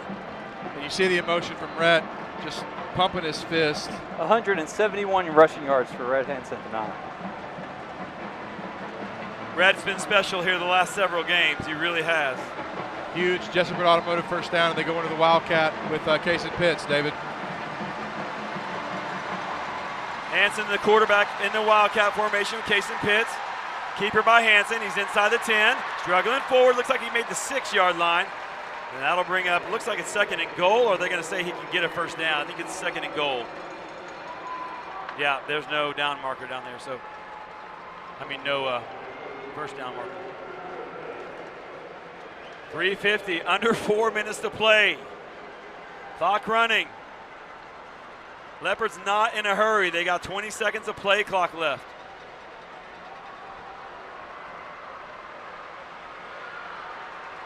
Second and 6. From the 6. Hansen, the keeper, tries to bounce outside, pitches at the last moment by Pitts. Pitts into the end zone. Touchdown, Leopard. What a headsy, gutsy play by Red Hansen. Realizes he's going to go down, looks over and sees Kason Pitts, just kind of flips it out there to him. And we'll have to talk to Red at some point here in the days to come about what he was seeing and what he was thinking there. But just a great job by the Leopard senior and captain to get the ball to his buddy Kason Pitts and into the end zone. The way Pitts ran, it did look like an option. He was out wide. Either that or it was just a fake, I guess. But yeah, he's faking the sweep out to the left, but then just again does a smart thing, stays in a close enough where he can pitch it. They have yet to add the score. There it is, 34-12. Here's the kick. Cole Nugent chips it through the fork. It's good. And with 3:19 remaining, we're headed to a break. Leopards up 35-12. Back with more after this. CPA and the Dutton Harris & Company CPAs are focused on meeting the needs of small to medium independent businesses. With expertise in strategic accounting and tax services, Billy Kelly CPA and the Dutton Harris & Company CPAs will provide you with the structure planning, estate planning, compliance, and accounting your business needs. Put the experts to work for you. Billy Kelly CPA and the Dutton Harris & Company CPAs PLLC. Call 432-682-0963 or go online at dhc-pca.net. Welcome back into AT&T Stadium. Your Leopards up 35-12, minutes away from what would be win number 200 for Ray Biles and a state championship for the first time in 34 years. And David, I know there's 3:19 left on the clock, and we got a Toby's Auto drive update from Cody Kellner. That was five plays, 25 yards. Hansen with the pitch to Kason Pitts, who gets into the end zone. Jared, the Leopards have held the number 1 scoring offense in the state to 12 points. Connor Pewitt ready to kick. Here it comes. Swings his leg, Toby Slather to the left side. Going to be caught at the 10, or inside the 10. Trying to get to the middle of the field. There's a Leopard chasing him from behind. He'll sling him down inside the 20 at the 19. That Jacob Jackson, Grayson Collins, Hunter James there as well. Yeah, great job by those guys. And David, as this game gets closer to the end, we've got to start thinking about a Joe Pack Player of the Game award. When you hold the number 1 scoring team in the state to 12 points, you got to start looking at the defensive side of the ball. Take nothing away from Red Hansen, who's had a phenomenal game, 175 yards rushing on 25 carries and the 3 touchdowns and an assist to Kason Pitts. But I think we got to look at the defensive side of the ball. And really, there's been kind of a couple players, but one's really kind of stood out tonight. Here we go. Eagles with the ball. Looking to throw. Pressure. Throws the ball downfield. Almost intercepted. Could have been offensive pass interference. Bankston was pressuring Moody there in the backfield, and he had to get rid of it. And he does. Throw it down there. I think that's Colton Dale that was there. It is Colton Dale, and he kind of got up. He's kind of got up gingerly and is walking a little slow. Not sure. It looks like he may have either hurt an ankle or kind of holding his back too. So clock at 3:02 after the incompletion.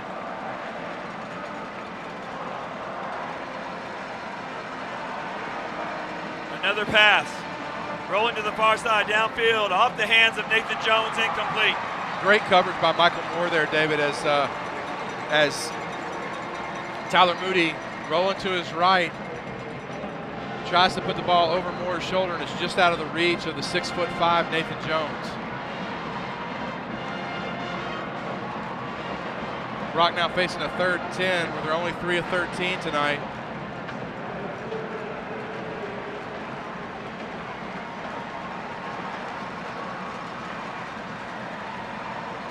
Handoff through a hole, gets a block. Look out, 30, 35, trying to get to the corner. Won't do it. He's going to be tackled out of bounds at the 47-yard line, 47.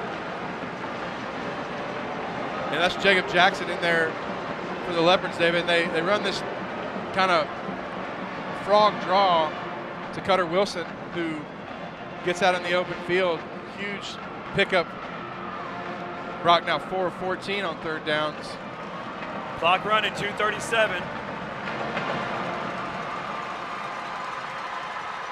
Ferguson showing blitz, comes off the edge, ball thrown out, caught by Nathan Jones for a gain of about 2. Michael Moore was there to push him down. That'd have been better if he'd have dropped that and stopped the clock. Now the clock's running. Brock still has all 3 of their timeouts, but they're going to have to start thinking about conserving that time. 2:13, 2:12. Brock not in a hurry. 2:05, 2:04. We're about to go under 2 minutes to play, gentlemen. Leopards up 35-12. Moody in a certain passing situation, pressured by Kurt Ferguson.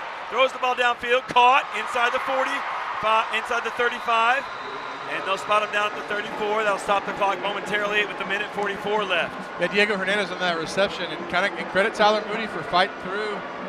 Colton Ferguson almost had him, and he throws it over Joe Gutschall and lands it right in there to Hernandez. As Brock's not going to quit. They're going to keep fighting.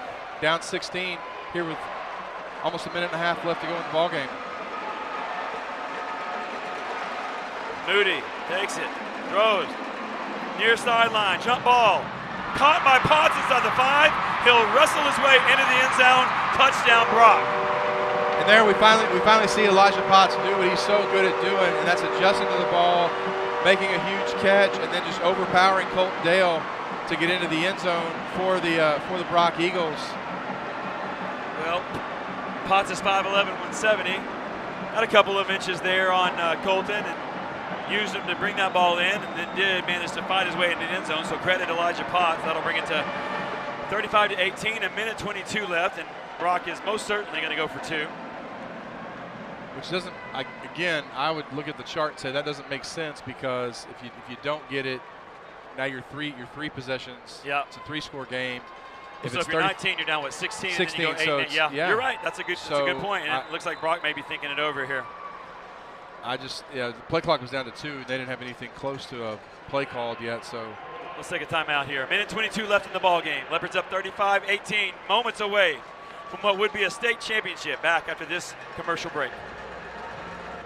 Are you with me now? Ready to put it down. Start at the bottom, already forgot them, but they won't forgive me now. You really ain't ready now. You haters just in the crowd, but still I just look around. Are you with me now? Are you with me now? Are you with me now? Said, are you with me now? Ain't felt this good in a while. They want us to simmer down. Can you hear me now? Am I going in and out? I stop and just look around to see if you're with me now. Tell me, are you with me now? Ready to put it down. Start at the bottom, already forgot them, but they won't forgive me now. You really ain't ready now. You haters just in the crowd, but still I just look around. Are you with me now? Are you with me now?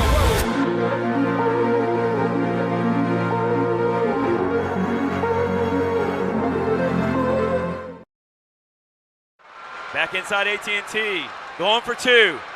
Moody well, he'll slide in the end zone. Oh, they're going to say he got it. I did not like that call. I mean, I thought he was short, but they're going to give it to him. It looked like he would fall forward in the end zone. He went into a slide, and they'll say he made it, and that'll make it 35-20. So 1:22 left. Brock certainly still alive. Take something special at this point, but crazier things have happened in state championship games, I can tell you that much.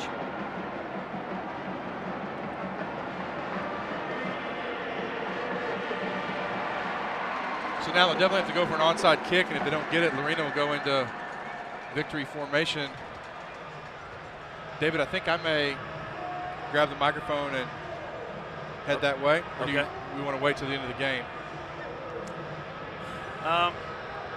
That's a good question because the elevator, right, Cody, can be an issue. It can be. Is that? You think it would be? Maybe not now. If you want to make a run for it, I bet you'd be fine. You know where to go, right? I'd make that left. I'd go. Looking at the replay, there's no way he's. I don't know. He's down. I'm telling you. So just go straight back down where you came, and you'll take that elevator where it says Charlotte Jones, the Salvation Army picture. That's tough because that angle they're showing on the board it's not straight down the line. It's sort of straight down the line, but it looks like from there he's short. Are we doing a replay or? Yeah, they're reviewing it.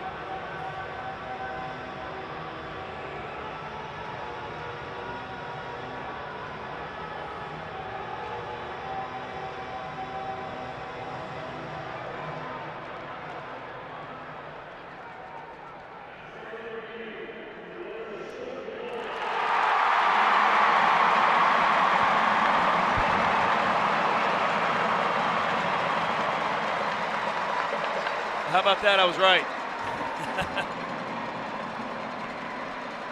Runner short of the goal line, and the score is 35-18. Still a 3-possession game. So a sure onside kick is to come, as Brock doing everything they can here to cling to life here late in this football game. 1:22 left on the clock.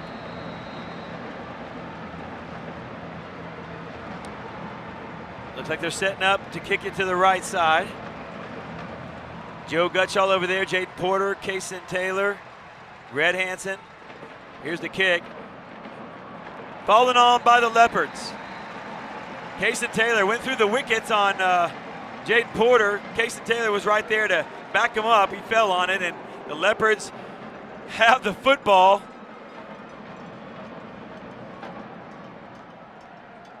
And just 2 timeouts. Do we have a...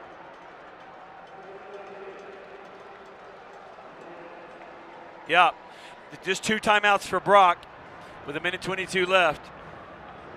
Good things on the horizon.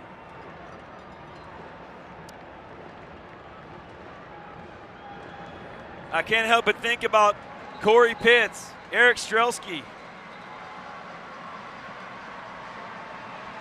Cody Lewis, so many more. Guys that have worked for years with these young men and these coaches, this coaching staff. Hansen finds a hole. Hansen stiff arm. He'll be wrestled down inside the 40. First down, Leopards. Clock at 1:14. You know, David, this is the point in the game where we talk about where we think Lorena is going to go going forward into the next week and for the rest of the season. And, now we know what they're what's waiting for them. Exactly. That's what we were talking about earlier in the game. Was just like every single week it's just survive and advance, and winning today, you know, ends the season, but it ends it in a fantastic way. Porter split out to the right, Taylor to the left, Brock to the left. Hansen back there in Wildcat with Henry. Gonna give it to Henry. He bounces it to the outside, inside the 40, inside the 35-30. Henry down inside the 30-25. All the way down to the 23. Clock at 32 seconds.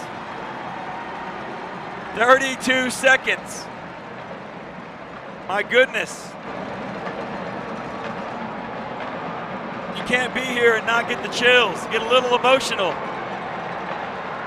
What a moment for the Leopards. 20 seconds. The entire far sideline is on their feet, cheering, waving towels. The Leopards in victory formation. 7 seconds, 5 seconds, 3, 2, 1. It's over. AT&T is a field of dreams. Ray Biles has win number 200, and the Lorena Leopards have their championship.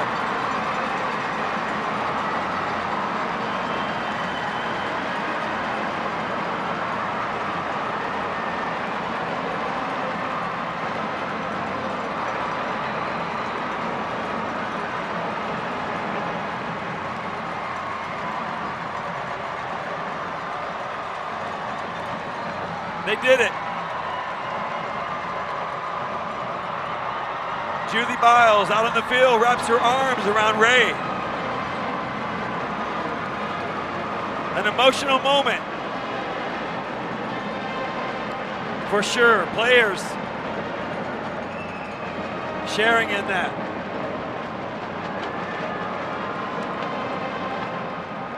Ray Biles, after 30 years in one place, investing in that community, and that community investing in him. Our champions of the Class 3A Division I championship here from AT&T Stadium. Players lined up on the field, shaking hands. Ray in the middle of the field, down there to be interviewed by the Bally's Network, television network. It just could not be any happier for him. We'll have our H&M Landscape and Sprinkler post-game show. We'll have our interview with Coach Biles.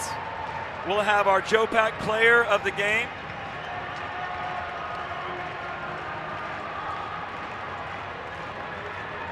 And we'll have a final stats wrap-up here from AT&T Stadium in Arlington.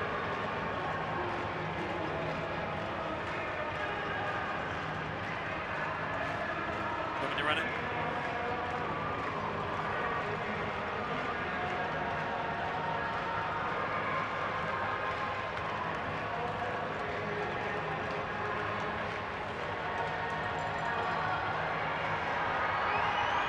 You can hear celebration playing in the background and the fans up in the stands celebrating.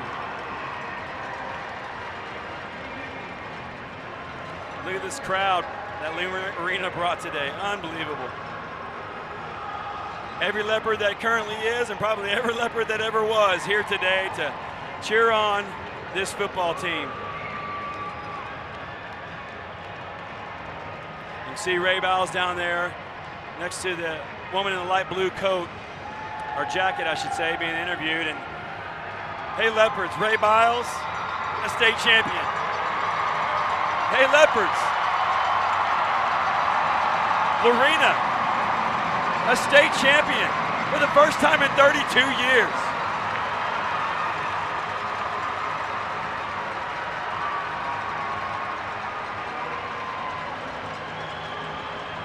I want to make sure you stay with us, fans.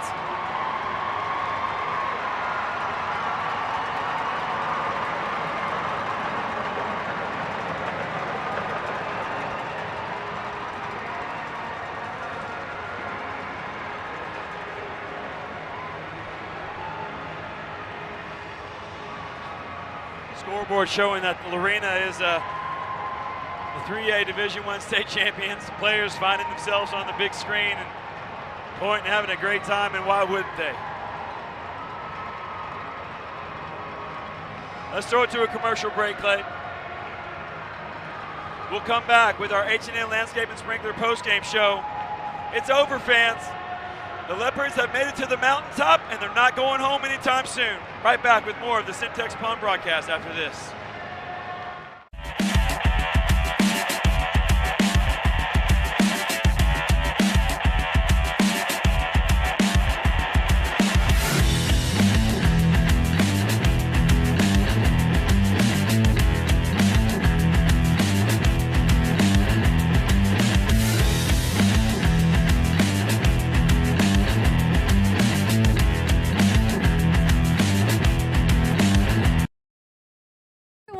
My name is Riley Walker. I am not only a freshman at Lorena High School, but owner of Riley's Cookie Company. I got to turn my favorite hobby into a business. I create customizable sugar cookies. Are you looking for a sweet way to personalize your next special event? Contact Riley's Cookie Co. on Facebook or Instagram to place your order. I look forward to working with you.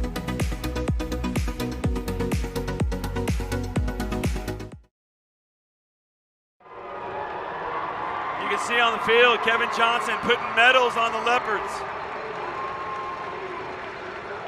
Ray Biles.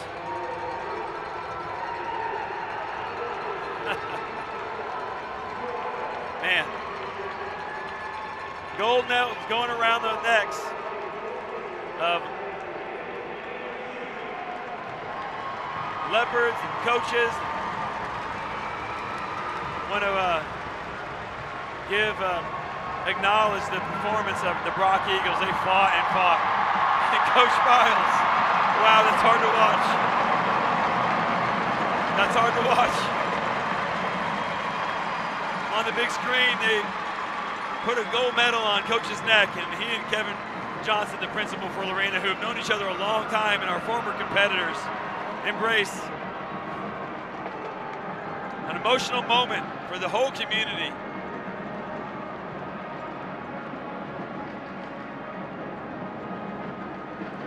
I tell you, you can go on. Last night we went online when we were producing our pregame show, and you see these same Leopards, and they're playing pee-wee football, and they're being coached up, and they're being told why we run extra sprints so we can win moments like these, and they get another moment like this. Tonight they realize again that all the work was worth it.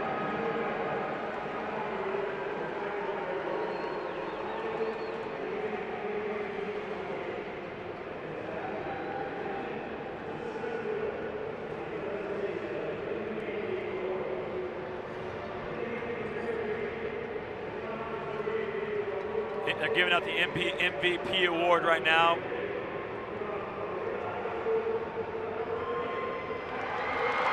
It's Baxter Bankston. It's Baxter Bankston. That's awesome. My goodness.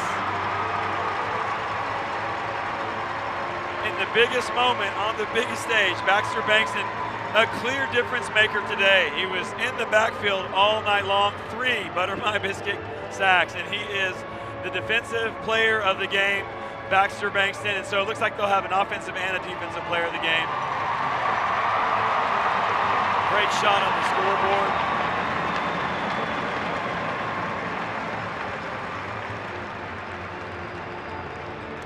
Baxter with a gold medal on his neck, being greeted by the committee there, and he's awarded a nice plaque there at MVP. And then we're waiting on the offensive player of the game. It's got it. I can't believe it would be anybody but Hansen. And it is Brett Hansen, offensive player of the game.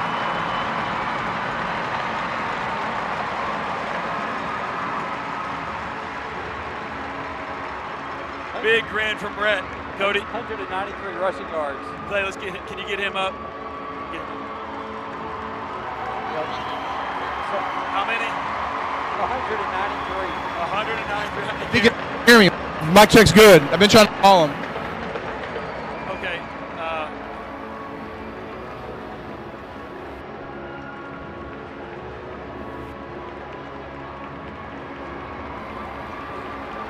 Am I good? Mic check's good? Jared. He's not getting his phone. I can get Coach. Hello. Breaking up a little bit. Come this way just a touch. Check 1, 2. We good? We're good right now. Keep talking. 1, 2. Can you try the other one? No go right now. No go. Can you try the other one?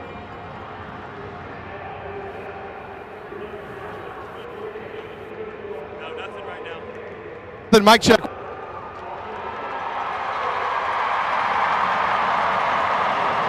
There's a presentation to head coach Ray Biles. Look at that. The trophy is hoisted. And Anything? our champions. Jared, it's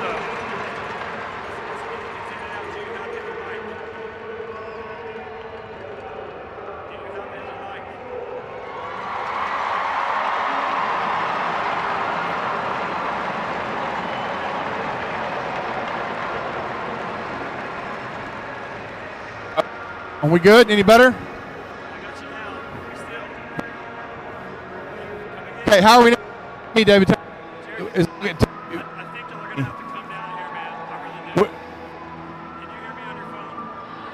Are we good? Okay, are we good right here? Okay. Okay, Coach Biles.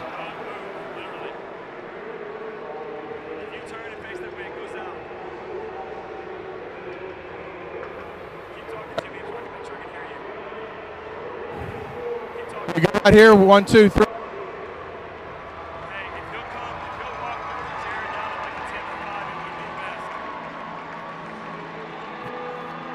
Check.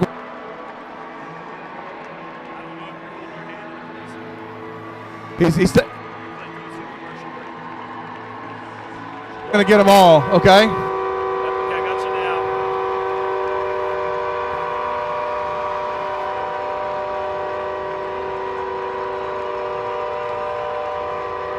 Did you know that half of Americans who use mail-order pharmacy miss their medications due to late delivery? Well, Lynn's Pharmacy Hewitt offers all the conveniences of the large corporate pharmacies, but also offers fast, friendly service and the convenience of a local drive-thru and free delivery. Free delivery. If you are in need of a flu shot, now is the perfect time to visit Lynn's Pharmacy Hewitt with no appointment necessary. Come by 511 North Hewitt Drive or call us at 254-666-5000. Stop waiting on the mail. Try Lynn's Pharmacy Hewitt and let us take the frustration out of your pharmacy experience today.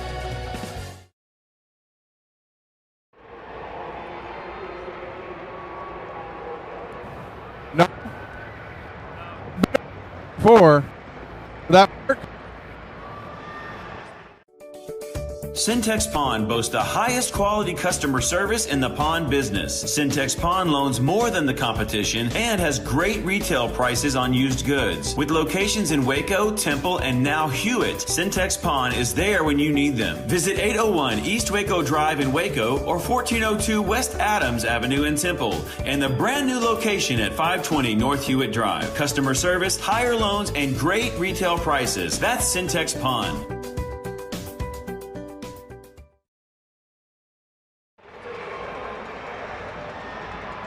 The 543.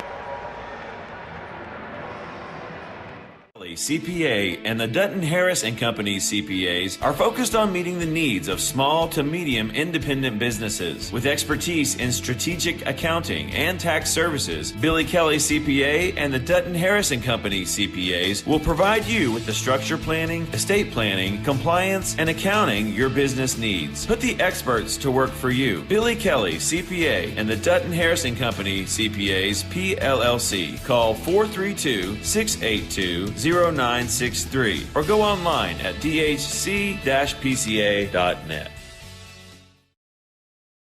Landscape and Sprinkler is your one-stop shop for turning your dream vision for the environment outside of your home or business into a reality. From laying sod and installing sprinklers to the finer beautifying touches and year-round maintenance, H&M Landscape and Sprinkler can do it all.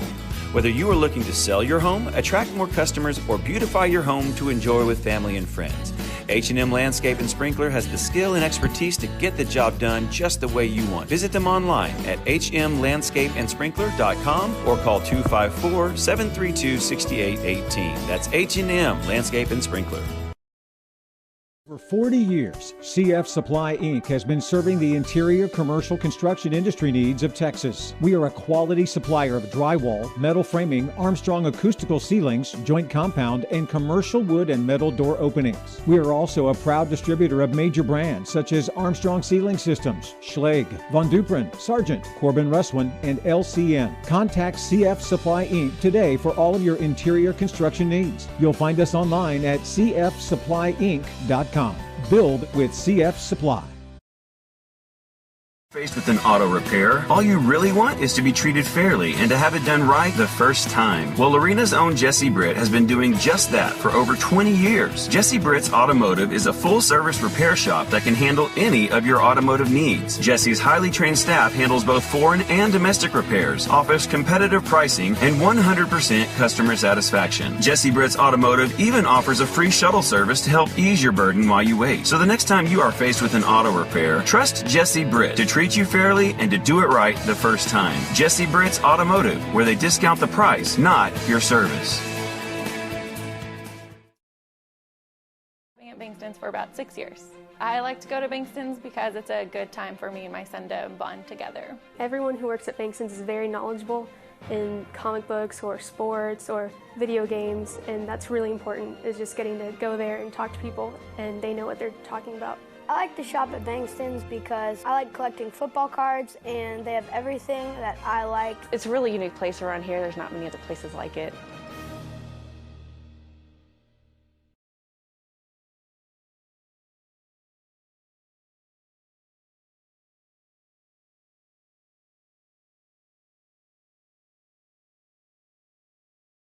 Texas, you can find them all under the same roof at Butter My Biscuit Cafe. Owner Lee Bankston has built a menu around her hot, fresh, always handmade biscuits that really is the best around. Butter My Biscuit Cafe is waiting for you 7 to 2 Tuesday through Friday, 10 to 2 on Saturdays.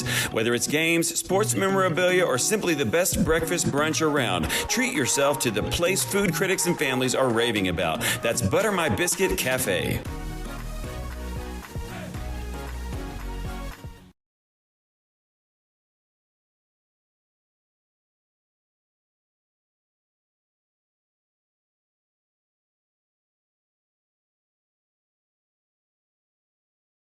Are you with me now? Ready to put it down. Start at the bottom, already forgot them, but they won't forgive me now. You really ain't ready now. You haters just in the crowd, but still I just look around. Are you with me now? Are you with me now? Are you with me now? Said, are you with me now? Ain't felt this good in a while. They want us to simmer down. Can you hear me now? Am I going in and out? I stop and just look around to see if you're with me now. Tell me, are you with me now? Ready to put it down. Start at the bottom, already forgot them, but they won't forgive me now. You really ain't ready now. You haters just in the crowd, but still I just look around. Are you with me now? Are you with me now?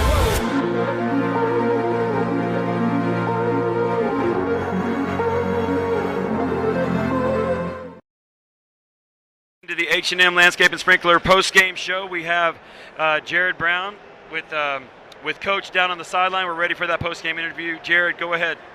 Turn it up. Yeah. Turn it back up. Turn it back up. Yeah. Thank you. Yeah, remind us of the wireless isn't working. No, you're fine. Thank you.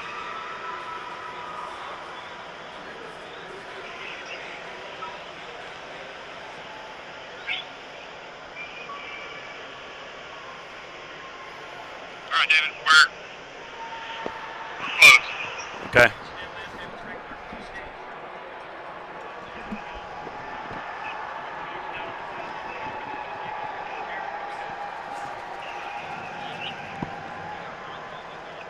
They're not going yet, I know. Fans, we appreciate you hanging with us here after the game. Because of our mic situation, we were waiting on Jared, and so okay,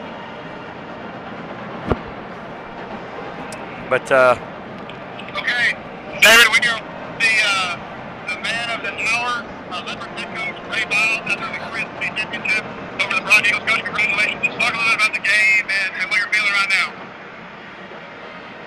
But I thought our kids well prepared. They did a tremendous job, and just calling them up. I think they were ready for a fight tonight. If that's good, but it does reflect our kids how hard they play. We talked about the offenses being very dynamic, but it was the defense tonight that really shut Brock down. I think 4 for 15 on third down. Just talk a little about the defense. I think they did a great job all season, but just an offense of this nature, no doubt about it. You know, they took away a lot of the running game, and that follows us there. So, particular seniors, Baxter Banks, when you talk a little bit about each of those guys. Well, I mean, Red's the kid that's resilient from the standpoint of quarterback, receiver, all over the field. Kenny was a better leader when Reed was going down with that. Red knew he was on him. He responded very well. Yeah. All right, backfield all night. Just talk a little bit about the hit performance.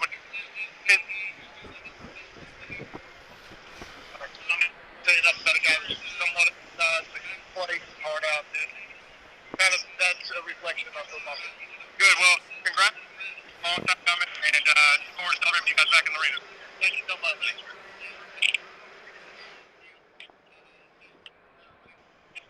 Okay, David, the players are gone, so we'll have to we can do a Joe Pack interview later on. We're going to go. All right. Bye. All right, well, unfortunately in the cavernous AT&T Stadium, the mic setup that we had before the game that was working beautifully did not work there, but you can hear Coach Biles. You can see his body language there. He's probably feeling somewhat relieved. I know that everybody at this point, you know, he's said before that as fun as this is and as much as everybody wants to keep winning, it is a grind. And the grind finally comes to an end tonight, and it comes to an end in the way that it only could. And that is Coach Ray Biles, after 30 years, gets a big win, a monumental win, a legendary win, a Hall of Fame win, number 200. And it's a championship winning, clinching win tonight here in AT&T. So players and fans and coaches are all going to be meeting outside the stadium. We're going to go ahead and shut it down here in the booth. Leopards win by a final score of 35-18 and are the 2021 Class 3A Division I state champions. The 34-year wait is over. We thank you so much for joining us here on Look Live Streams. For Clay Gibson on the board, Cody Kellner on stats, Stone Gibson on social media, and my broadcast partner, Jared Brown, saying, hey, we'll see you south back in Lorena. Your Lorena Leopards are state champions.